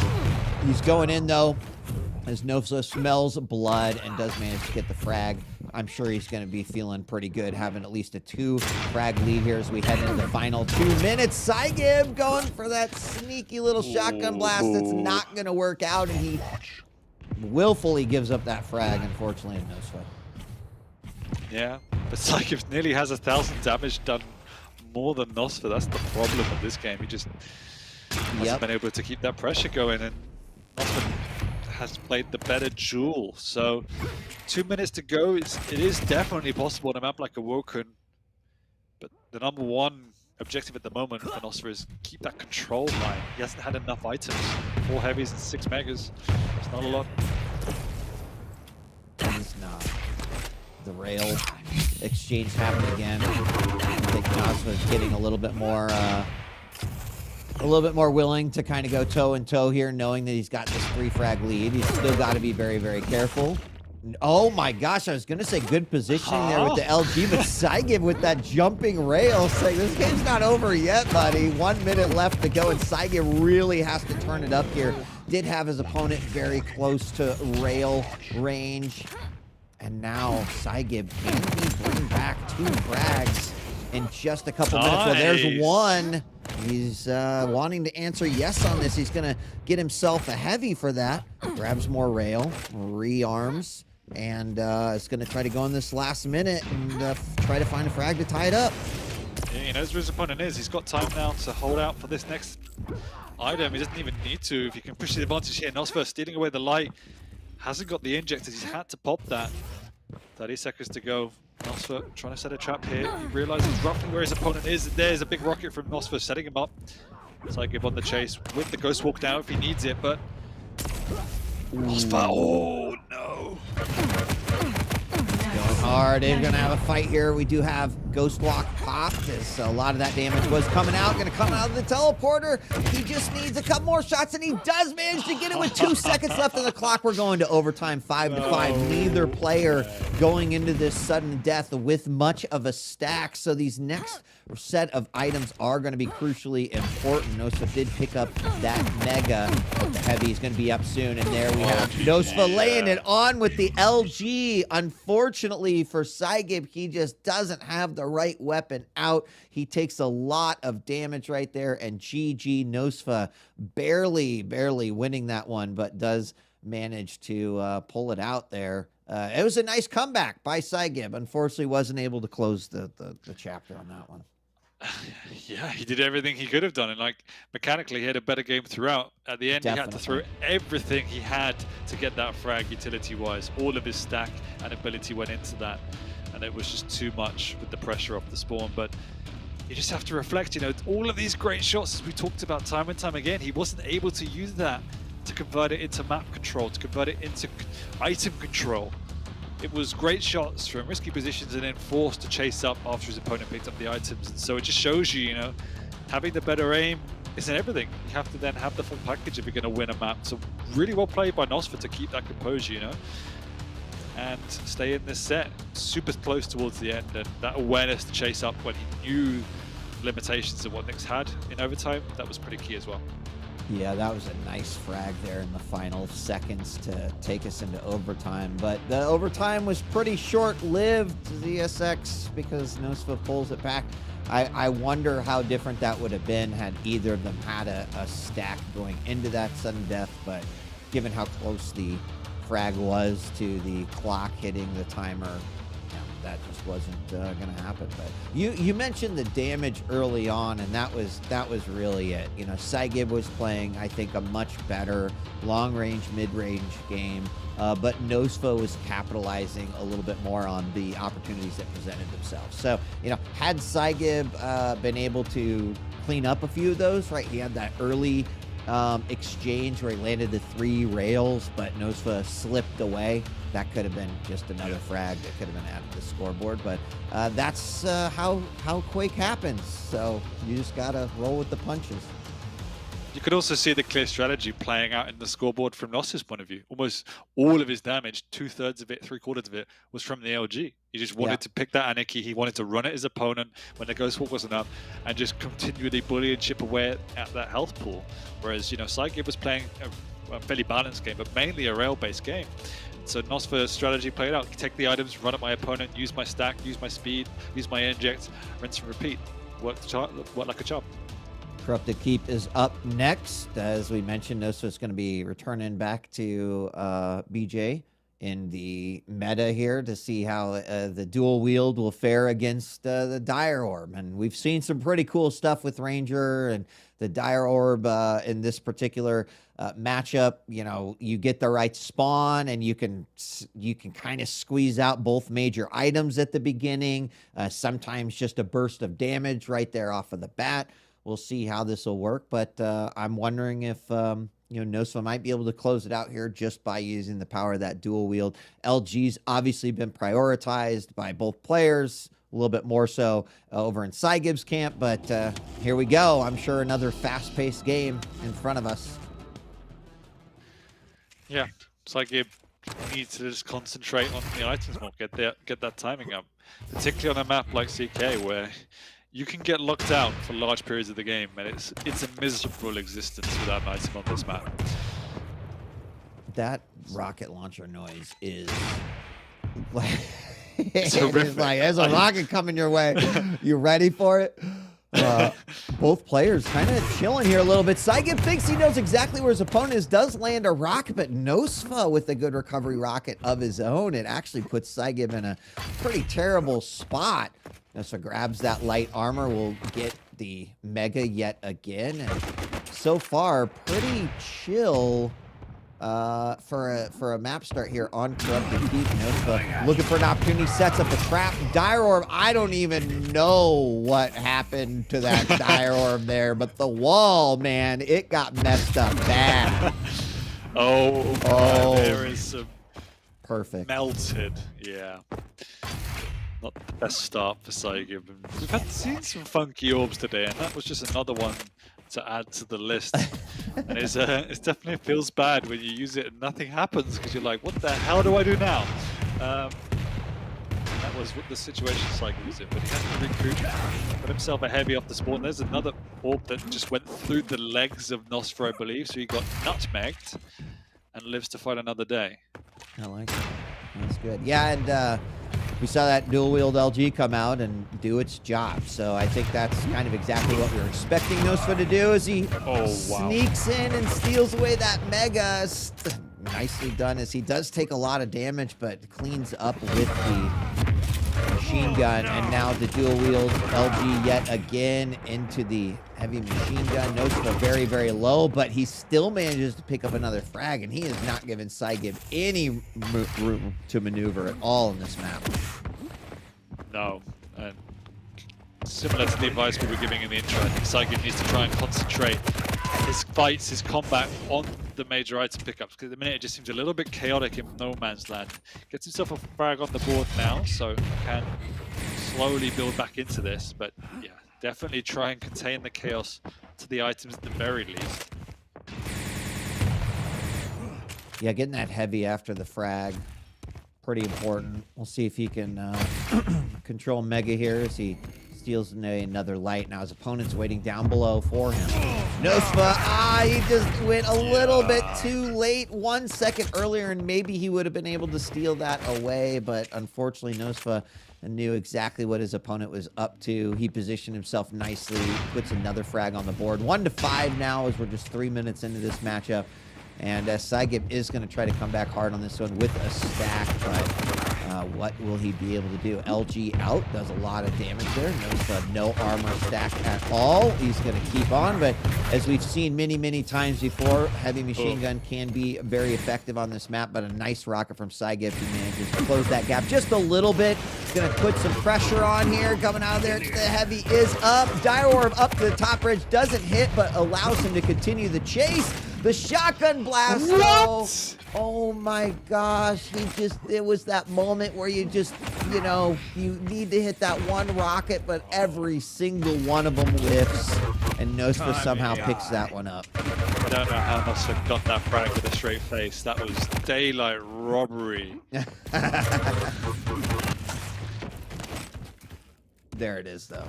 There it is, finally. Yeah. And it took him 2 frags, but he got it. And it is only 3-6, so this is not a big scoreline on this map. Neither one of these players wants to relent on the combat front. More than happy to just keep banging their head against the opponent's wall. This time Saigib's coming out on top. Fairly clean frag. Nosfa now spawning with nothing, except a machine gun in hand. Oh no, not again, not again! I'm like actually surprised how many close range fights we have had there at the Mega. There's just been a lot of carnage that has taken place there. Now the scoreline hasn't really gone much past 3 frags, and I think that's good for Saigib in order to try to keep himself back up in this. There's not even halfway through this one, so there's a lot of time left to go. Want to take a quick look. 7 heavies and 2 megas for Saigib. 2 heavies, 7 megas. So they're just kind of reversed there between the two. Another Dire Orb coming out. You gotta love the Dire Orb not being used as like a traversal or movement skill at all. It is straight up a mage spell in this matchup here. Yeah, I don't know how effective that spell has been just yet. And you mentioned the parity in items. We'll just point out that, you know, Nosfa's stolen at least 3 of them from under the nose of Saigib, so somehow keeping himself in this game. If Saigib just cleans that up, cleans up the timing, he will be winning this game. But, you know, for now, it is Nosfa that has that lead, and has built a lead with 5 minutes to go. That one's gonna probably it. Oh my gosh, and somehow, like, Nosfa's been playing you know, a defensive game as well, right? He has not made it easy for Saigib, and just about every single moment that Saigib has earned himself a frag, he's done with a lot of damage. So Nosfa just comes around the corner on that one. Dire Orb did come out, but I think that was kind of a panic Dire Orb a little bit there. Rockets nicely placed, but the LG of Nosfa cleaning things up. He's going to go in. 5 points of health is all he's got, but cannot clean it up. And these players are scrapping. They are indeed. Whilst Nosfa hasn't got a huge amount more items than Saigib, generally he's done a better job of managing the victim, so he takes a fight and then picks it up and goes back at it, whereas a lot of Saigibs have been really quite messy. There's another case in point. Didn't even get it, in fact, as he just uses that spell once again, this time for the movement, but not the best orb. Wasn't a magic missile that time. Nope, it wasn't. Yeah, not the best. But I mean, the funny thing is again how many like close encounters they have had around major items. Still a lot of time left, but Nosfa's like gradually increased this lead just a little bit. I really think that also some of his defensive shots where he's been in a bad position, but he's landed kind of that perfect rocket or been able to get some additional damage, and it's allowed him to kind of sneak through and hold on to that lead. So he preemptively fires off his dual wield here. It's not going to yield much of anything, but he just wanted to be ready for that. Saigib has less than 3 minutes to try to bring this back, and as we saw in map number 1, he's capable of it, but it can be a tough map, especially, you know, if you're not really using that Dire Orb as effectively as I think he wants to be using it. No, definitely not. There's still only 4 frags in it. Could be another frag, but how does he keep dodging these orbs? He does get the frag, but again, it just works out being far more painful than it needed to be. These orbs are just not connecting. He needs to get some timing here, which he will do, and has plenty of time to set up for this next Mega. I like this. Nosfa falls down a little bit earlier to nice. Take the fight as Saigib's just outside. He's got to think twice about that. Missed that Mega, but we'll grab it. No problem. Now Saigib's got to be thinking about, all right, 2 minutes. Unfortunately, blasts himself in the face with a rocket. That column wasn't supposed to be there. Dire Orb went out, but it won't matter. Nosfa sees the mistake, capitalizes on it, and that will make it still a 4-frag lead. Nosfa looking to kind of solidify potential victory here before that time is up. Less than 2 minutes left to go. Saigib needs to turn it up right here.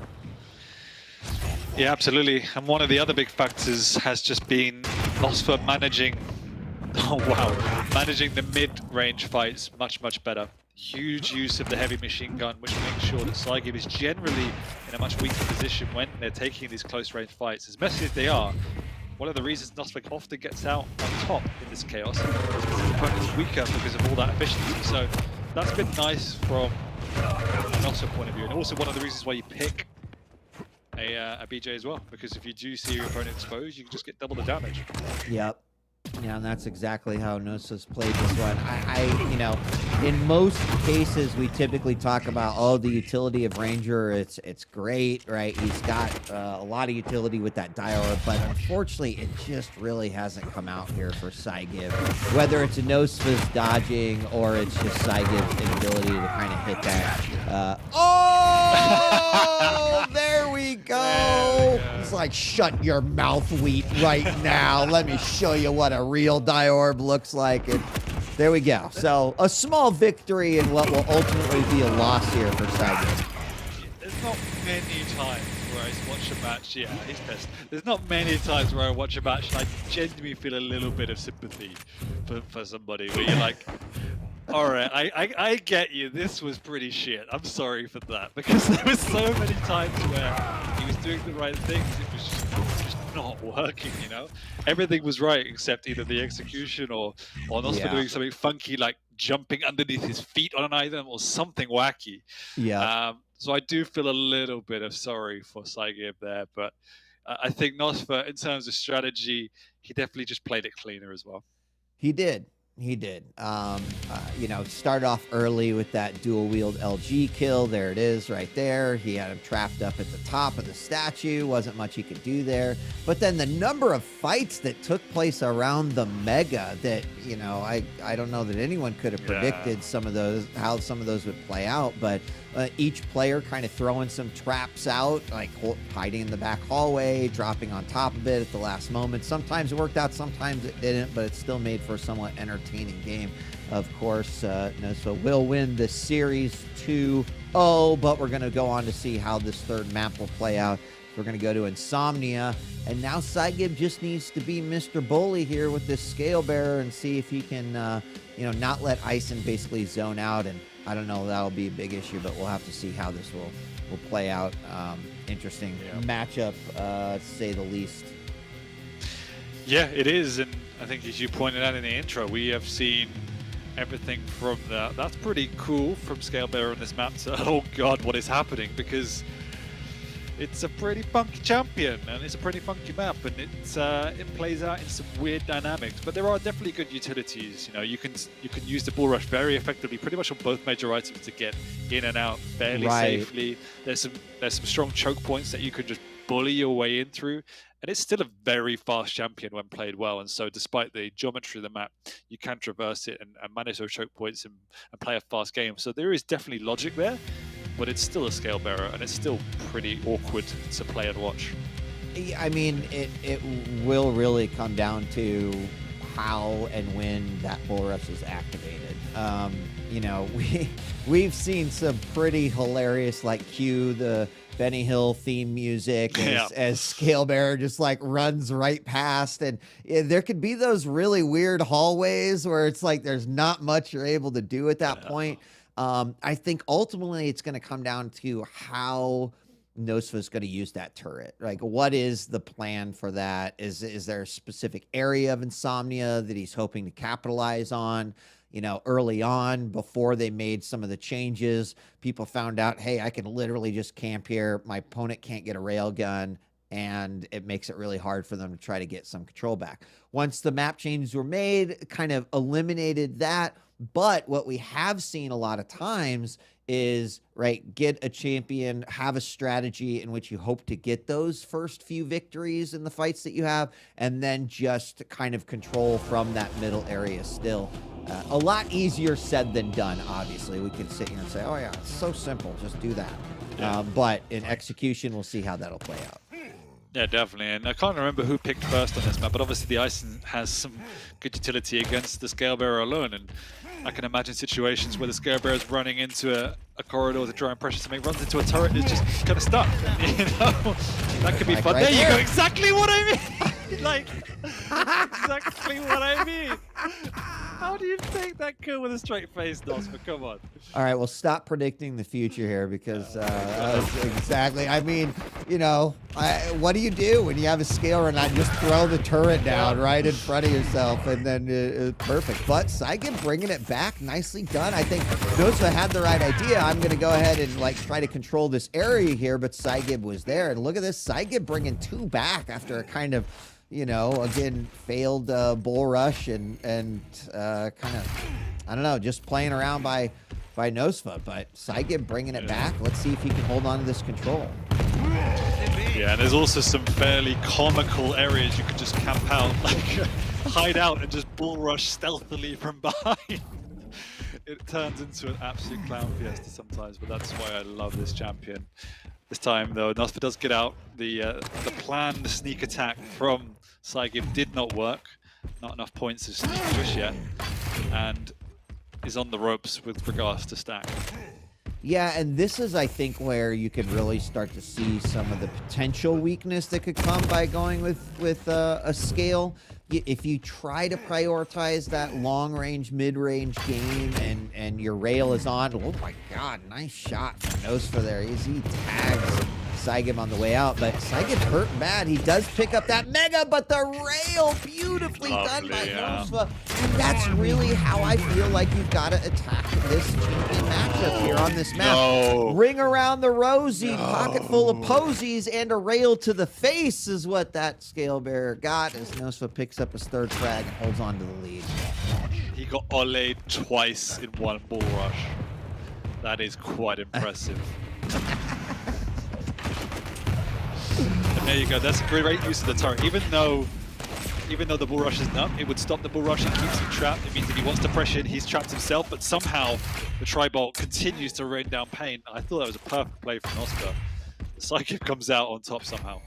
I really think, though, when you are, in Saigib's situation, this is like one of those moments where sometimes we would say, hey, you got to watch that, you got to temper that aggression. But when you're playing scale, I think you need to prioritize that aggression a little bit. Off the spawn like that, being able to dish out a lot of damage. Bull rush was up, exactly what we saw. We tied the game back up. And now, even more importantly, is look at where Saigib's at with his stack. Of course, as I say that, it literally gets melted away, and Nosfa finishes it up with the rail. But there was full control there by Saigib. So let's see if he keeps up that aggression. Great positioning there by Nosfa as he expects his opponent coming around the corner, lands a defensive rail, a second one, and then just kind of runs away as he hears the bull rush come out. 3 minutes, 20 seconds in, and Nosfa is up by 1. But Saigib playing this one right, and there it is. The aggression's up. Be the bully as the scale tied up 4-4. Yeah, but you're completely right. It's as he just demolishes Timmy. It's the reason why you're quick. It's the reason why you have a bull rush, because you want to get in their face and close the gap and use your overbearing weight to create that chaos. You don't want to be taking these rail duels or mid-range LG fights. Yeah, you can have a stack, but you're going to lose dramatically in those situations. So yeah, if you get that stack, it's about getting in your opponent's face as safely and as quickly as possible. So far, there's been moments where he's been able to do that, and you've seen the outcome. Nice rocket, switches to the rail, ends up landing up, and Saigib takes the lead on that one. Now again, control. He's not going to be able to achieve it here as Heavy is picked up by Nosfa, but he's going to probably set up here for Mega potentially. He's there. He grabs it. And that's where I think he'll pick up that aggression a little bit. Has his opponent back in the corner, but is definitely respecting that rail. Yes. It's been the thing that has kind of equalized things for Nosfa, so I'm not surprised. There he sees Timmy, takes it out, no problem. He's going to be up in a few more seconds. Oh, what? My God. I can't even believe that happened. Oh, snap. We're tied up How again. did he do no damage as well? That's the crazy part to me. But you're completely right. Like, I was about to say, Saigib's done a really good job of slowing the tempo down and using it in bursts because of the way Nosfa's been playing. But right there was just the polar opposite of what not to do. Yeah, sometimes you're just not ready for this type of things. And oh my gosh, get LG'd in the air. What do? Just try to bull rush your way out of it. Unfortunately, I feel like bull rush actually hurt him there as he took himself out of position. And he definitely did, because he popped it whilst he was being levitated. Right, he was exactly. Spinning his wheels. He had no traction. And then the Timmy popped. So yeah. What do you do? Nosfa taking the lead with 5 minutes to go. This is how I want to watch Insomnia every week. Yeah, I'm down with that. And I really do think Nosfa's playing this one right with the, with the long distance rail shots. And again, he's in a situation where Saigib's got a pretty sick stack here. He's got to be careful. Once again, puts himself back in this corner. It always concerns me a little bit. How does he weasel his way out of that one? I don't know. He drops back down and bull rush. Even his skate getting electrocuted, and Saigib tying it back up yet again. He's very hurt though. He's got to dispatch Timmy and then try to restack here as he is pretty low. Has to be careful. I don't know how this map is 6-6. Somehow it is that back and forth though. He's in position for the Mega, but the machine gun is good. He's been knocked down from that spam though. He's in a bit of a corner, a bit of a pickle here. He can't get out eating that. But he's hit one rail, which is enough to scare off the scale bearer. Saigib is healthy enough to push back in. It's weak enough, but this is a push too far. No, it's not. Oh, well, yeah. you know, I mean, I could talk about that exchange there a little bit. I thought maybe that was a bit aggressive from Saigib, but, you know, Nosfa lands the rail off the spawn. It works out quite well for him. And he's definitely controlling this little mega bridge up here. You know, turret out. There's a lot of different areas that you can attack or you can focus on as your opponent comes in. Nosfa does manage to pick up another frag, but Saigib, again, be that bully, be aggressive, as it's now 8-8 yet again, and we are having probably the most back and forth insomnia I've seen in quite some time. Yeah, no, definitely nobody's got a foothold in this map whatsoever. Even the item pickups are not too far apart. Saigib ever so slightly edging that, but damage-wise, Nosfa is all over Saigib. 4,200 to 2,800. Huge point of difference there. Yeah, that damage from Nosfa is pretty wicked. It's 3,200, or excuse me, 1,300 more than But that's his just opponent. well, that's just the power of this follow-up of a scale. You know, Yep. because you're spawning with that huge stack. That's what Yep. we've seen. Is that refrag? You don't even have to do any damage. Your opponent's basically dead at that point. 9-8, Saigib in the lead. Out of the corner, or out of the teleporter. Bull Rush comes out, cleans it up, doesn't even need the power of that rush to get the frag, and Saigib now takes the first time I think we've seen him with a 2-frag lead here, make that a 3-frag lead.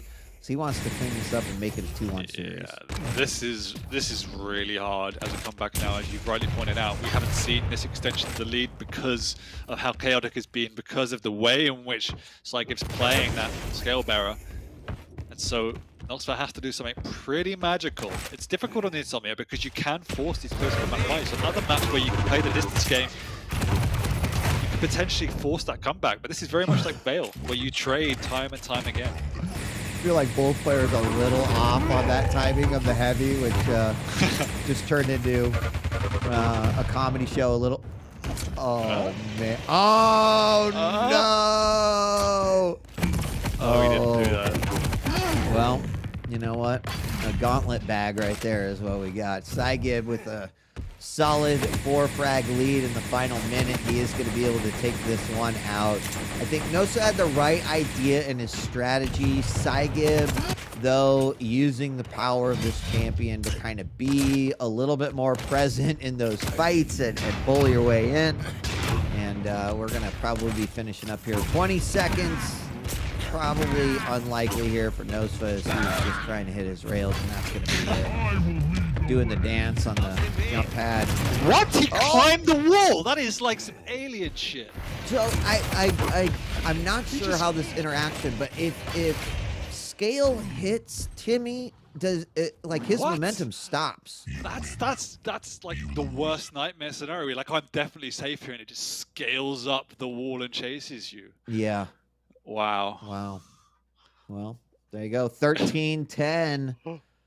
Saigib with some choice words at the end there says, I win on land, and guess what? We might find out if that's true in a few weeks. So Is that what he gonna- said? but Oh. he did. The internet remembers. So I'm screenshot it. There you go. I've got it, boys.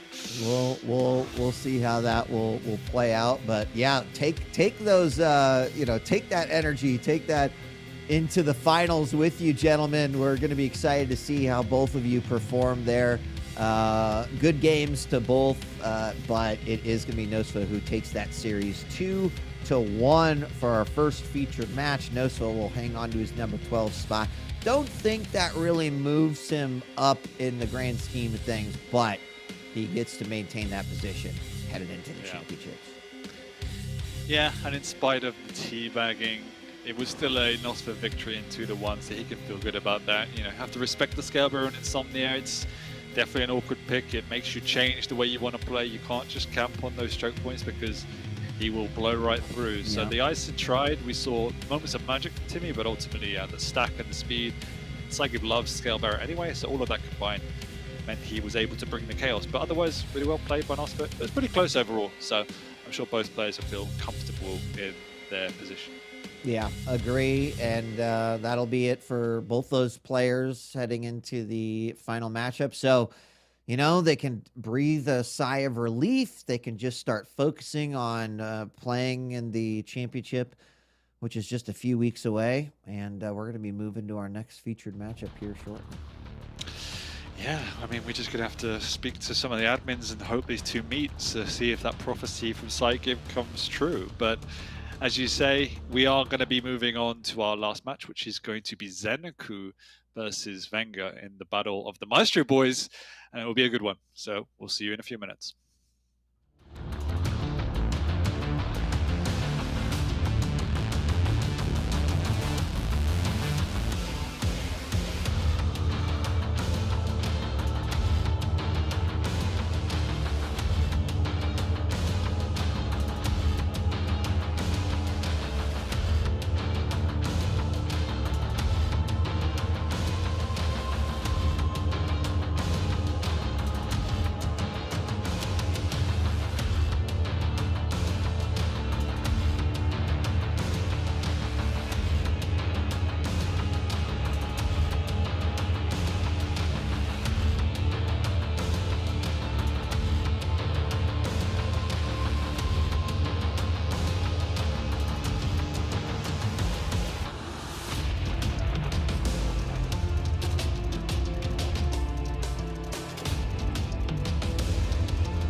Well, it's good to be back to nice long days with lots of Quake, but as per usual, I think they've saved potentially the best till last in Wenger versus Zeniku.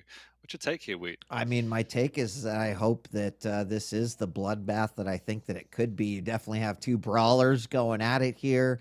And by the way, before we talk anymore, I did mention before our break that I didn't think the win was going to adjust Nosfa too much, but he did indeed go up to a number 8 spot. So that ended up being a kind of crucial win for him overall, as it puts him a little bit higher up on that bracket. Not that it's going to be any easier of a road, but it's certainly he got a reward for that victory. So yeah, I mean, Wenger and Zeniku, two players who I always enjoy watching. I think, you know, Wenger, we've seen him kind of go through his up and downs. Zeniku's kind of been having one of these star-studded seasons, I feel like, and Wenger definitely finding a little bit of zone. Now they're teammates. I'm sure that they've gotten a lot of time with one another. That's going to add an element of interest, I think, to this matchup overall.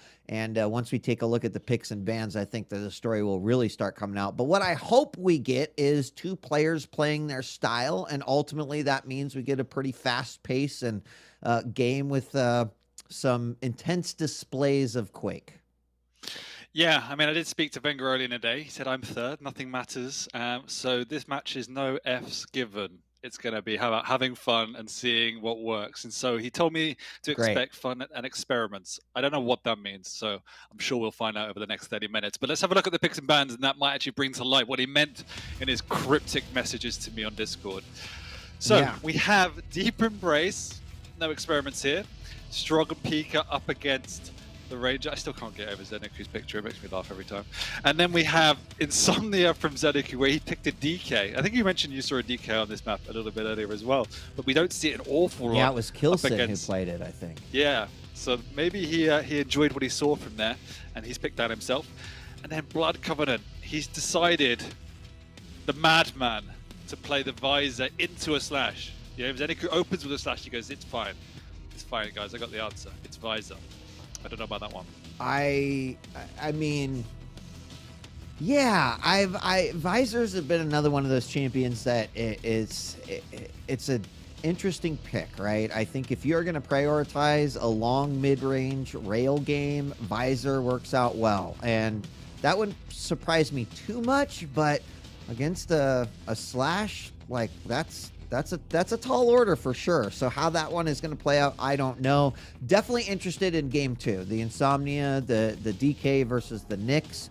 I don't know that I've seen much Nyx on Insomnia, but definitely we watched Kilson play with the DK, using the Flame Strike to zone a little bit, to just do some like burst damage, etc. So that one should be an interesting one. And then I think Deep Embrace. I like what we've got here. We've seen Strog do really well. We know Ranger does well on that map. Strog, it's going to depend a lot on how Peeker is used. We've seen some like not so great Peeker plays on this one. You've got to be definitely careful. Can't leave yourself too exposed. But you know, I don't know. What do you see? Do you think, based off of what Wenger mentioned to you, that you see something that is like, oh my gosh, there it is? I think it's, not really. Like I said, I don't see huge experiment. The DK on Insomnia, we've seen it, as you said, from Kilson. I don't know. I don't think maybe Wenger's played it a lot, so they were going to see something else. The Bias is definitely different. I think he wants to see how he can manage the speed of a slash. I've seen Visor get slashed before, and it all comes down to using that rail well, and obviously using the piercing sight well, playing spot on positionally, but it's definitely hard to execute. The Strong and Pika, I think he basically effectively pioneered that on Deep Embrace. I remember him picking that, QuakeCon last year and dominating with it. He's played it for a long, long time. So I think that's what he just wants to put on a show and play fast and aggressive. And when we're talking about experimenting, it's not even just about the picks. It's about how he plays in the game. Right. As we saw from Raisy earlier, the way in which they approach the map, trying these tricks, trying new strategies. That's where we're going to really see what he means. So on paper, not massively out there, not seeing clutches thrown in on Insomnias or something, but he's got a little bit of a twist. Yeah, yeah. And I mean, to your point, we will probably see it more in what he is deciding to do in game, whether that's weapon choices, whether that's setting up traps, whether Right. that is being ultra aggressive, which we know both these players do like to do. But we're gonna find out very, very soon as we are loading up our first map, Deep Embrace, one of my favorite maps that we've got here in the circuit. But I like this map pick for this particular matchup. All three of these maps, I think, will lead to entertainment. So that's what we're here for, right? 100%. And we haven't really talked about Zeniku that much, who he himself has had a very good season, you know? It wasn't so long ago he was new to the QPL. Not struggling, but, you know, finding his feet. And he's got into a position now where he takes maps and series off of anyone that comes his way, you know? And in practice, you're watching him and he's doing the same thing. He's a regular practice partner of everyone because he's so damn good. So excited to see what he brings into the finals as well. He actually beat Wenger in London on the Iron Fist land. So he's got pedigree now. He's got, you know, respect. He's got an established position. I still think, and I think he admits it, he's finding what his real style is. He does everything pretty good, but I wouldn't be able to put my finger on exactly that. This is who he is. He just does everything at a good level. So that's still something he's working on personally, but he always brings a good game.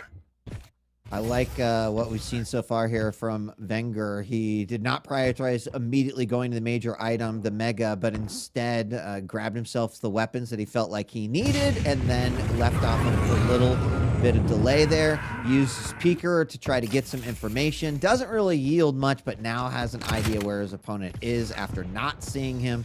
He hasn't actually caught him in the sights, but has a good idea.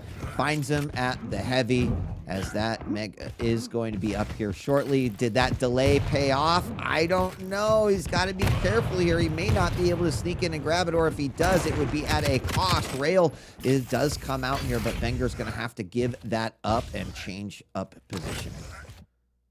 Yeah, but he got his much-needed rail. So he was willing to forego position. What a flick rail! I thought he knocked him off the map in exchange for the rail, and now a heavy as well. So all in all, it has worked out pretty decently for the young Italian.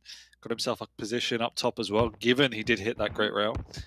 Zeniku forced to slow it down. He's popped that orb in the previous engagement to get across the map, so doesn't have a lot to work with.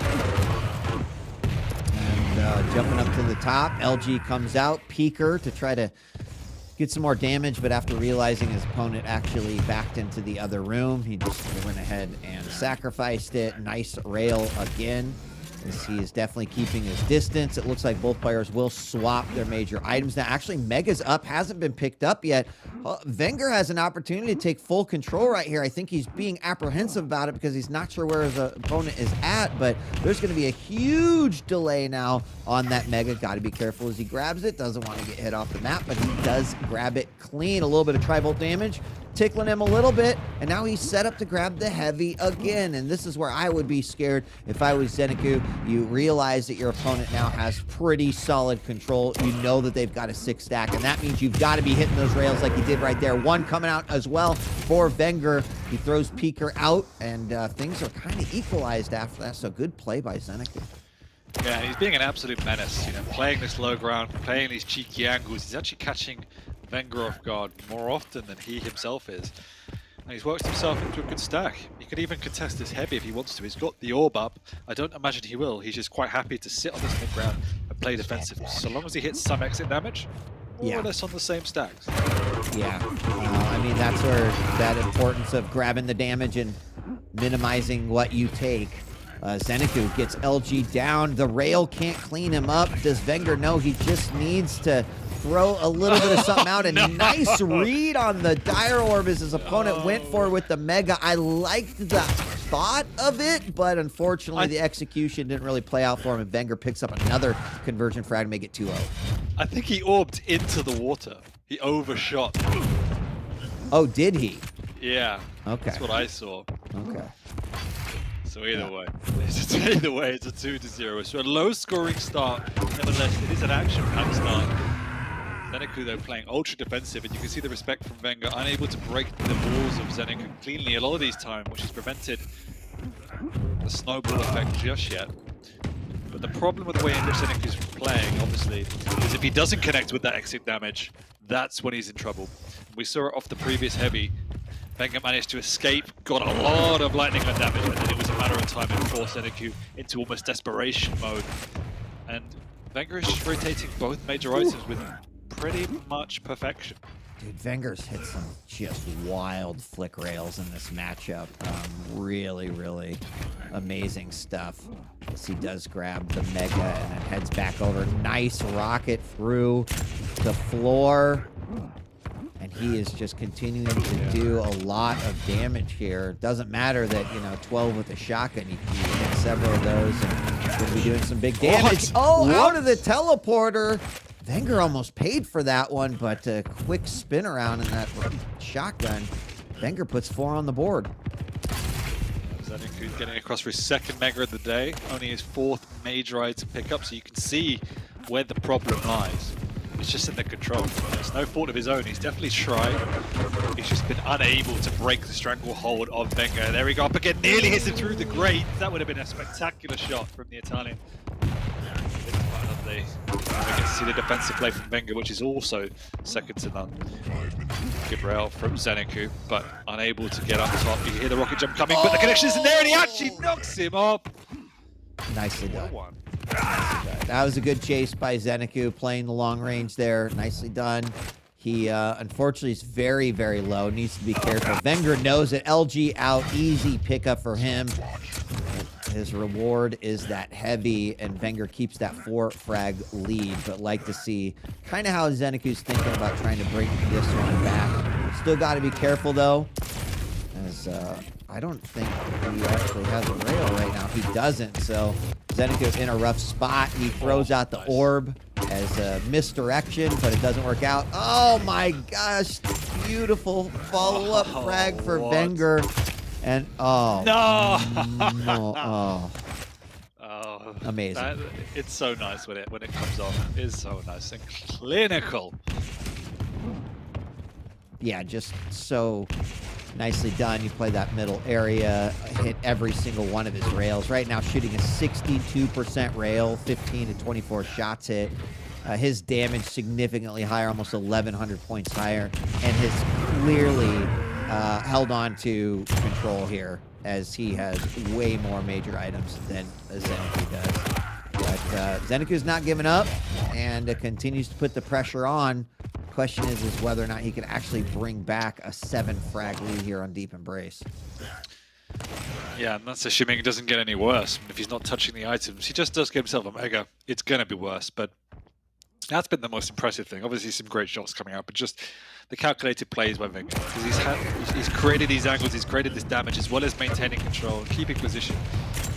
Just a general flawless game all in all, and it's gone from a 4-1 to an 8-1 in a matter of a blink of an eye. So, as I say that though, Zeniku has bullied his way onto that heavy. He knows the timing of this Mega as well, but he doesn't have an orb, so he has to go old school and walk all across the map. And in doing so, he walks into a stream of LG. He does pick up the item, and is pretty healthy. Just to finish up the Italian aim, he's walking now into rockets, taking so much damage. I'm really excited how I feel like this season we have seen just some remarkable defensive play. Like it seems like it's something that players are kind of prioritize and thinking about.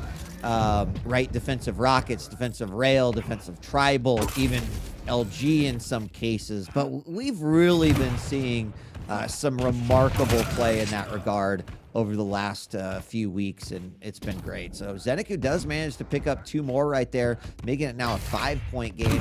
There's about 2 minutes, 5 seconds, give or take here. I still think that's going to be pretty tough for Zeniku, considering how Wenger can kind of set the pace of this matchup a little bit. Big old peaker damage. The Dire Orb is used. It doesn't yield much of anything.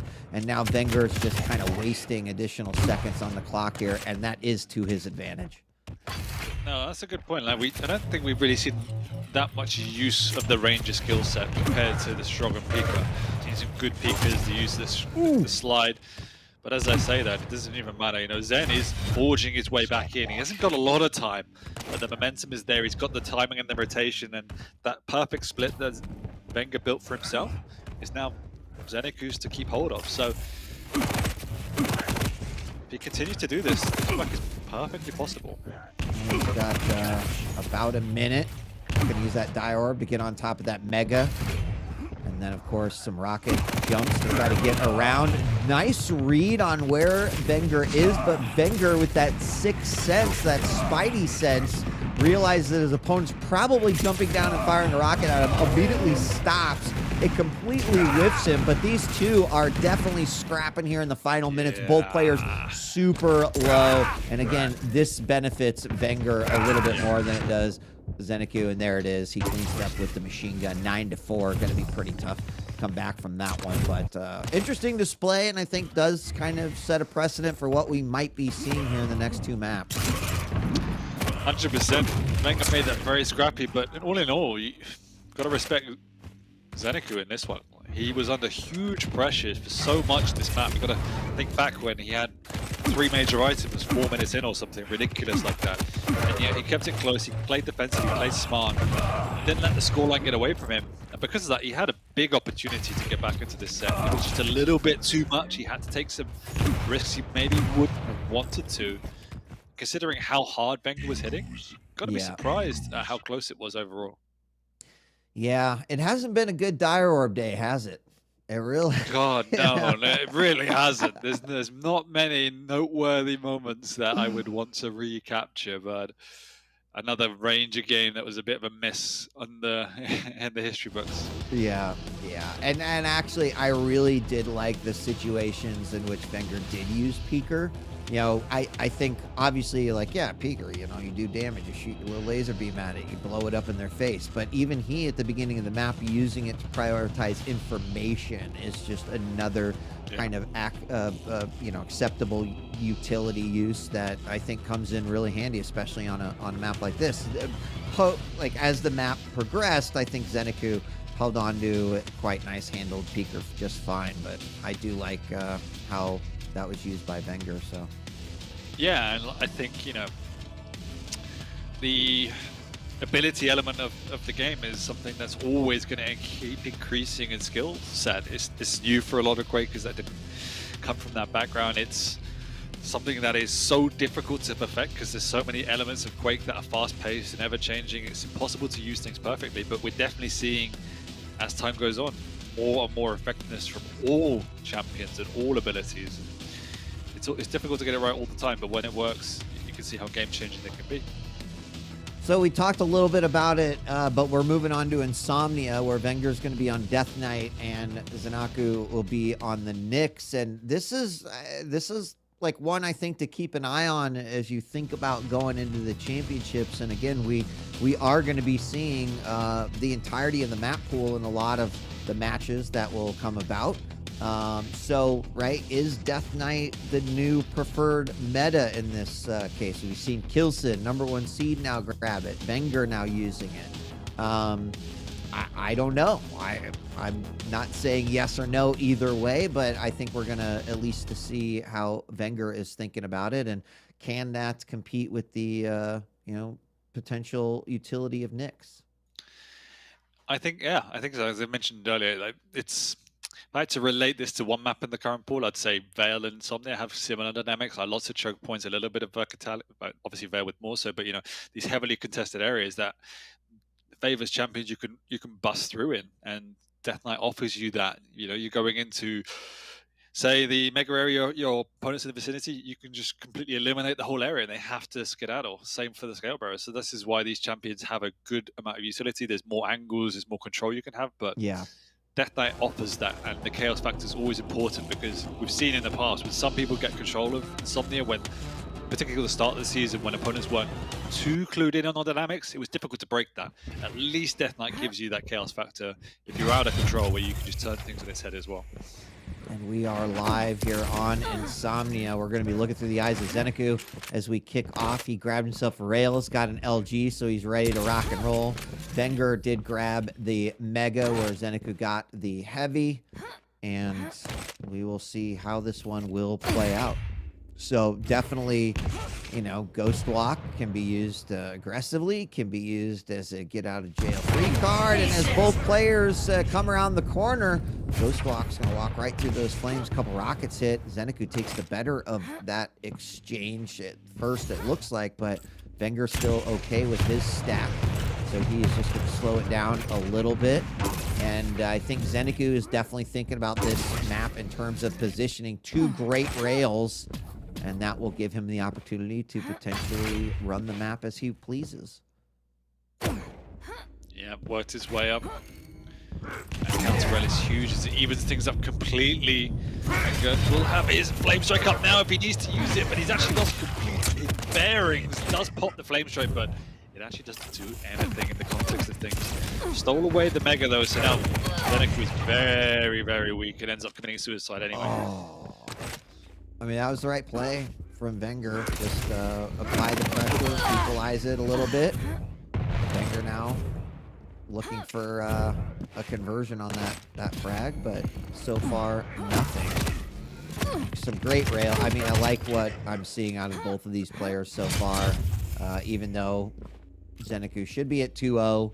It's now at 1-0 after that suicide. Mega is up. Wenger working those angles a little bit, but he still manages to sneak through and grab that Mega. Yeah, so far the rail has been really, really strong from Zeniku. Pretty much game-changing. Lovely wall jumps as well to get away from those rockets. Yeah. Nice wall jump to avoid those flames, too. That's all really nice plays. Wenger's done a slightly better job as well on the items. This time, Zeniku does get in on them. We saw this earlier. Need to convert this pressure into item pickups. You can see Wenger, even though he's got nothing to work with, he just wants to take the items away. And that's really painful for an Nyx who needs that stack to really play her game. I like how Zen is approaching this. This is great. I mean, I think he's using Ghost Walk in both ways that he can. He's definitely trying to prioritize positioning, and I do think that's pretty important on this map, right? It was before the kind of redesign, and it still is.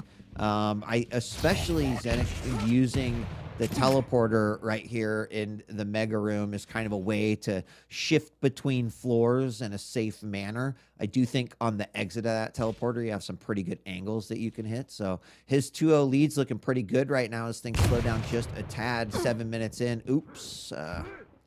Ceiling a little bit lower than he expected there. Now LG from the bottom. Flames come down. They do tag him, but will Ghost Walk out of it. Oh my God. What are even the chances of that? Was that literally a mid-air telefrag? Yeah, like... What? I don't think I've ever seen that. I don't think I've ever seen it either. Holy moly. Didn't even flinch. I don't know how this player is increasing. I mean, for all the hype Quake was giving me before this set, I don't think I've seen anything from him in this match so far to suggest he's bringing it, and his Death Knight has been slightly lackluster, so definitely an experimental pick. Does not look clean in the way he's playing it. A lot of these flame strikes have been irrelevant in the context of the map, so... You know, if I was Zeniku, I would 1000% claim that I did that on purpose. That was completely planned and timed it down to the millisecond of exiting out of the Ghost Walk. So go with that, Zen. I'll support you on that claim. Yeah, John needs to still a frag of the season like they have in other sports, and that would like. That would be it. That would be it right there. Yeah. Yep. Special ceremony. I have to agree. There, the flame strike does hit, but not a whole lot of damage out of that teleporter. Wenger's got to figure out how to crack through the shell that Zeniku has kind of created for himself. As he's built himself a nice little couch fort, pillow fort, and Wenger's like, I don't know how to break through this. So Zeniku's going to grab that Mega, and his stack's been pretty reasonable. He has been working angles and playing, I think, long and mid-range the way he needs to. And here we're going to go aggressive on this Ghost Walk again. Sees his opponent retreat out, and we'll just go ahead and back away. Try to gain that position yet again. Yeah, and it's been a very controlled performance from Zen. hasn't succumbed to any pressure from Wenger. Definitely just executing better as well. We talked about Wenger's attempt to steal away the items, and as much as it's working, no real damage output to accompany it. So the strategy is good if you can follow it up with additional damage, because then you keep Nyx on the back foot, but that just hasn't come really. You're right. It hasn't. I mean, damage is significantly higher here for Zen, almost 1,000 points of damage.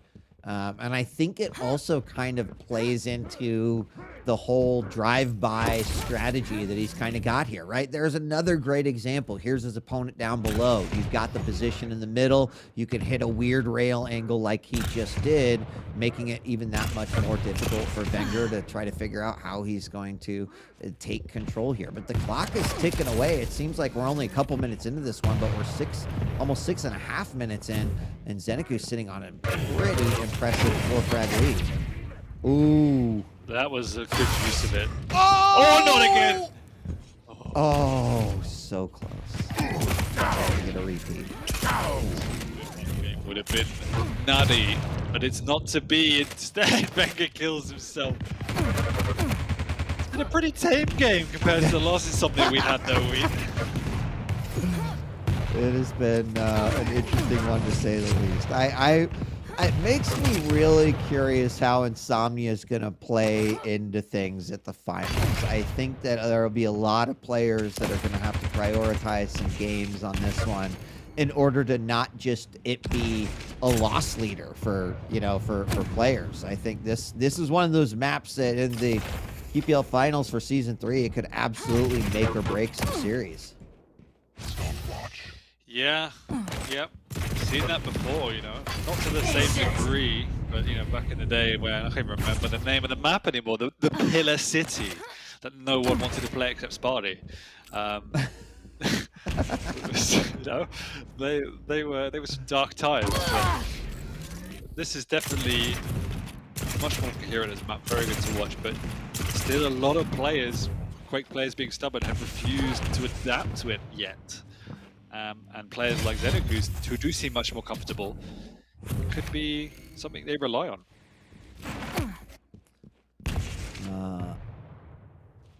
Someone said cough in chat. Is that what you? Oh God, yeah, my PTSD. Yeah. I was like, I forgot it for a reason. Oh, well, 2 minutes left. Zeniku looking to do what I don't think anyone could have predicted, which is potentially shut out Wenger, possibly taking us to a third map that will decide the series. Great rocket from Bang as Zeniku is going to go ahead and ghost walk. And Zeniku's like, you know what? I want my cam up this whole game. Let's go. Rocket into flames. But the defensive rail on the way out by Zeniku, we talked a little bit about the defensive play from these players. Wow, even ducks under that rocket. What ducked in real life. What that a was chat. Brawler. That was like 80s. Going with the controller.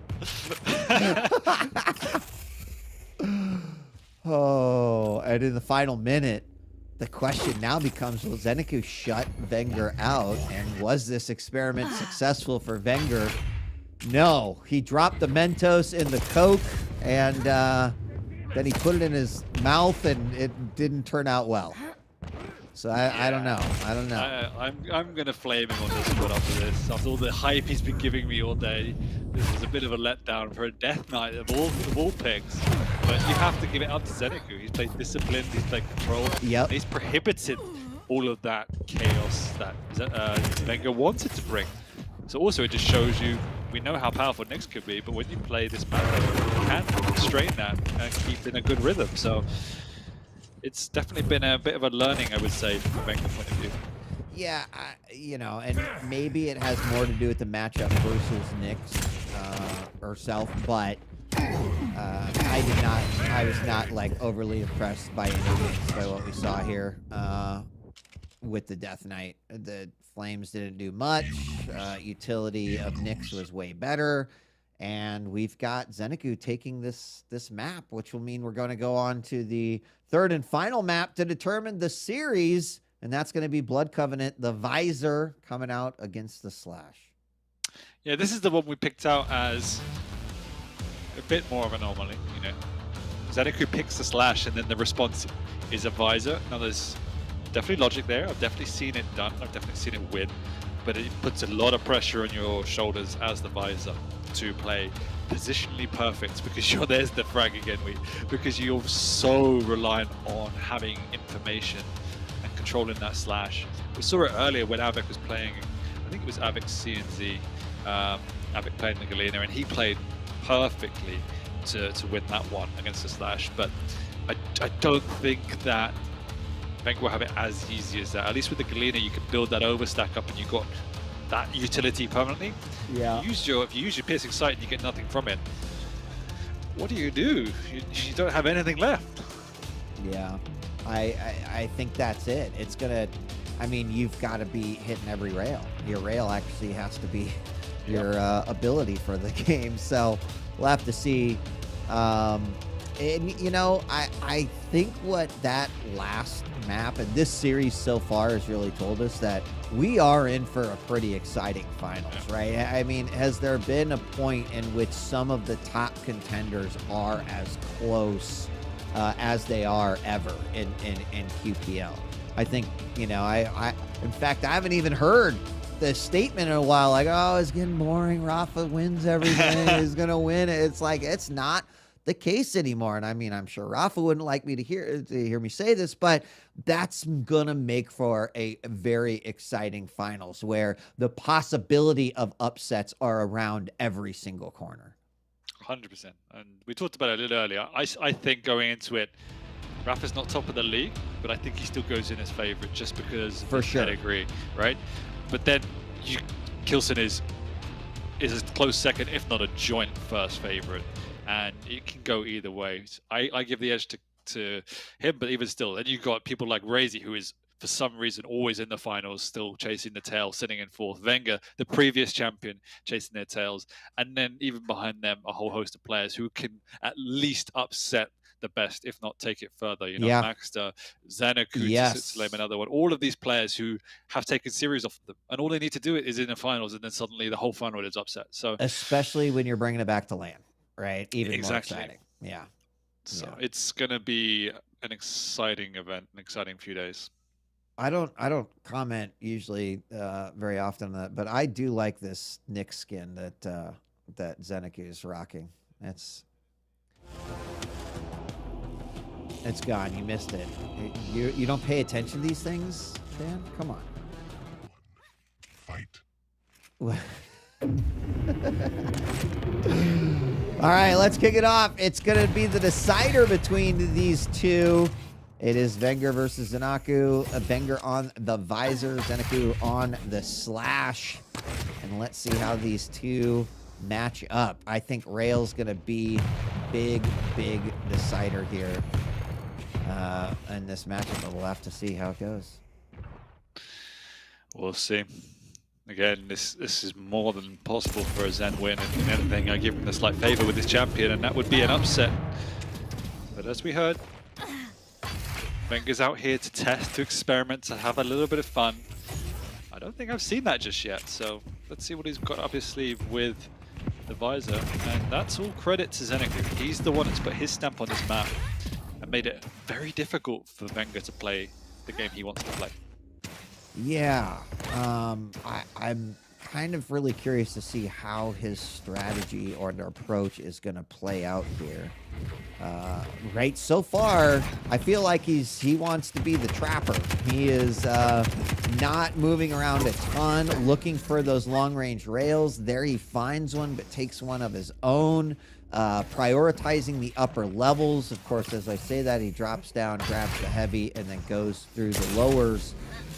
But definitely not necessarily looking to control the map by covering a large portion of it, but rather kind of sticking to one position and catching your opponent as you're moving through. Now, what is the downside of that? If you're not hitting your shots, that can be not only super frustrating as the way to play this map, but it can just, potentially yield 0 damage. Oh, no my God. Give him a lift, ladies and gentlemen. Woo. The elevator only goes up. Zeniku with the first frag. He literally pinned Wenger to the wall. That was painful. And Zeniku is on form so far. And as you pointed out, like, Challenger playing Advisor as strong as the champion is, and as much as we see it on a map like this, particularly against the Slash, is that if you miss your shots or if you get out-aimed, you don't offer anything.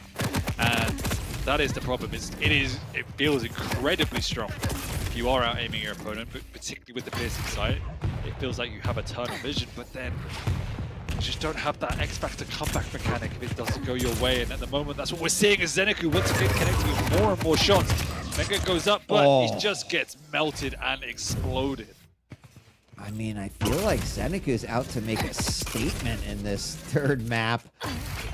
You know, admittedly, after game number 1, Wenger looked on form, like played the way that we kind of expected, but has really turned it up here in the last two maps. So not gonna by any means call it early, because Wenger has undoubtedly showed us many instances where he has come back and made amazing things happen. But I like what Wenger did there in terms of trying to attack. It didn't really work out that much, as Zeniku still got a solid amount of control, a good stack, and again, with this speed, is just having no problem covering aspects of the map that he wants to cover. Yeah, he's doing an exceptional job, and Wenger at the moment is struggling to get a lockdown on his opponent. They are bang on even when it comes to major items, but once again, Zeniku taking by far the bigger lead with regards to damage. Zeniku, sorry. Well, I was just gonna say, like, anything more than a 3-frag lead versus this Slash, that's gonna have a bad time. This side comes out, he does connect with it this time, and he's slowly building his way back into this game. So Zeniku is going to retreat and play a lot more defensive now, but it's generally what he's more comfortable with. He has shown us good levels of aggression today, but what makes him such a strong player is just that rounded playstyle. He can play offensive and defensive pretty much equal measure, which is, as you pointed out, quite a rare feat. Yeah. Wenger, I mean, he's now kind of hunting, but every time he reaches a destination, he's like, ah, crap, he was here like 2 minutes ago. And it's not really working out. He's still chasing, which I've got to give props for. Oh, the big rocket up the jump pad. The first rail does hit, but the second one can't follow up. Wenger should be thanking his lucky stars for that one, because I kind of feel like that should have been a frag for Zeniku, but we managed to get out of that one. And I guess it's those little moments where he gains some kind of a advantage that he needs in order to get that first frag and potentially try to build a comeback here. But so far, Zeniku seems to be handling it well. Right, and this is the problem when you're watching it, is that, you know, Wenger's playing well, he's running the items, he's hitting some decent enough shots, but it kind of feels like he's playing with some bricks strapped to his back and a few steps behind his opponent, because he's finding it so hard and sluggish to make anything happen, because he's a visor. The Slash is always ahead of him, always reading him, and he's taking up better positions, so at the very least they're trading. This is the problem so far, is that Wenger cannot capitalize upon anything he's doing. Yeah, I mean, Wenger's hoping that this is a tortoise and a hare situation, where it's like the rabbit's all like, yeah, look at me, I'm gonna win this race so easy. But I don't know, the rabbit might just win this one, rewriting the tale, as Zen's still holding onto that 3-frag lead. Now, we did mention that anything more than 3 frags is going to be danger zone here for Wenger. He's very low after eating those 2 rails. He's got to be careful, and I think Weng knows that based on how he's playing. Zeniku, he's not putting himself in any positions to let Wenger try to get on top of that, but oh my god, the beautiful rail. There's frag number 4, and this is where I think the pain starts to be felt here by Wenger. Well, I was about to say Wenger needs to change strategy just a little bit. I'm hesitant to say it against the Quake champion, but he was just playing slightly too basic, slightly too predictable. You know, it was basically running the items, going from A, B, C, running from standard routes. And Zeniku was reading that and playing around it. And it's difficult the way in which Zen is overexposing himself whatsoever. But really, Wenger has to be more creative with his angles, with the way he's positioning, trying to set up traps. But you can see that Zeniku is taking the opposite pathing across the map to his opponent. He doesn't want to engage. He wants to play this distant game, and he's winning at that game. I mean, winning in a major way. And you can't just claim one part of the map because Zeniku will just run around and scoop up everything.